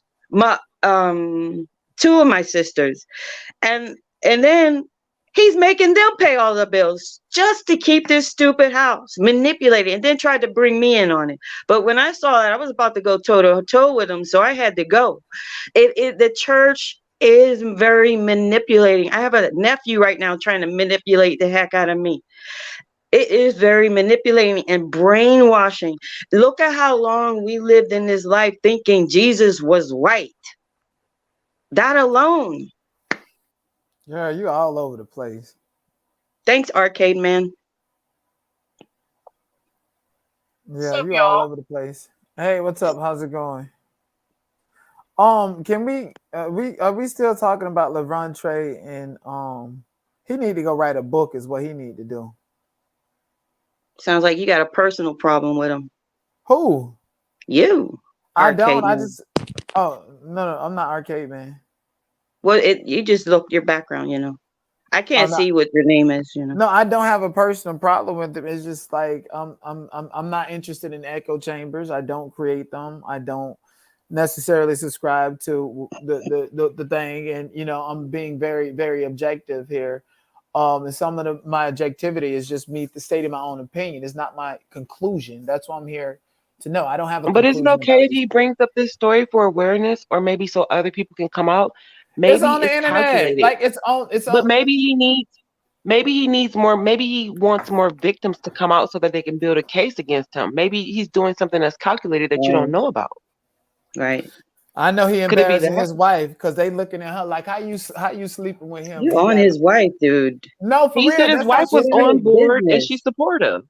She's supportive. And he said he don't like nobody talking about his wife, and you just keep talking about his wife. Can I ask a question though? Can I play devil's advocate for a minute? Yeah. If Larry Reid is this dude, which I believe, because I mean, whatever.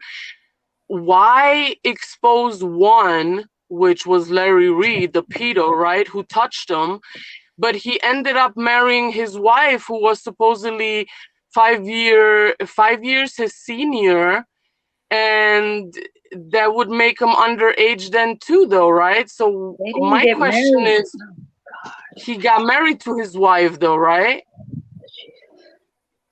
I didn't hear where his wife was 5 years old.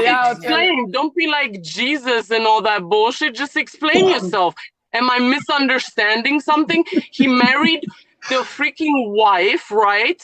Which was 5 years older than him, which would have made him a teenager then too. So she's a freaking abuser then too, right? She's a pedophile then too. So how are you marrying one, but you expose another? They got married in 2019, which would make him 19 years old, right? Hello. I think he was above 18. That makes her, but they started messing with each other when he was a teenager. I think when he was 18, right? No, I think she's absolutely right. He was a teenager, 17? but he was He the was difference 17. between what happened with him and Larry and him and his wife is that it was consensual. It was consensual what happened between him and his wife. He consented. The legal age of consent in North Carolina and Georgia is 16. He consented. He's a man. He wanted to have sex with his wife. He did not want to have sex with Larry. He never consented. Larry manipulated him. That is the difference. Oh, all right. Okay. Because that was my question the whole time. Lavontray's back. I'm going to have to start dropping y'all. Please be respectful of Lavontray. He's back. Do not overtalk him when he comes up here, you guys. Okay. Thank you. Okay, Lavontray. I want to say something real quick, and then I'm gonna hop down. Hello, I just want to. Lavontray is back. Okay. I just wanted to speak to the fact. Some people are, making comments about. So, why did he still communicate with Larry? Why was he still in communication with him? Why was he responding this way? Why was he responding that way? And I just want to say that, a person that has, for instance, Stockholm syndrome, right? They're not going to respond the typical way that somebody would think that they're going to respond. So we can't really tell a person how to feel and how to react and why did they react this way. We may think that they should have acted one way, but you don't know. If you're a victim, okay, of a situation like this, you are in your own mind, you're in your own, so you may not react the way people think that you will. Hey, Lavontray. Hey, how's it going? Can you hear me? Yes, we can hear you. you. All right, cool. I hopped off for a minute and I hopped back up. I saw y'all was still having the conversation, and I'm doing something that I know Reed would never do. Like, I don't have to plan to have these conversations. So I heard questions as I was coming in, and I'm going to stay on for a second to answer some questions. But yeah, so I'm just here to answer a few questions before I hit the bed. I'm gonna ask it respectfully because I have been kind of vocal. Yeah, please do that. Please do that because I don't want it to go left. So just keep it Okay, respectful. cool. Do you feel like somebody else ask a question? I need to figure out how I'm gonna ask it so that it's respectful. So can somebody else go? Well, Okay, I'm just I'm gonna gonna say go. I commend you for coming out and telling your story. I myself personally, I would say I know it's probably difficult to try to battle someone with a large platform and really being the long voice. So I personally admire you because a lot of people will say, well, why this, and that, but they don't have the kahunas to do what you do. A lot of Right. people want to be naysayers, but themselves, I think, have a lot of personal issues because some things might have happened to them and they didn't have the guts to stand up and say something. So I commend you because even Hassan Campbell have a platform where right now it grew because he came out and said some things. And there's a lot of men in the Black community that will make fun of people or disparage what happened when a lot of them know the same thing happened to them. So I commend you as a man for standing up for other men that had this experience. So I just want to say I salute you. I appreciate that. I appreciate it, Queen. Definitely So- appreciate it. Go ahead. No, go ahead and respond to her. I'm sorry. Yeah, I was just gonna say I appreciate that. If you haven't been in my position, a lot of it isn't gonna make sense. I think it's irresponsible to question a victim of why they handle certain things a certain way. If you've never been in that position, that's irresponsible for you even have that thought. If you've never been in a position, so but I appreciate that. I appreciate you saying that. So, Lavontray, since coming out with this story and being on multiple platforms, do you feel like your masculinity has been tested by people that have intimate ties and intimate relationships with you? No, my masculinity hasn't been tested. I want to maybe re-ask the question. Maybe explain what you mean by my masculinity being Well, tested. and I want to respect King Payne's platform, so it ain't nothing scared about me. I just want to make sure I'm respecting King Payne's platform and his preserving his relationship with you and whatever. I don't do echo chambers, so sometimes the questions that I ask and the concerns that I have might be triggering. I want to respect King Payne's platform, so like with all of this stuff happening and you coming out telling your stuff, it's just like when you was like, oh, respect the victims and stuff. It's just like, I don't know if there's some type of biasness within me, but it's very unusual to hear men, especially cis hetero men, play the victim, and you're doing that on this stage right now. Okay, so understand Say this. played? Hold on. I got this. Let me respond. I wish I could see you. You can see me. I'm right here. I can't see you actually.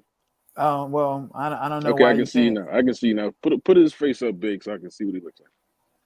So, yo. There you go.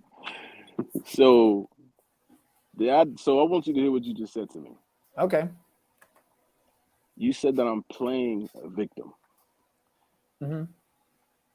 I want you to consider you don't know me. Mm-hmm. And I heard you were actually one of the ones where I wanted to get back on the platform. Some of the things that you're saying, brother, like you're using your words in such an irresponsible way. To suggest you have no evidence of anything that I'm saying being false. Mm-hmm. So to suggest that I'm playing a victim with no evidence of anything is disrespectful for anybody that's ever experienced what I've experienced, and it's extremely irresponsible for you to take the approach. And when you're talking to me, you're not talking to someone that's covering the story. You're talking to me. I said it. So to say to me, as a person that has lived through it and experienced it, and to say that I'm playing a victim, that's disrespectful. And I would encourage you to never use that type of language towards someone that has made these types of allegations. It makes you look horrible as an individual. Well, you know what? Besides unwinding with Tasha K, have you gotten any therapy or professional help regarding this situation? I'm not even interested in answering that from you, to be honest, brother. I mean, you disrespected me in a way that's, and I said before you even started talking, let's keep it respectful. I swear listen, I come from Clubhouse where like y'all ain't ready for my interview and like you understand what I'm saying. So I'm gonna ask you questions that. No. You didn't ask me questions though. You made an accusation. I made an accusation based on the interview and based on what I heard, and I'm entitled to make my opinion. And here's the thing: the last thing I want to do. But no, one second. Can you be quiet? Because no, I'm not going to be quiet. Because if you would have heard the interview, he said he got therapy, and a lot of all your thing that you're doing here is assuming. He's on here to troll for CTV. That's what he's doing. That's your problem. You ain't spend the money to get the app to actually hear his story. And then you would have heard that he said he had therapy. Can I ask a different question? Hi, Lavontray.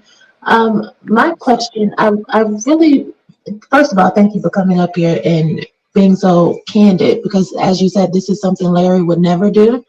But my question is more so in regards to, because I may have misspoke earlier in regards to, I made this comment and said that Larry had sent your wife away, and he was trying to, from my perception, and please correct me, my perception was he was trying to isolate you from being in any romantic relationship. And then I also heard that your mother was sent away as well. Can you kind of speak to the timeline? Did Larry in fact send, was that your wife he sent away, or was that a different young lady?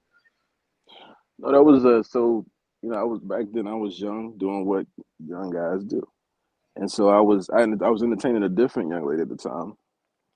And let me just calm down for a second. This cat just pissed me off a little bit. I normally don't even get out of my character in this way. But that triggered me in a different way. So let me just take a second so I can properly respond to you, because I'm shaking. Like I don't do this internet shit on purpose. On purpose, bro. You talking about you from Clubhouse and all this shit. Like I'm out here. I don't do this talking shit on the internet. And so I'm just trying to let me just relax for a second. Let me just relax for a second, because it can go a whole nother way. Believe me, nigga. Believe me. So let me just chill. Let me just chill for a second. But anyway, it was a different young lady. I can't hear you right now. I can't hear you. Oh, okay. So yeah, it was a different young lady I was entertaining. They sent her away, and my wife, when I was kicked out of the church, she was kicked out of the church shortly after that. So that context was a little different than what you're describing now. Yeah, it was a different young lady.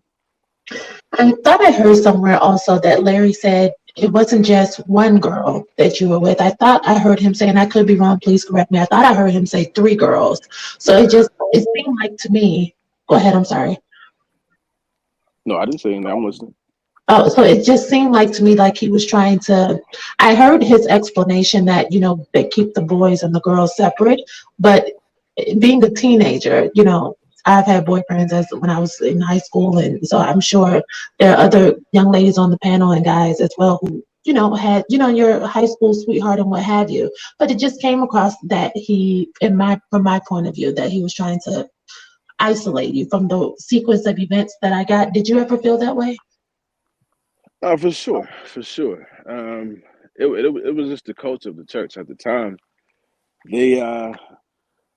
They were very, very intentional about, if you want to be in a relationship with someone, you have to get it approved, basically. You know what I'm saying? That was just a part of the culture. And so a lot of the times, as a young kid, the idea of like asking someone for permission to like a girl just felt crazy to me. And so that's really what it was. So when they found out about the young lady that they did send away, he sent her off, and that was actually when I moved in with him, or one of the times. So were you still having a relationship with this woman after you got sent away from the church? No. Okay, so when you got sent away from the church, it kind of departed you. No, which woman are you talking about? So you're not talking about your now wife. You're talking about another woman that you were with in the church, correct? And then you got sent away? I didn't get sent away. She did. She got sent away. Do you feel like she got sent away because they or Larry Reid knew that y'all was in some type of relationship, and once she got sent away, you moved in? Could that be a possibility? Well, that's exactly what it was. So Larry Reid was jealous of you having a relationship with the woman and sent her away and then moved you in with him. No, so as I just explained, the culture of the church was, if you wanted to be in a relationship, it had to be approved. This wasn't approved. And so when they found out, they sent her away so we wouldn't be able to have contact with each other. Do you remember the criteria to getting a relationship approved? What was like and maybe it's been so long ago you don't remember, like what was his matchmaking style like? Yeah, it was, I wouldn't say it wasn't like a matchmaking style. It was more so of just it was just a way of just having control. It was like one of those things. He was very intentional about being in everybody's life. Can I ask? I'm sorry. No, you good. Go ahead. Can I ask, why did he go from North Carolina to South Carolina and then move the congregation, or some people moved and follow him to South Carolina, and he inadvertently moved to Atlanta? He made mention of driving back and forth every weekend or something? Can you shed some light on that? Because I just find that very occultish. And I will say, sir, you need to go and watch the interview, because you're asking a lot of inappropriate questions. And if you want to be an interviewer, sir, you really need to go. Who are you talking to? You, right? Why sir, are you? You a whole woman. Why are you talking to you? me? Because why are you talking to me, sweetheart? Well, and we can make it Clubhouse, boo. But even let if me I tell go back you, and watch need to learn how to educate yourself. Let me you ain't ask no boss. Listen, Goodbye. lady. Now, Lavontray, can please you leave answer me the alone. question? Goodbye. You boy, Who bye. is this lady? You got the wrong one. Boy, Right. bye. All right, you good. You Love weird. you, But girl. even if I go back and watch an interview, it's just gonna spark up more questions. I'm gonna let you know that. Well, So if I that's go, then you can ask Because your actual mind is direct made up. questions instead no, of my give mind me is not get made up. therapy. My mind is And you would have curious. known that if you was following the I think those story. lights are getting to you back Girl, there in your take your brain. ass to motherfucking sleep and stop talking to me. Stop I'm having a cussing so he conversation don't with this get man. demonetized. This ain't Clubhouse, Okay. boo. Learn the Well, business. I want to say thank you so much, Lavontray, for being brave. I know you heard us a lot, but I'm so happy that you tuned in, came on here, because that's like when you want to face somebody face to face, you can shut them down just like that, and you can also bring out their idiocy even more. You know what I'm saying? He got all shook. He got all shook up when you got up here. He had to I guess pull back a little bit and Wait, who rephrase y'all some talking things. about? Are you talking about me? But anyway, The I only wanted to say reason that thank you, happened is because this is Lavontray. Kingpin's platform. And Like, I would say don't keep Why are on. you yelling though? Like you morbid. y'all Why are spinning a you narrative yelling though? talking about me spinning a No, motherfucking we narrative. talking about you being rude. Keep speaking, Okay, Lavontray. but y'all Don't talking about ever let me. no one tell you No, different, who else man. we talking to He's but you? questioning about Girl, your go to, wife you and need her to get that supporting fucking white you. He's hide off all of your lost, dude. face. He's No, all nigga, lost. you need Keep to get some on. followers and stop You're trying to able act to. foolish. That's what you need to do. You fine. Okay, all You're right. able to get All other men right, to stop speak trying to about get this and clout. be more You'll comfortable do with it. anything for clout. I've been watching No, you bitch, from the I'm a beginning, man. I hope superstar. you No, can hear ho, me you through not. all of this. You's a broke, dusty Negro. That's what you are. And your daddy, that's All why right, he tell want no your white wife Your rabbit. thank you mama for now being by what, your That's why side. you nigga? still Yeah, talking She's to a I'm from niggas. blessing. North, You boo. She's You talking to an don't men angel. want like to you try me. crazy. I'm You from talking to North. men like you Try crazy me. because you're Try a me. Thank you, disobedient. King. I No, gotta go. I ho. gotta get up in the No, morning. ho. Love you, King. Always here You for too you, man. You too disobedient, Sherry. No, you too child. Yeah, thank you.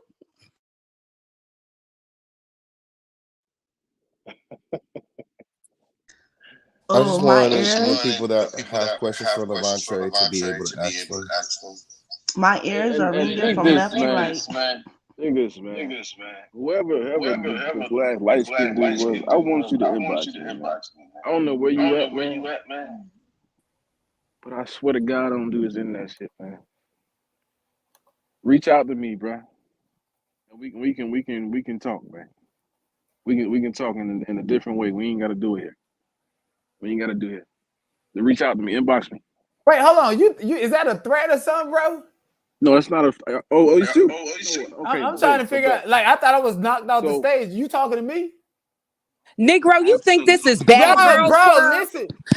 Hey, Natalie Nunn, Bro, get your ass I'm off the done. stage, Why is Natalie. this woman talking You to me when I'm Natalie talking to a Nunn, whole nigga. man, bro? Why don't you cut it the Why hell are you out? talking You to ain't a me? baddie, bitch. I'm Get trying to off. talk to a whole I man. know Why I'm are you talking to a hoe interrupting right me? now, and that's you, bitch. Yo, you too No, masculine, get your ass sweetheart. up off the That's why stage you ain't with got your no dick. You dusty on ass. this panel with all of us because a nigga ain't fucking you right. That's the problem with you No, women baby, these I'm days. married, boo. Okay, then why you on this panel? Because Go I'm boo up with talking. your Why the husband. hell are you You on ain't here got is no the motherfucking question. husband. You Why lying on the the hell internet is you about on who you here? is. No, what 'Cause you're I mad can for be. is you want to be a bad girl. You a All bad right. bitch Well, today?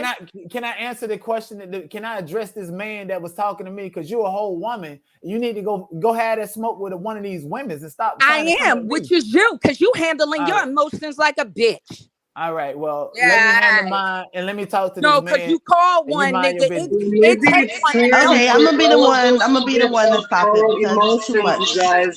Yeah, too many emotions. And it's only right for Lavontray to. Right, it's only right for Lavontray to want to. It's only right for Lavontray to want to communicate with House of Clout, like with the conversation they will have together. That will be between them. It's not for anybody else to even say anything about it. Some people that shouldn't have You that got an anymore. echo in your. Yeah, thank you. So Lavontray, so what are you trying to say? I ain't trying to say shit, my nigga. What I'm saying is, if you want to have a conversation with me, we ain't gonna do it on here like this.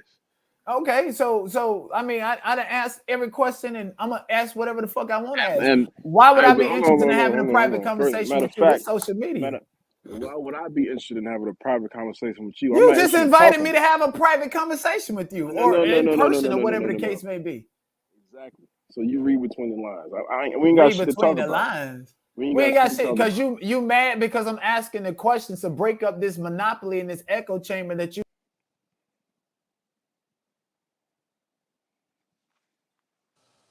Okay, so if y'all not gonna talk, then I'm sure that the other ladies have some questions for you. Um, Kingpin, I'm a slide, man. I really hope I hope he reach out. I really hope he do. what do you want him to reach out to you for? I mean, we'll figure it out when he reach out, but I just hope he do. Well, can you just take a question from these ladies who are waiting? Man, I'm on the East Coast, baby. It's almost 4 o'clock, man. I got to slide, man. I just had to pop in real quick. My wife didn't even want me to get up here again because I knew this shit was gonna happen. Like I ain't built Man. like none of none of these internet niggas, man.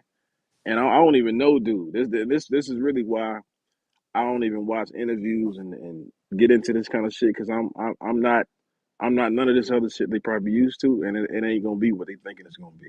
So for now, I appreciate all y'all, man, but I'm gonna slide, man, and maybe I'll pop in on another day. But yeah, I gotta go. Lavontray, can I tell you something before you go? You cannot let that, because the majority of us really do support you. And sometimes you have men like that. I think he's wrestling with his own issues, because that was a lot of toxic masculinity. I don't even like to use that word, but if it was, it was on him. The majority of us do support you, and we understand. So, like I said, I'm very supportive of what you did, because I do understand you have a lot of people in our community, and why this is perpetual. Even with crime in our community, there's a stop snitching type of narrative. And so, even with people being murdered, a lot of people feel like a person that tells who's a victim is, the bad guy. So I just want you to be encouraged. I will continue to pray for you, because I don't want you to be moved in this situation, and whatever God put on your heart, you make sure that you do. So I don't want to tie you up. I just want to say I support you, and I thank you, King Payne, for being a voice and giving us all an opportunity to speak. Thank you all. Appreciate you, Queen. Appreciate you. Thank you, Lavontray. My man, y'all be cool, man. All right, you too.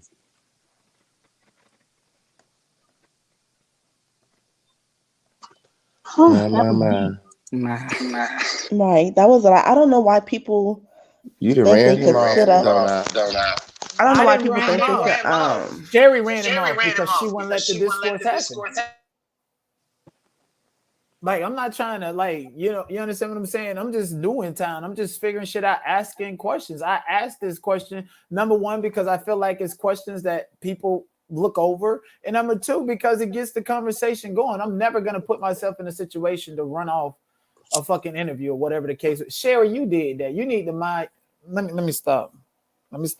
But Sherry, you did that, man. I feel like, I wasn't speaking to you. You don't know me from Adam. You understand what you're trying to put on your superwoman cape, and I get it, and I understand it, and I get it. But like, he was asking me a direct question. We could have had a discourse right here, regardless of how it started. Bruh, he just said that you was bad, disrespectful. Stop. Okay. Yo, right. you is deflected like a mug. You really. You know what? We can move on to Jaguar Wright, because he ain't here. And I don't talk shit about people that's not here to defend themselves when they leave. I'm not a pussy nigga, so I'm not even gonna go there. So we can move on.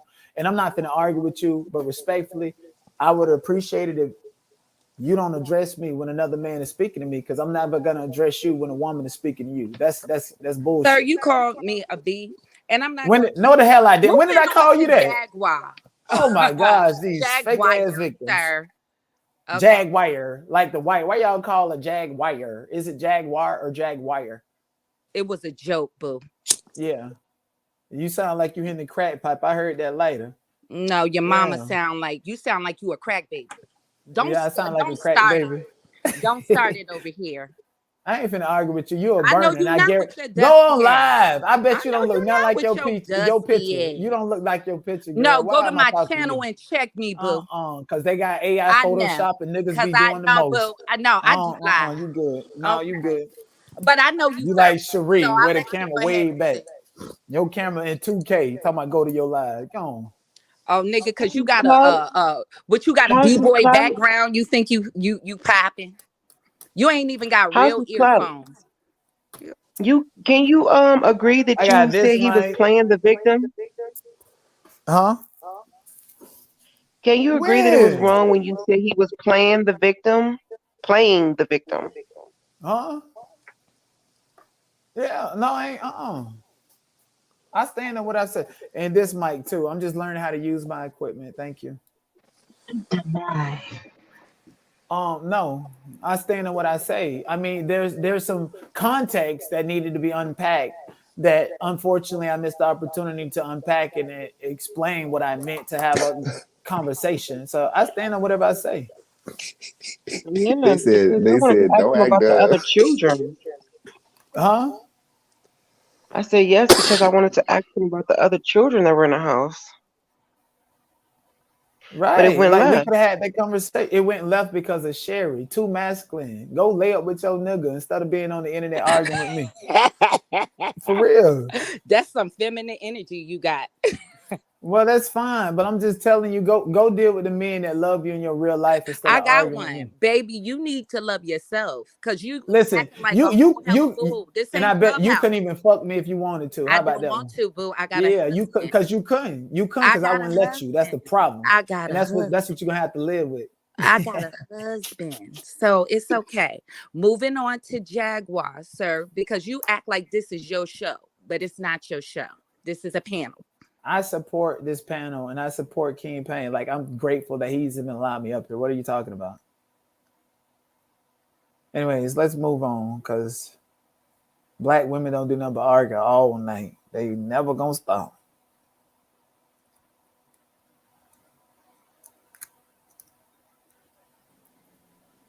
Black women. Ooh, wait, What hold, you wait. mean? Hey, friend. Hey, friend. King Payne, What you mean check by your black message. women don't Hey, argue Freya. all night? Ooh, what the hell is going on over here? Shout out to Sherry. I've been a huge girl. fan. Hey, how you doing, friend? Sherry got money now. Don't be sleeping on Sherry. Child, don't let it fool you now. She got a bag, okay? I think her bag is way bigger than yours, okay? But I ain't gonna judge nobody's money win. But don't be coming up on this panel trying to control a whole goddamn show, donut. Go over on Clubhouse and drop your donuts win. So I thought that was Ain't funny. no child. Now you up here to pussy pan and some you ain't seen pussy since you was born. No. And your mama probably had a C-section, so I bet you ain't never I know, seen no pussy. I know you can't even spell pussy, nigga. So don't even try No, to I control don't. you in. No. Spell it. I know you don't. I don't know how to spell it. You know how to spell D-I-C-K though, don't you? No, I don't. I don't know how to spell B-A-L-L. nothing. Yeah, yes you do. No. And balls, right? Okay. No. Anyway, this the you wish you could smell it. Oh, child! I done smelled it, done tasted it. Anyways, can we get back and go to flipped it, Jaguar filleted Wright? it, done grilled it, bitch. What you talking about, man? But what you done did? What's your body count? What's your That's body what they count done like? did to me. What my I ain't got nobody. I have nobodies. All right. Nobody. But I'm just saying. Wanted to ask Lavontray a question, But I'm just he saying didn't this. word it Let me just say properly. this. Talk about Jaguar. Yeah. Let's talk about Jaguar instead of this gay girl talk we talking about. We talking Bitch, about go on live. I'm not finna argue with nobody that don't want to go on live. I'm talking about Jaguar. Yeah, hang on. I was live, by the way. And I ain't talking to nobody on Clubhouse begging for subscribers over there. And on Whack 100 Nutsack. But anyway. Friend. Child. and Blueface, by the way. Sherry did say he wanted to be a bad girl. Yeah, I interviewed He's a Blueface and backup Krishan. singer that Y'all never made niggas it. is okay, great. Sure. I'll be all of that in the bag of shit. Bitch, you ain't never gonna touch my motherfucking emotions across this internet. We just crazy? did because you being mad emotional right now. No, I'm not. I love Look it. I at love me, the King. toxicity. Stop being emotional, as Stop Love being. No, you trying to be emotional. This is why black women are single, because y'all act like probation officers. This is why I'm married and you not. Where's Child. Where's You your a backup girl? singer that never made it. You ain't vote. You being a never little gonna bit get it. Just hang it up where. Girl, you been moving shiftless since you got on this motherfucking panel. And we just gonna say it. I've been we gonna call it since I got on this. You been shiftless since you got on this motherfucker. Shiftless? Can you spell it? Oh, no. Shiftless. You know the definition? No, tell me. It's donut. It's you. So you need to go back to Clubhouse if you ain't gonna come with no motherfucking receipts or respect, win. Because this ain't how Crown Family do. And we for damn sure don't disrespect victims. My name is my name. Your boy. Yeah. Oh yeah, I'm gonna have Was a it field day Donut? with you. Oh, please do. Please do. Yeah, it's your boy Dara. Thank you. Yeah. Oh yeah, it's Daryl. You win. Yeah. Listen, you win in Yeah. this bitch. This Yeah. ain't my shit. You win in this Oh. motherfucker. You win here. Oh. But listen, if you Oh. was in the room with me, you would not have that same energy. This ain't Clubhouse I stuff. wouldn't have that same energy. Yeah, you check good. my resume. Listen, Go you ask good. about me. Go ask about No, your I boy don't need to Darnell. ask no. I don't need to ask nobody. Well, Bitch, I listen, need you you to can get all find. that. You can I find need out. you to get all You that can hate find out, out bitch. any day. I need you to You get can it all find out. out any Don't day. get it out. Any day. Yeah. You can find me any Right. day. Yeah, we Any got day. you. Okay. Yeah, I Yeah, got and we you. got you too. Yeah. Okay. What's your name? House of Cloud Donut? No, bitch. What you in, Dox Cap? me. Where you Dox at? me. My shit is on the internet. Everything you need I to don't know is give a about me fuck is on the about internet. you, to be So honest. do whatever you want to do. I really Because don't I give a don't fuck give a about you, fuck to be either. honest. Listen, Girl. you win in this bitch. Because this Girl. King Pain platform, you win over here. Okay, So, no, bitch, I you got your really card. weird. You really in weird. Lavontray. I got y'all. You really weird. How am I weird? Because we don't know who the fuck you is and you on a panel. Who are you? Oh. Don't nobody know you. You don't go here. Okay, Where the fuck you go? This is not your high school. So is go this home, your panel? Roger. Is this go your home. panel? We don't know you. Is this your panel? We don't know. sent It you? is. Who sent Who you? sent you? Well, what I can tell you guys is that you guys are going to be seeing a lot more of House of Cloud, Donut. I think is that Donate? It's denied. And let me explain. Donut. No, it's denied. And let me Donut. explain to you. And let me 1 second. I'm talking It's to a donut. King Pain. Sir, A listen, chocolate glazed donut. I'm talking to your master, You sir. glazed. I'm not talking to you. You I'm talking glazed. to your master. You a glazed donut right now? Yes. Okay. Okay. Thank you. I know you glazed. Okay. Uh-huh. We all do, but okay. Okay, great. Okay. Okay. You whatever you say, you win. in this You bitch. real glazed. Yeah, Let me tell you I always something, win, bitch. baby. I always win. I always win. You ain't You gonna gonna be- out-talk me, nigga. You bitch, ain't gonna I'm out-talk gonna have me. you plucking your Yeah, hat. And okay. Yeah, motherfuckers gonna say okay. you got Okay. alopecia. Okay. They're gonna say you Well, got alopecia. Come when I'm done on. with you. Come on. He's So going to King be Pain. on the G panel Oh, coming please up don't. real soon. Please don't, friend. Please don't. And you gonna be right over there with your bitch ass. Between Jaguar and him, please don't. Please don't. Please don't. He was Please. he I've was been just too hot begging. for TV Like tonight. Jodeci, please don't. But friend, I He came was over just too here. hot. Friend, I He came was over just too here. hot for TV tonight. I And mean, he's not good for You guys all television. make sure that you guys are following I've the been on national Lituation, television shows. my I don't backup care. channel. Make sure that you So guys are have all I. I following don't my give a backup fuck. channel. What do you look like? Let me I'm put not the link arguing in with the a chat. bitch. You see the picture. You see the picture. right. Fresh Prince of No. Nowhere. Okay. Thank you. Thank you. Okay. But thank friend, I came on here because it was a fucking mess with this nigga on this panel. But I've been coming to tell you, I dropped Why an is you on exclusive my receipt. dick, bro? I dropped an exclusive receipt on my page when I want you to go check it out, when, because your friend was motherfucking lying when. Okay. Which And it was who was it was a lying? fucking none of your goddamn business, glazed donut. I'm talking to official King Pain. Bitch, Jaguar, Y'all is annoying. Jaguar. Y'all all make sure that y'all following the backup channel and tuned into the G panel on Sundays. Oh, please don't put him on there. Please don't. Does Please Darnell don't. have a page? Yeah, bitch, I'm gonna roast you. What is your Matter of page, fact, I'm Darnell? gonna I make want to sure I follow light you you. on fire. You can never roast me, bitch. You can't never. Okay, we got you. Let Darnell like tell I me said, his you win page. in this Darnell, bitch. what is your page It's name? my actual name. It's okay, your boy what is this Darnell. page with the T Okay. on? What page is this with the T? I'm sorry? I was asking, it's your boy Darnell. What page is this he talking about? Oh, it's on my with the page. T It's on my there? page. It's your boy Darnell. I done dropped an exclusive win. It was all legal Okay. win. I want And Jaguar Hanger girl, she was lying. Up there acting like mommy dearest. And I said, girl, you need to quit. I did crazy as hell. But yeah, friend, I just came on there to say that, friend. And watch out for Send these me the people. receipts. I will. I'm gonna send you. I'm gonna actually give you the timestamp when the actual receipt is on the This video. you with this 1, 2, 3 followers. Okay, let me see. Yeah. Let me go follow you. Yeah. Now you got And- 1, 2, 4. Oh, you a fan? Oh, thank you. Yeah. Thank you. You're a fan. So where the receipt at? Be sure to hit the Cash App while you're there too, since you're a fan. Where's the receipt? It's when you hit that play button and you watch the video. But okay, I'm looking at You could go ahead. The video. The shorts about Kanye West. Oh, you know what? Maybe your audience retention will increase with this 36-second video. So let me go ahead. Oh, okay. Watch it thoroughly. Maybe your audience will grow if you get a better background, right? How about that? And some good headphones. How about that? They don't work. Child, he on a speakerphone, acting like he on a headphone set. Stop playing. Stop fucking playing, Donut. I mean, he Girl, okay, but I just can't forgive him for calling a victim, saying he playing Oh, victim. That was thank completely everybody out of showing line. me love when. And my subscribers are Mm. organic. I didn't have to go on nobody's nutsack like Blueface or Whack 100 to get my so subscribers. what do you know about? Listen, I can call Yeah, Blueface up right now. I know because you on his dick, of course. So Ooh, let's so not get so toned up wait, now.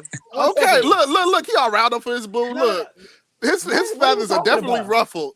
What are you talking about? Oh, I can call up Leonardo DiCaprio. I met Leonardo DiCaprio. Oh, I had a conversation So with him. Oh, okay, so great. you ain't So saying what is shit. this? This is what What? I'm So what saying is about the this? people. This is why I don't give. This is what This we is saying about why you. You are I not in the don't give a mix. fuck about You are oil and we are the element water. of Oh, here peak we go. community when Here it we comes to go. this shit.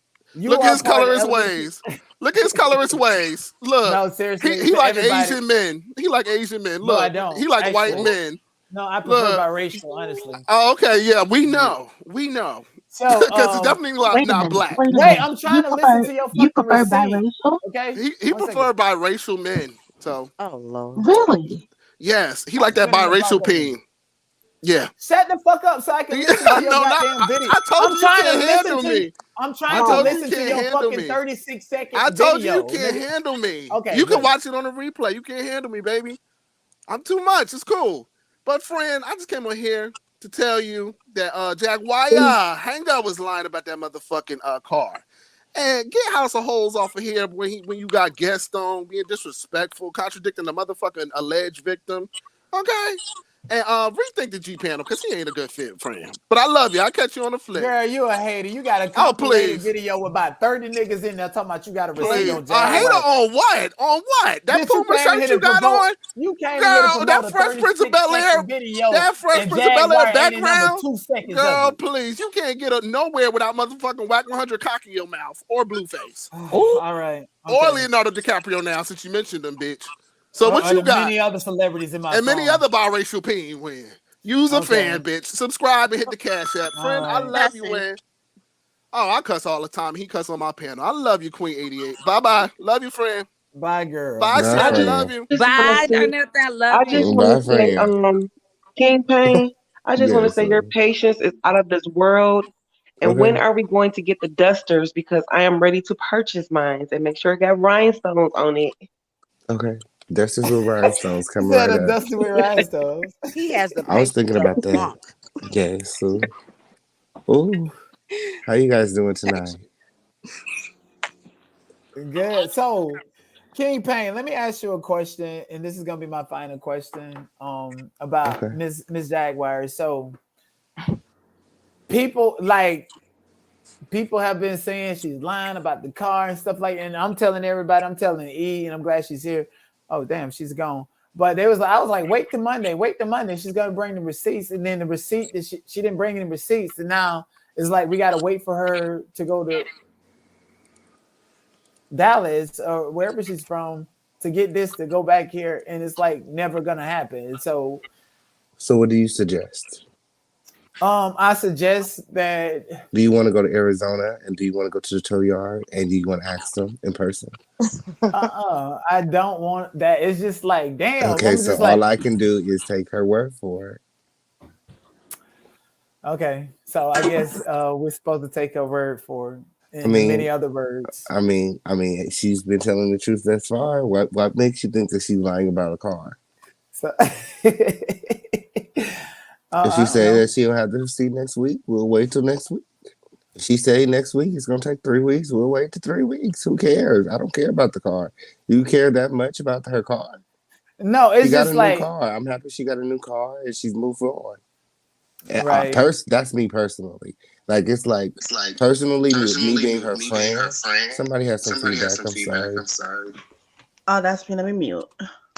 I'm sorry. Maybe you just exit and come back and then fix that. Okay, yeah, I think so. Yeah, I'm just happy that she's moved on from that. And whatever the situation is, she got a new car and she's not fucked up about it. So at the end of the day, I don't know, but I'm grateful that she comes by the platform and she gives us the updates. That's respectable. When you have Blueface or whoever on your platform, do you directly call them liars? Yeah, I tell the same thing I've said and done to Lavontray is the same thing I've said and done to Krishana Rock, and she's gotten upset with me. Like I'm just me. Like if you don't like it, take it or leave it. But I like to get to the truth. I ask the hard questions to get the answers that we are. I want the juice. I want the tea. So sometimes Did it's she not try to always fight a. you? Did Yeah, she she try to tried to fight fight you? me. What did you say to Krishan Rock? I'm sure you didn't say, Krishan, you're a liar. Huh? Krishan, you're a fake victim. I mean, that wasn't a part of the conversation or anything like that. I did ask her about her upbringing and stuff, and she got mad. I'm like, girl, why you get mad at me? You done answered this question 1,000 times, but now I'm trying to unpack it. You And so stayed your yeah, ass in check when you was talking to her because you know she'll pop you. I Can didn't I say can I what. say something real quick? Please, can't no woman beat no man. Let me make that None of you very. guys calling Jaguar a liar knows that she's lying, or have any receipts that prove otherwise. Like, Thank all you. you can do is take her word for it. She's even giving you guys the name of the car lot. Like, contact the car lot and get back to me. Well, You know what I'm saying? If you're that invested, because I'm not. Clearly, I'm not. Y'all see, I'm not. I could kill. I have a whole life outside of this right here. Okay, so if you are that invested in what happened to Jaguar's car, do like Jaguar said, this happened to Phoenix, Arizona. Contact the tow yard and find out for yourself. And then when you get the right. receipts, hit me up. Can Okay, I or say video. something? Yes, sir. Hey, King. Yes, sir. How are This you guy has saying? disrespected everybody on this Who? platform, Who's he including the talking chat. to? This is Nick Q. I was in your chat earlier. I subscribed to your channel. I supported you. I went over there. I love everybody. But when I see bullshit, I have to call it. And as a board member, I don't even get up here and get into the mess. But you're supposed to be coming on somebody's panel and doing something. I bet you wouldn't do that if Krishan was in your face. In-face person interviews versus this internet stuff is way different than Clubhouse. Because she ain't going to play them type of games. And if you're going on somebody's panel and you're going to represent Crown Family, you need to have some etiquette. Because you ain't fit for duty. Thank you. I appreciate All your these feedback. females on here that you disrespected, the chat, that man, a victim. It's a way to ask a question respectfully without making somebody feel worse than what they already experienced. And if you haven't experienced like he said, then you shouldn't be sitting there talking to that man like that. Well, I accept your feedback. I'm gonna work on that, and I do apologize to the women up here that I have disrespected. Thank There's you, no House Cloud. justification for it. I just feel like my status is that when two women are going back and forth and talking, I try not to interject because it can come across as antagonizing or I get that. provoking a situation or even coddling and biasness towards one party rather than the other one. So because I have that about me, I quite naturally would like the same respect to be shown to me. So if I'm dealing with the man and he's asking something and acting like he's gonna beat me up or something. And when women interject, sometimes that energy and that smoke goes in the wrong direction. So I would definitely work on that. If I'm Absolutely. And if you He know I'm not what? wasn't Hold on go bad. one ahead, I'm second. sorry. Hold on one second.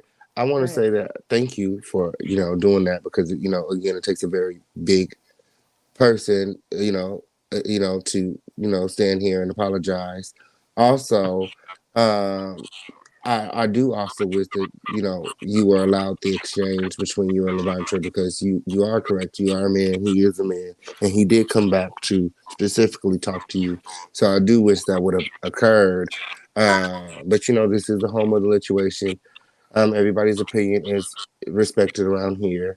So, I just want to put it out there. Like, I'm not particularly mad or upset with anybody. Everybody's entitled to their opinion. Um, the show had, I don't feel like he knew that Lavontray was watching. I don't feel like anybody knew that Lavontray was still watching. And that's why certain things were said. At the end of the day, we are all just, tossing ideas in the air. Nobody was there. Oh shit! What happened to King Payne? I don't know, but I'll He'll say be something. coming back. Yeah, I'll say something. I'll say something, and y'all can correct me if I'm wrong. But I thought that the interaction with the females happened prior to Lavontray coming back on the panel. And normally, the way things go, everybody is entitled to their own opinion. We do, respect that. But the thing I'm is, sorry. Can y'all hear me? yeah, we can hear you. Go. Oh yeah, so like I said, again, thank you for apologizing and stuff like that. Um, yeah, he's gonna be on the Lituation Network, so you guys definitely come by and check him out on the G panel. Yeah, so like I was just telling him, I thought that the confrontation between the females happened before Lavontray came back. And the only reason why I came up here and said anything, not that he couldn't have his own opinion, but normally it's a rule that each panel member respect one another. And it was just a lot of disrespect, like a whole lot. Like the whole chat was going off. And it was just like he just didn't care, So I just felt like I should come up here and like speak to him personally, and no disrespect, but you have to be able to respect people. You have to be able to understand that everybody has an opinion. You have to understand. I understand that man-to-man thing, but also when you're on a panel and it's predominantly females, you can't expect that a female is not going to be able to address you because you're a man. Everybody should be able to respect one No, another. I never said that. What I was saying was that if you're in a conversation with a female here, it's all about timing and about the approach, right? So I'm like me and you are talking. I'm not saying that that's out of line and that you can't address me because I'm a man and you're a woman. But when two men are having a conversation, just stay out of it. And when two women are having a conversation, I'm gonna stay out of it. And if I'm asked my opinion, I'm gonna say something to keep the conversation going. That's just who I am. Well, correct me House of Cloud, if it I'm wrong, but I wasn't. thought the conversation that got very, very disrespectful with you and the females happened prior to Lavontray. Oh, and hold on, let me make something very And tell me if clear. I'm wrong. I could be wrong. No, you're not wrong, and just and King Payne can actually But show in you the his time. defense, you guys, he did apologize. Yeah, right. I get that. I get that. And another I just thing, want us to have an understanding, and I don't want him to feel away, and I don't want anybody in the chat to feel away. I want us to like have an understanding as to like what occurred because We're I don't just want having a conversation, y'all. Right. Yeah, and another thing I want you to know, and I sent King Payne the message. He can show you the timestamp before any of this. Like I'm gonna say things to keep the conversation interesting and keep it sparking. Like I like when I was going back and forth with Sherry about yo man, and I just knew it would bring a certain level of toxicity, and that can be healthy. Like I don't take none of this personal. I really don't, and so I have a little troll-ish to me. So don't take it for like, oh, he's serious, like he means this or he hates women or whatever. I just know what to say. I've been, I was on Clubhouse for 2.5 years. Of course, I know what to say. Okay, House of Cloud. This was a little bit more of a serious topic, and when it was not that you were talking to another man and the women were interjecting, it was what you said that ticked the people off in the chat and on the panel about a person coming forward to tell their story and what they had been through. And for you to turn around and say that he played the victim and he also told you himself that he thought it was very disrespectful, I believe that you could have said what you wanted to say if you would have reworded it a different way. And maybe it would have came off a little bit more. Mm-hmm. Well, it wasn't a topic to be messy. When Lavontray got here, he said, "Hold on, let me try to reword that," because he understood that what he said was kind of controversial. So when Lavontray did come back up, he was like, "Well, let me hold on, somebody please go so I can reword." And they say, he threatening me, so Can it's like. Naturally, he was upset. Can I jump in because from my and this is wait and about this whole playing the victim, like I think what it is right now for where I'm at and the way I think and operate, I think there's some type of prejudice in me by saying that men should be able to cry about this once but move on, not all the time. That's probably to something you, right. To That's you. something it right. was a bit insensitive. And I'm man enough to admit that is very insensitive, especially if the audience is women. But this is why if I can have a man exchange, sometimes when men talk, it can be triggering to women. But at the end of that conversation, men could have a level head. It's like at the end of the day, bro, we gonna agree or disagree. At the end of the day, it was triggering to him. He told you it was triggering to him. I feel like you don't have you can't tell him how to react. This is his I never story. I never asked him to react or any type of way, but you can't tell me how to think of police, how I'm gonna say something and then interject and act like this is the way it's supposed to go. It's supposed to go from A through Z without this, because you have your perception and I have my perception. Can I jump in? Also, a time to be messy and a time to be a little bit more serious. And this conversation that we were having tonight was not the time to be messy. Well, let me jump in because I don't agree with everything that Denai said. However, I've been in the hot seat on this panel before with people, with me being like the lone sheep, and as far as my opinion, and then speaking out. And there were people on the panel who did jump in, and it became a tag team. And again, I think somebody sent you too. Wait a minute. I think somebody who sent you. Who sent you? Wait a minute. Let me get my point out, and then you can ask me who sent me. So, but what I'm saying is that when people are coming over and they agree to ask questions, not all the questions are going to be positive. Not all. I mean, we'll try to ask them the best way that we can, but there's not a time and a place. Well, wait a minute. What are you not You're getting? not even letting me. What are you not getting? If we can't talk at the same time, let me complete my point, because I'm not even attacking you, but you're feeling triggered at this point. What I'm saying is when somebody asks a question, even if it's triggering for you, even if you don't like it, let the person answer it first, and then we can powwow as a panel after the guest leaves. But when we pounce The on guest someone, said he felt disrespected. But what does that have to do with you? I'm talking about when somebody asks a question, even if it's going to be tough, let that person answer that tough question, because we don't know what they're going to say. We don't know how that conversation is going to transform because we are interjecting, and we may be missing something. It may work itself out. But even when my situation happened the other weekend, if I'm not mistaken, you were one of the people who kind of jumped in and told me nobody was interested in what I had to say and that I should leave and blah, blah, blah, blah, blah. I did say that, and I'm saying it again tonight. Well, but when we look in the chat, everybody was saying no. They wanted me to stay. So your opinion, just like you have that, everybody else has their opinion as well. So we need to be mindful of that. If it's triggering to you, hold that in. We want to hear from you, but don't cut the conversation off and disrupt the interview. Oh, like you do all the time? I ask questions. Okay. I never interrupt. And you ask all the questions and don't give nobody else a chance to talk? Well, like you do? Well, when you speak, you're not perfect, honey. You're not perfect. I don't think I'm perfect, and I always apologize when I do something wrong. But you interrupt people, and more than I do. I ask a lot of questions. No, I don't. I sit quiet. I sit quiet and let everybody finish, and then I chime in. Tell me how you stay quiet, because each time I start a sentence, you start talking. It's only with you. It's only with you. Because you're rude. But the one who said you're rude is E. But am I saying anything wrong? Does that seem fair what I'm saying? What happened? Is the one who was talking is E? Is that her? Yes. I think okay. that what I think what we're saying is that Clout is not being doesn't have any empathy. His comments are a little sadistic. It's not being sensitive.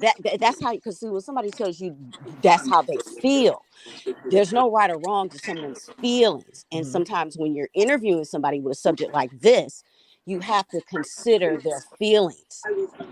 I think. Wait 1 second. She's talking about me. It's a little bit insensitive, and it doesn't show compassion or empathy. When it's a little bit hard telling them that they are a victim, that can be perceived as being a little intense, a little insensitive. You're absolutely right. And me being a man and taking accountability for that, I think what has been drilled into me as a black man is so what? Get over it, right? And so that's me projecting that onto him, and I'm man enough to recognize that and do better next time, right? So yeah, and things like this, we don't understand their upbringing, we don't understand their strength, we don't understand what they can handle, what they can't handle. To tell someone just to get over it, yeah, it's a little, we don't. That's not cool. I mean, But I can't see some your people name. are The person. stronger than others, and they deal with toxic situations. They deal with molestation. Everybody is different.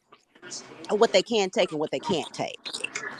I agree with that. And I said it initially, I didn't agree with everything that Denai said. And I agree with you. It is an empathy situation. But I also think that it's incumbent upon the person who is coming up and agreeing to participate and to answer questions. I mean, this is a challenge for them to rise to the occasion. And so to me, it's public speaking 1101. Will you be able to keep your cool? It's not saying that someone triggering you is okay. I'm not saying that at all. I'm not saying that, we should give victims a hard time. I'm just saying that when people agree to come on platforms, they're agreeing to, be held to the fire to a certain degree. Yeah, exactly. And they need to understand the fleas do come with the dog. If you come out publicly, there's going to be ridicule, and there's going to be some people support you, and there's people that's going to be against you. It comes with the territory. Yeah. Okay, so can we go back to who sent you? Well, I sent myself. I came to King Payne's channel, and I've said this before. I don't know if you were here on the weekend, but I came to King Payne's channel because he was discussing the Larry Reid situation, and I was tired of people defending Larry Reid. So I came over here because I felt between King Payne and Sean Davy Way, I was getting a different perspective that the other YouTube side was not giving. And I empathize with the story. So I sent myself. I'm my own woman. Who sent you? I've been here. No, but who sent you? You weren't born here. How did you get here? Who sent you? I was born in the palace. You were born where? In the palace. On YouTube? So you're in the metaverse? No, I was born in the palace. Girl, okay. Have at it. Yes, she did. Yes, she did. Yes, she did. Ooh. Okay. Y'all ready to talk about Jaguar now? Yes. I'm disappointed. I thought we was gonna have a report of something, some information, and she came back on. Because I trusted her. I defended her against E. I told E she was this and this. I think until further notice, we all owe E an apology for asking a question about certain things when it comes to the car. Now, I was giving her the benefit of the doubt because a lot of people have talked about her credibility over YouTube in totality, and I give people the benefit of the doubt. But when I ain't see them receipts on Monday, I was kind of, concerned. So, and now the receipts is we're going to have to wait until she get back to Philadelphia or wherever she from, to then go back to that and do whatever the case. I don't know. Yeah, I don't know. But something definitely happened to the car because, she got a new car today. So, did you see the new car? Yeah, it was nice. It was on her Instagram Live. Yeah, nice. Let me go. 3 rows seats, clean interior. Yeah, it's I definitely. That's good. So what's next for her? I did see that she was performing in the show. Where did she perform? I seen it on Instagram. I guess. Let me see. Instagram. She did like a karaoke thing with her friend OG Patrice.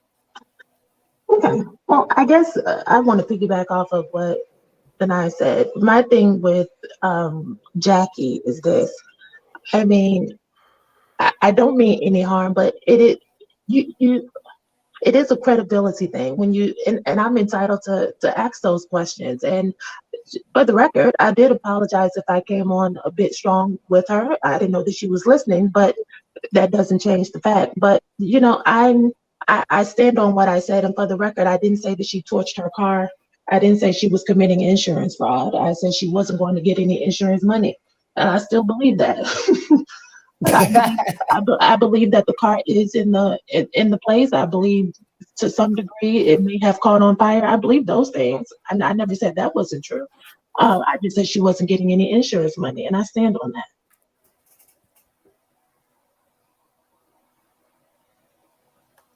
Did she not have insurance? Why wouldn't she get insurance money?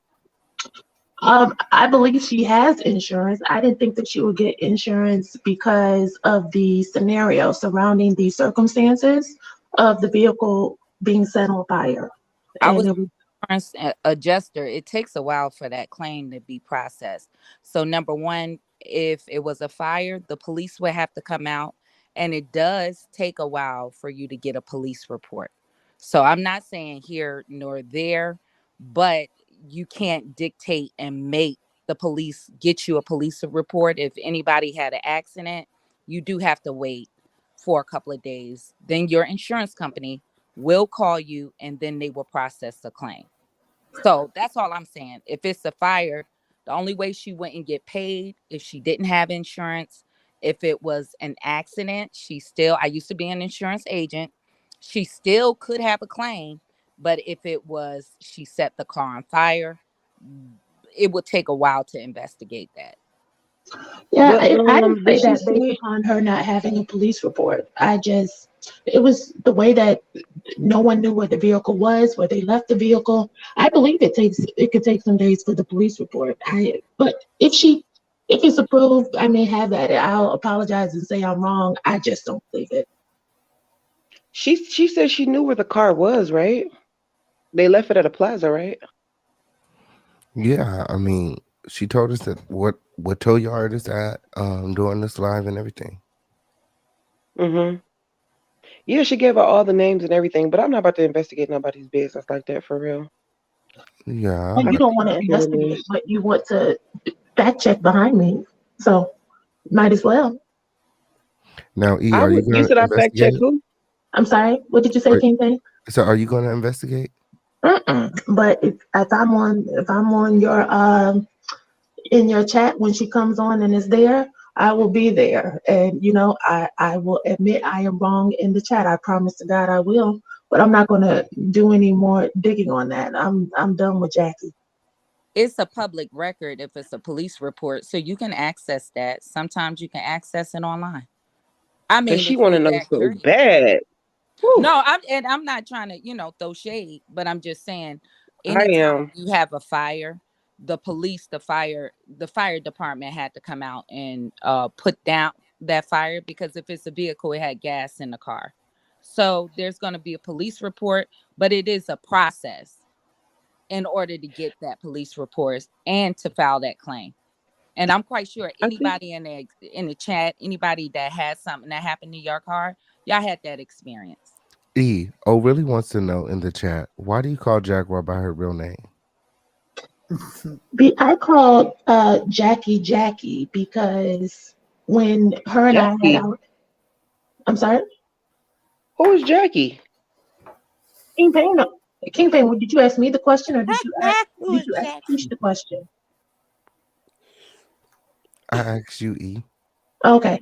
I called Jackie because when Jackie and I were talking the first time, Jackie called me all kinds of B's and this, that, and the third. So I'm showing her reverence because I want to respect Jackie as someone who is human. I don't want to acknowledge her as this facade that she puts on the internet. Because I think things get conflated, and I think when you have a persona, Jaguar's name is Jackie. Yeah, when we have a persona, sometimes we play up to that, and I don't want to talk to. I want to talk to Jackie, and so to see her as human, I think that would be the best thing. That's fucking hilarious. I'm gagging. So do you think Jackie is more politically correct? Why are you laughing at her name is socially... Jackie? Because I didn't even know her name was Jackie. Well, it makes sense. Jaguar, Jackie. Let me ask you a question, E. Do you think Jackie is... do you think Jackie's first language is Ebonics, or do you think Jaguar is just like a totally different person, E? I think they're totally different. I think that Jackie is maybe, more of a friend, more of a mother, more of a daughter. And I think, as you call her, quote unquote, Jaguar, I think that's the entertainer, that's the performer, and that's the person trying to get in the algorithm. I mean, I don't believe someone who is. One thing I will agree with Jackie on is when she talks about Larry Reed and how he's a pedo, this, that, and the third. But what kind of throws me off is when she follows up and then she talks about, oh, Mary J. Blige, you need to suck some more D and you could have got some more awards. It's like, wait a minute. If we're holding people accountable for being sexually deviant, don't do that to another Black woman. Like that's what kind of throws me off. And so I have to believe that Jackie has some type of empathy for victims, and it's her persona that allows her to throw her female counterparts under the bus. So let me ask you this question. What do you think about Jackie, not Jaguar, but Jackie? What do you think about Jackie and her take on Jay-Z and Beyonce? Can we please call her Jaguar? I mean, she says that she knows Beyonce. I mean, so I don't want to speak on that, but I can't believe that they're trying to have her erased or deleted from the earth because they have enough money to do it. I don't. That's as far as I want to go. I don't like talking bad about Beyonce. It's Beyonce's internet. Peace, everybody. I just joined in. My name is Earlier in the Tommy Poe. chat, Peace. you left a message and said we should. You said earlier in the chat that women shouldn't talk about other women. So, don't you think you're contradicting yourself a little bit up here today? What I said in the chat, I said we should not be talking about other women's looks. I didn't say we shouldn't talk about other women. And when I said that, it was because Jackie was talking about Mary J. Blige and the way that she was looking when King Payne was asking her about the awards and it's, and what Mary J. Blige had on and what have you. And so the way we could talk about them, but just not talk about their looks. But it's okay to talk about them. Well, I'm confused. I'll answer that. To a certain degree, we all have to talk about everybody in a roundabout way. And I think that is the purpose of these panels. And not only that, that's, what the Shade Room is. That's what Hollywood Unlocked is. That's what these reality shows are. So in essence, we will be talking about people. But when you maliciously go after women's looks, especially your counterparts, especially people who you are in close proximity to. Like, I think Mary J. Blige is beautiful. And the fact that Jackie... She wasn't talking about Mary J. Blige. She was when I commented, that's what she was talking about. I remember that verbatim. She was talking about the other girl had on a dress and she thought that she was Little Kim. I forgot what the girl's name was. But most women we usually judge women's outfits. That's not why I left that comment, though. The young lady who asked me why I left that comment about not talking about women's looks, that's what Jackie was saying. She was talking about Mary J. Blige specifically. Can't remember who she said looked like Little Kim. They had on some red outfit or something. But yeah, women usually judge other women's outfits. So when we go out, a woman is always telling you, "Oh, girl, you look so cute." It's usually women that do that. So I was just trying to make it clear that we can't talk about their outfits, but we can talk about them. No, you're mixing Men it. and women who have, who are into art or design or fashion, they could be male or female. You know what I mean? And I get more compliments by ladies though, on my hair, shoes, purse, glasses, belt, outfit. Giving someone a compliment and saying you look cute is different from saying, "Oh, you don't look good and you need to suck some more D so you can get acknowledged for your God-given talent." Those are two different things. Yeah. I was just trying to I was just trying to get some clarity on that. King Payne, do you remember me like when we were getting together to do Jack's show? Yeah, we're doing Jack's show. You're not doing her show no more? I didn't know if it was still happening or not. I didn't know what's going on. I mean, she just, alternates us in and out, I guess. Word. All right. Yes, how you been? What'd you say? So how you been? Oh man, I've been just all up in these YouTube streets, checking y'all out, doing interviews with artists from the '90s, y'all. Not to be That's pumped. I'm right. not trying to. I didn't come on here to do that. Well, But they definitely need to check out your show. Okay, oh, everybody make thank sure that you. they check out Tamika's show right here on YouTube. Okay, Hi. and subscribe. What do you think Yes. about what's going on with Jaguar and her car?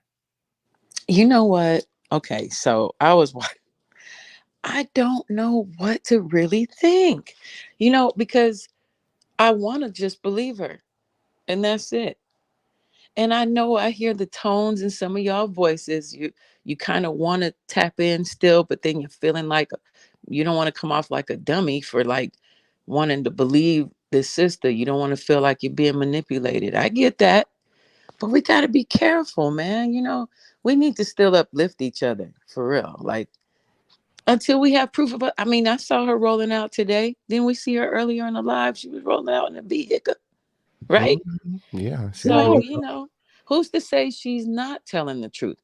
I just would rather lean toward believing the sister and just keeping that pushing. Although I know I get it. We've seen her doing some outrageous stuff, right? The airport thing was what was that? That was some amazingly entertaining stuff. Let's keep that real. But still, yeah, the car. Innocent until proven guilty, huh? I mean, why not lean into that? You know what Because I'm yeah, saying? I agree. Because there isn't any proof or for sure evidence that she is lying. Correct. We always want to lean toward the worst because a lot of us have experienced the worst. I get it. But man, if nothing else, this lady then became the reality show of all reality shows okay. in a real Mm-hmm. way. You see her name, you click. And we don't Mm-hmm. have to be all jackety or whatever about it. We don't got to put the stank on it. I'm sorry. I didn't mean to. I'm just saying. Let's That's Do keep we okay. know if she's uplifting still each other. dropping There's the more power in that. No is she proof of still truth dropping the either. That's album? true too. I get it. We don't want to be suckers. I get it.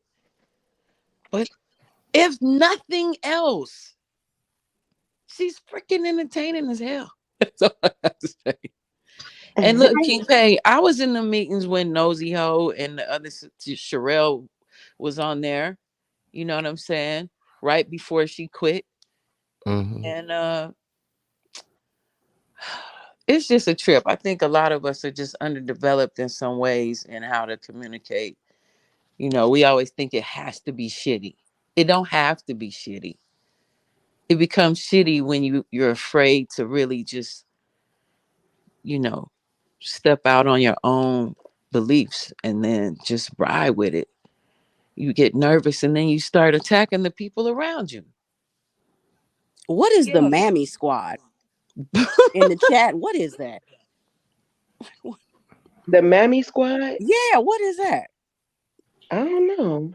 That's Mammy is true, is the Barbie the old God. mammy in the slavery days that took care of the kids. Oh, Yeah, that was the what is it? Mammy.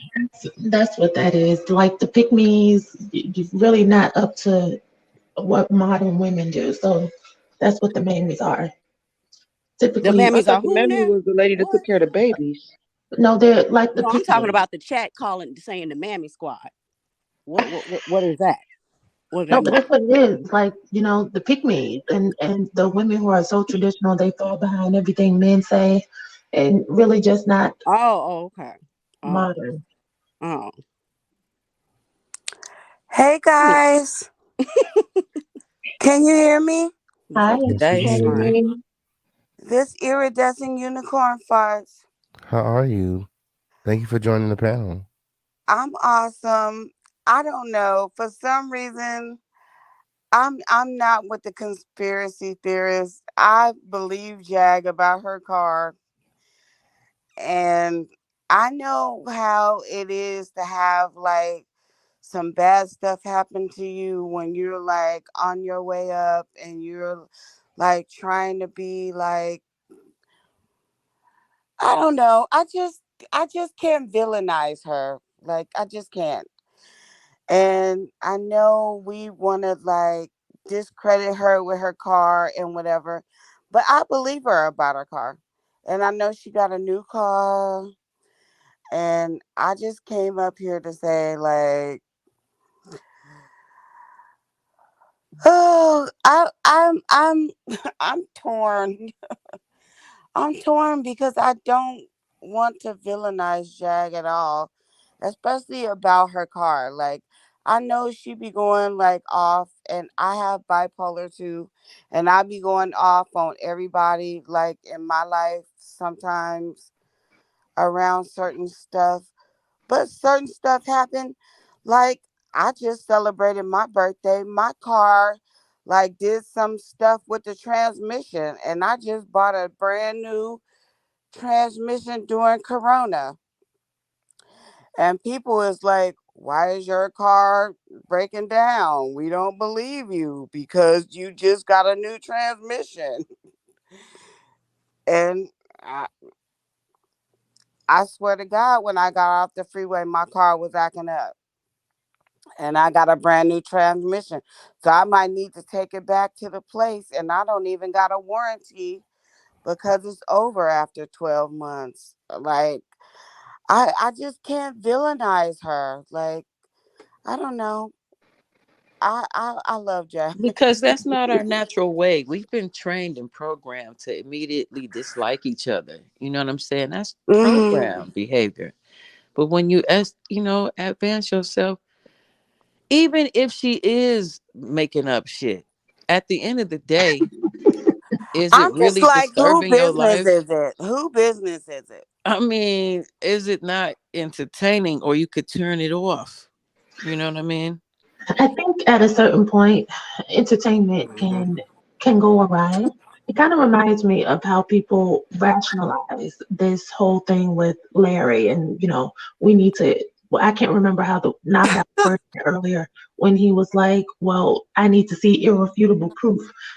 People, especially when it's people who have notoriety, people want hardcore evidence if it's people that we have soft spot for or some level of affection, and that's what makes fame and celebrities and these people who are in these spiritual positions so dangerous, because the influence they command and how they can manipulate. And I'm not saying that Jackie is doing that, because I know there's some people up here who really like her. But that's what makes these people so dangerous. And that is why it is always important for them to be transparent when things don't look right. But when they are transparent though, guys, you guys say we don't believe them. Right, they're still going to question Exactly. her. Do They're we still say going to that we question don't it. believe them after? Do we say we don't believe them after they have told us the truth from the beginning, or has there been things that have been suspicious that make people say, you know what, I But don't know about this. I gotta check this out. I don't think it can be so. my question is, do she owe you that though? My question is, do she owe you that? Well, Do she to a owe certain any of degree, y'all that? Because you might think that, like, everybody, like King Payne, Sean Davy Webb, whoever, believe her, believe her, believe her, believe her. But do she owe specifically you, the person that is questioning it? Do she specifically owe you that? Like, who does well, she owe that I'll to? answer that this way. When if I come on a panel where she's not there and she comes up to a panel to address me and we engage in dialogue, then I'm interpreting that to be, by us mutually engaging, that we owe each other something. Um, I don't know what that could be, but if you elect to engage in dialogue, I know, then but it's let's communicate. millions and millions and thousands No, of but you asked people me that are personally. questioning it. So Oh, it's like, who does she owe that to? the people who Who she's does she talking owe to. that? The people she's talking to. And it's also a thin line when you come I online and get you the being people that she transparent. talking to, but it's like I said, if she have representatives, like I said, if she got representatives like Official King Payne and Sean Davy Webb and different people that can speak for her, and she go on their platforms and actually says what had happened to her car and what had happened. Who does she owe an additional explanation to? Because it's like you can't please everybody. That's And true. it's like they all want blood. You can't And please I want to jump everybody, in. but oh wait, let I me just want to jump in. 10 seconds. I'm sorry. I just want to respond to that one part, I promise. It reminds me of Lavontray coming up. And the first thing he said is, I'm doing something Larry wouldn't do. I'm coming up to this panel and I'm going to let you all ask me some questions. I'm trying to be involved with the people. To me, that's respectable. And I've always said I believe Lavontray because he has come forward. When you mention people being representatives, that's what Then you turns me had off. your friend, your guy No, but up that's what there that was just yelling at him and asking all of that one guy, Clout guy was yelling and going off, and Lavontray had to be like, look, I'm out because I I can't didn't even like do that right though. when I didn't like when I'm he did doing that. I wrong even when I'm posted in doing the chat. right. No, but I even posted in Okay, the chat. Oh, let I'm me sorry. Go ahead. interject for a minute. Yeah, sorry. Um, it's a thin line when you're online being transparent to people, because when you come in and you tell a story, there's some Mhm. things you are about that story you're going to want to talk about, and then there are some things you're going to want to keep personal. So even though you guys are questioning her about certain things, when she comes out and tell a story, hey, I may just want to come tell my story and then just let it be. If you ask me a question, I answer some of it. I can't answer all of the questions, and then I don't want to give you all of my personal information, but I'm being somewhat transparent. So it's kind Mhm. of a thin line when she comes online and talks about certain things, because Mhm. people start investigating and want to go too far into it. And it's like, Mhm. hey, wait a minute. I told you my car got set on fire, but she didn't give out the insurance company. She didn't give out where the car was, where she got to go get the papers from again since the first one's burnt Mhm. up in the Mhm. car. Mhm. It's Mhm. just like she have to go on and on and on and on. Maybe I want to tell you something, but some things I want to keep to myself. And that could just be any of us that come online and talk about our personal I business. agree with you. So I it's a agree with very you. thin line with that. That's true. I feel like with the car, unlike other situations, did she put up a GoFundMe or ask for money?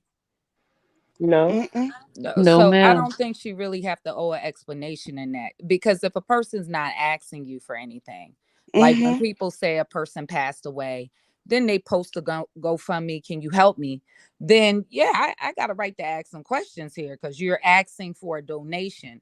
But on this standpoint, maybe some other things, I don't see her car being caught on fire where it's really harming other people. More or less, if anybody not having a car, it's going to Nothing be in her. her life is harming anybody. Let's start there. Nothing in her life is harming anybody else besides the people that she talking about. So if you're That's not true. like Jay-Z, who's her favorite word, then it's not harming none of y'all. So I just don't get what the hate is from any of y'all. Like, because if you're not Jay-Z, Beyonce, or Clive Davis, then I don't understand why everybody mad. Well, I'll tell you why I asked the questions. When she first came on, she told me to call them. She said you could call down there. I said, okay, then what's the case number? What's the license? Because when you come on barking like that, then of course people are going to ask you questions. And this goes back to, and I said this on Sunday on King Payne's channel. Like, come on, when you come up here, and I even said this to Jack when she was up here, her and I were speaking, you have more notoriety than I do. I'm expecting you to have Mhm. some type of public. Listen, I only took public speaking 1101, but these people have been Mhm. professionally trained. I mean, because we could have had a conversation as grown women, but I could understand when you get mad, things go out of the window. But the Mhm. reason that people ask questions is because you put it out there. Well, you can call them. Why don't you do that? And so we will then see, give us the information. We will call them. When you tell people they can do stuff and you invite them into your life that way, they'll pull your whole card. Excuse me, I didn't mean to say that, but Mhm. they'll Mhm. hold you to task on that. We have to be careful what we say. Yes, Okay, ma'am. so That's why are I you said gonna it's be a working her that's with why I her said it's a anymore? thin Because you line. really talking about her like that. So are you gonna be working with her after this, or are you good? That's why you talking about it. What do you mean working with her? Well, you're like Jackie and all that stuff, and kind of being like a friend of me. styley. No. I don't So I have was just any. wondering, are you gonna still be working with her? Are you like done? That's why you talking about her, or are you still No, putting up two-faced pictures? I don't have any hate towards her. I mean, like I said, if she I don't think she has any dog in this fight. I think she just was trying to make a point, friend. Yes, oh ma'am. I thought she was asking. Okay, I'm sorry. I don't have any dog in this fight, but I just was trying to make a point as well, friend. Yes, ma'am. And see, that's why I said it's a thin line because it's like she want to come out and tell her story, but then it's just like people just start investigating it like to the highest power. It's like, okay, I'm just sharing my story with you. My car blew up. I got drunk. I couldn't drive. Me and my husband got into an argument. He left the car somewhere. He felt like he was too drunk. He called an Uber, and we got to get a car and get insurance. But people like, what's your license plate number? Did you have insurance? How much was the car? How many miles did you have on the car? It's like, And what gosh, does it matter in their life? That was my whole point, is what I was saying. What does it matter in their life? What does it Well, matter in their life? but It doesn't don't. she? But doesn't she The invite people that type that's of asking treatment? all them questions don't ain't about to give her $2 to get her car out of out of the thing, And or not get a new car, or pay the insurance, or get on. Like, I'm just saying, like, and not who? and I'm not just saying, if people don't like, I understand what people are saying. Well, that person's out in the public, right? I don't care right. what goes on with Blueface and Krishan. I don't like the domestic violence situation. I just don't Mhm. tune into it. So a lot of people, I think they're bothered to find out if she's telling the truth about every situation, or if she's doing it Why for does it attention. matter? But Then why? I don't. If I don't like certain things done for attention, I feel like it's triggering me. Let's say yes, with Shelly. Krishan, and then Why I does just it don't tune matter if into it. Jackie is telling the truth or not? Since y'all want to call her Jackie, let's call her Jackie. Well, If wait, y'all, Or could it be that why she's does not it lying? matter She's if just Jackie is telling the withholding truth or not? information.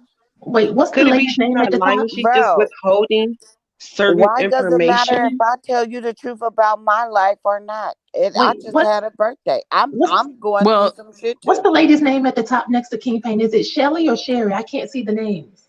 Sherry. Sherry. Hi, Sherry. I'm sorry, I forgot your name, but I think that you're very, very intelligent. I want to ask you something. Because I'm connecting with you and what you're saying, saying both sides of the fence, and I agree with you on all accounts on what you just said. Miss Cicely, you're correct out there in the comments. You're right. Right. It's They an got us underlying all read for distracted me. on eating her like crows instead of redirecting it back to the actual message the lady was trying to send in the first place. If But I did catch that we dirt. want to tap into her being valid about talking about them folks in the industry, we got totally distracted now. Now we're just chipping her apart. You see what I'm saying? Like, But see, that's what I was why are we saying. really trying to really see what the hell she was talking about? Are we just that afraid, or we just don't want to believe it, so we'd rather dig into her now? You know what I'm saying? But see, We listening to her. that's what I was going to ask Sherry. I hope I got that right, because because you brought up a good point about patterns and behaviors, and my question to you, and I just really want to pick your brain a little bit. Do you think that when we engage in certain types of behavior and we start mudslinging with other people, that people have the right to do that to us? And I'm using Jackie as an example. The fact that she is a whistleblower to a certain degree, and that is what drew the crowd to her. But the same way she dives into other people, wouldn't it be fair game for people to turn the microscope around and do the same thing to her? What do you think? I believe you're gonna have that if you're just out in the open. So for me, if I don't believe, let's say what she's saying about people in the industry is true, then I just wouldn't tune into that. I just don't believe in get now. If she's out there giving that information, I have a platform. You're going to open yourself to a certain amount of criticism being out there. But I tell people, if you don't like what I'm saying, you have a right to tune off. You see, so what I'm saying is, don't let anything personally bother your life if it's egging you on what that person is doing. More or less, maybe what she was doing in public when she had that breakdown. If you feel like, well, okay, what we're saying about the Larry Reid situation, that is actually what we consider harming underage children. So that's something, people That are we in danger at that right. point. But I feel like if somebody, let's say, and I'm not saying her, let's say she's straight up lying about everything, right? What is it really to us? If you feel like I'm like this, if I know there's a person a liar and I already feel like, yo, that person cap on everything, I just pay that person no attention. That's me. And And I that's have been in exactly my situations point. where people will say, nah, that person is true. And I'll be like, yo, that person lying. Or and it might be people really pom-pomming for that person. But at the end of the day, they just, they just a person that embellish a lot. But Sherry, you But you are know one of what? the smartest people, though, and my grandmother always told me a mind is a terrible thing to waste. The same way that you can differentiate that and kind of separate it and remove yourself without becoming so engrossed emotionally, there are really some people out there who are unable to detach, and they will take everything she says as gospel, and they will get emotionally involved, and they will go to those celebrity pages and they will troll those people and they will leave those comments. And I've said it before, I believe some things that she says is true, and I believe some other things are educated guesses, and then there's some things I think are not true. So it can fall in either category. But you and I are mature, and people on the panel in the chat as well, some people are mature to be able to eat the fish and throw away the bones. But then we have some people who are not mentally strong and can't differentiate the two. And that part is what makes it dangerous when people speak so blindly and people just follow what you say. You know what I mean? But I feel what you're saying, but I think we have It's bigger. the underlying reads for me. But I think it's a bigger fish to fry if we're talking about what affects other people in our community. I Well, don't feel like if we're going to go in a matrix on what's the most dangerous thing, it wouldn't be Jaguar. And I'm just saying you would go after some of this hip hop music that's calling Yes, women please. bees, so misogyny, Wait a and minute. domestic okay. violence. Did y'all You can't see tell the people how to Grammy? feel about a Some certain parts of it. Did you situation. see when Jay-Z passed the alcohol to Beyonce or tried to? I didn't. So No, I didn't see two that. And shout out to T Car. What's I going didn't. on? Hey, OKP and panel. I just wanted to say two things. If this happened That last week um on the that weekend with Jaguar, why do you guys think that her claim would be settled by Monday? Anybody that has real legit insurance knows that that wouldn't happen. Jaguar is on several panels, and she asks for money on a lot of them. This just happens to be a panel maybe that likes her more. She asked for money. She was just asking 2 weeks ago for Cash App to put her son through art school. Really? So why would we, that Bro, most of us are working hard, working people, give our money to AKA a celebrity that's so talented that can drag um, everybody else, but Got we that can't right. ever drag her. hello? Can I She That's can't right. be interject? dragged. That's Can right. I Every time a interject? celebrity says something, they can be questioned about if they're lying or not, but All right. Jaguar can't. It's ridiculous, and it sounds very Spanish. Anybody Okay. asking me for my hard-earned money will be getting. Can I I'm not, interject? and I Can am I very educated. I've had insurance, real insurance. No claim has been settled without a title for a total loss for a fire.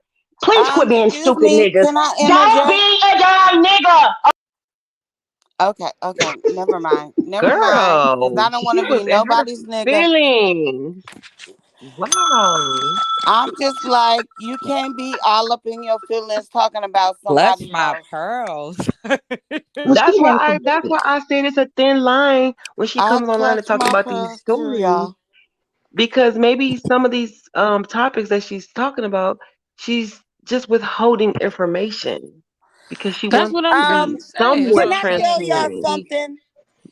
Can I just say something? We Just got real quick. distracted digging all into her life instead of refocusing back on the main stuff she was bringing Look, up. real quick, as a person with money, as a person with um insurance, I'm not about to wait for them motherfuckers to get me back in a car if I'm living in my car and that's all I got is a goddamn car.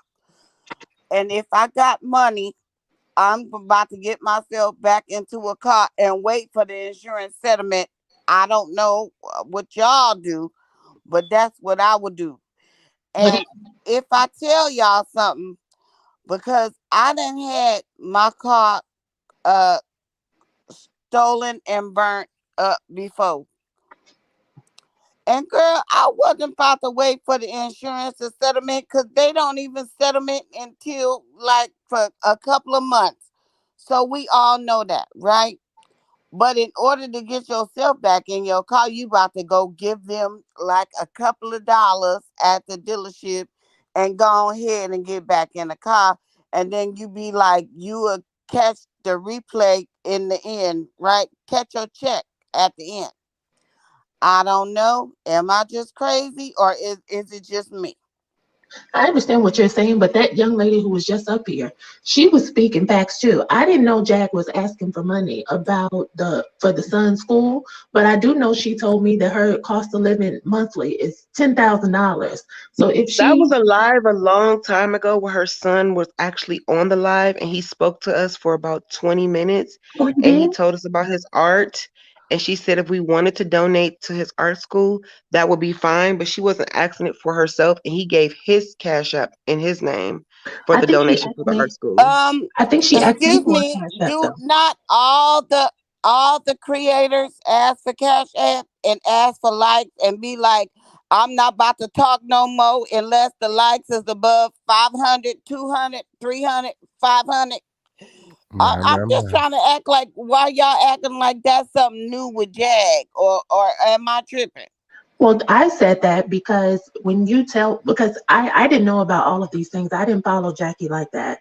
But when you tell me that you're a celebrity, and I believe that, I Even believe King Jackie. Payne stop his show if y'all don't pay him and Well, and get the likes up. What you but mean? King Payne is not Jackie. King No, Payne is I'm not saying a everybody get the same allowances. Listen, y'all Well, be why you paying these keep calling her pastors money, Jackie? these TV pastor Creflo Dollar types. Y'all be sending money to them. If she's entertaining you and you feel like you want to pay some money, Y'all, then you they pay. get the Just same allowances. I don't pay even her. understand why everybody want to Donate say or not. the new people is for clout. They're getting money. Yeah, your Listen, favorites are that getting other money. brothers What are you podcast, talking all about? these different podcasters that have her on their podcast, they make money. They get a lot of dough from her coming on their podcast. So why not give her some money, y'all? For her I'm entertainment, if confused. you I'm want to. confused about that part. Well, What I do you just mean? feel like if you don't choose to give her money, don't give her money. If you That's don't all I'm believe the saying. situation, that's Right. why I said I think people. I feel like sometimes what it is, we might look at a person and we got a disdain for. But let's say it reflects us to certain type of people we knew in our life, and you might just say I really don't like that type of person. And I just don't think it takes that much energy. Like if you don't think you feel like she's lying about her car, you can't access this information. If she's saying that it's in the tow yard, you can call there if you think it's important to you, or you can get the police report. Police reports are public.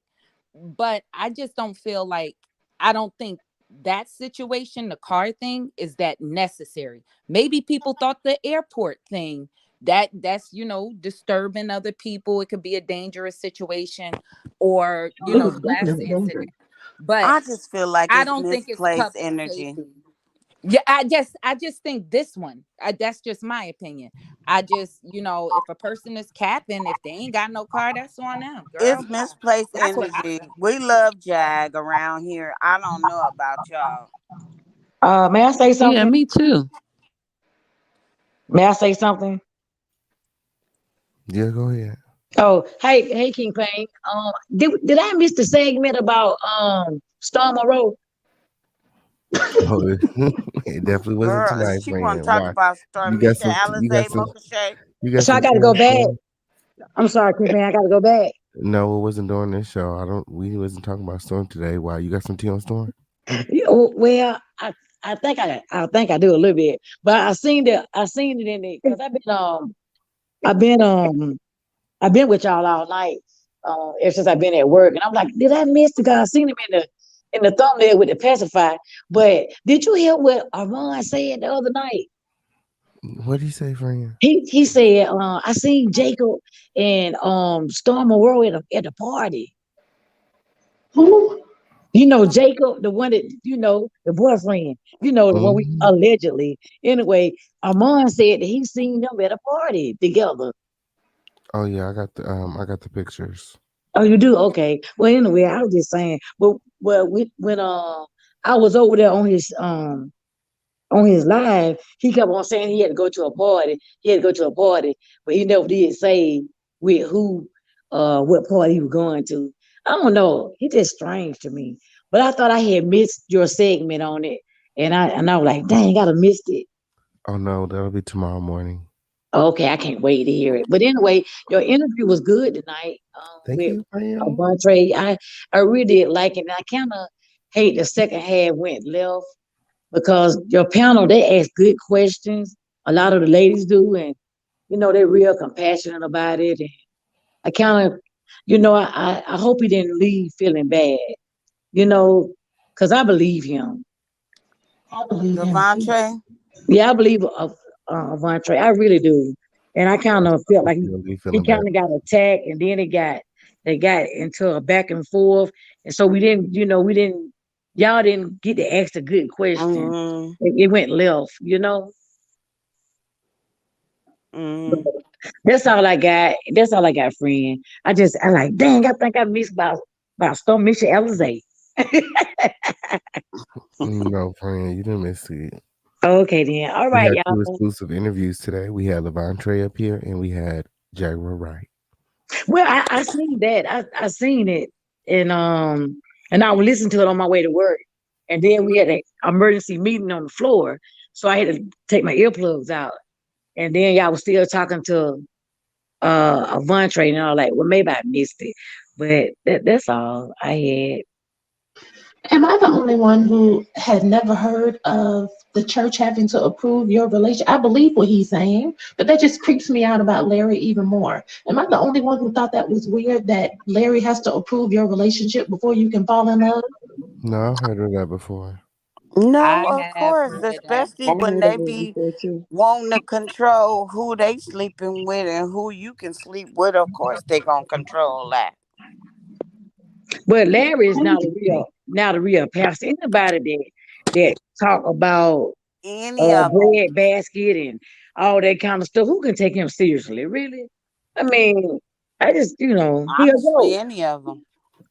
I'm, All the pastors, honey, I'm child. just, I'm just saying the way he carried on so openly. He talked crazy. Like when he did an interview, I just I don't think nobody can take him seriously. Nobody. But y'all got to get back on the floor, and that's all I had wanted. All right, thank you so much for Okay. calling Good in. night, And everybody. on that note, we have reached the end of this live. Okay, ladies, any last words before we head out? I love you, King Pain. I love you too, Freyo. Thank you guys for My coming out. favorite. I done sent you a couple of dollars the other week, but you don't even know my name on the thing because it's different than my other name on my thing. Okay, well, you're gonna have to inbox me so I know. Okay, because boo, I be adding to the to the collection plate. I know that's right. Thank you. And you guys all remember to support on the way out. Okay, hit that like Yes. button. We got Cash Up, Super Chat, Venmo, Zelle. Make sure that you guys are subscribed. Anyone else? Yes, I wanted to say thank you for letting me come on here, official King Pain. This is my first time coming on your show. Thank you, friend. I've Yeah, I watched you know. for quite some time though. I never really comment or anything, but I think I'll start getting more active on the chat. It was nice meeting everybody. I like to just keep it positive and progressive especially with our people, as best we can. You know, we all we got. You know what I'm saying? So much love and respect to everybody. Thank you. And I I love wanted to all say of thank you. y'all. I'm sorry, go Can ahead. I? Oh, King Pay. Thank Can you, I do? King Can I Pay. say one more thing, if you don't mind? I play a character named Koala Harris, like Kamala Harris. It's a parody. If you like the show The Office, you'll like my show. And I also interview Please send it people. to So me. Tamiko show. Okay, that's it. Send me the links. Oh, thank you. Okay, peace. I just Yes. wanted to say thank you for letting me come back up, King Peng. I appreciate you, especially letting me speak an opinion that may be different from everybody else. And I also wanted to say thank you to Sherry, because you know, I know you may not have agreed with a lot of things I said, but you were very respectful, and I admire the way that you think. So I just wanted to say that I appreciate everything that you spoke tonight. Thank you, And E. don't forget, she's so educated.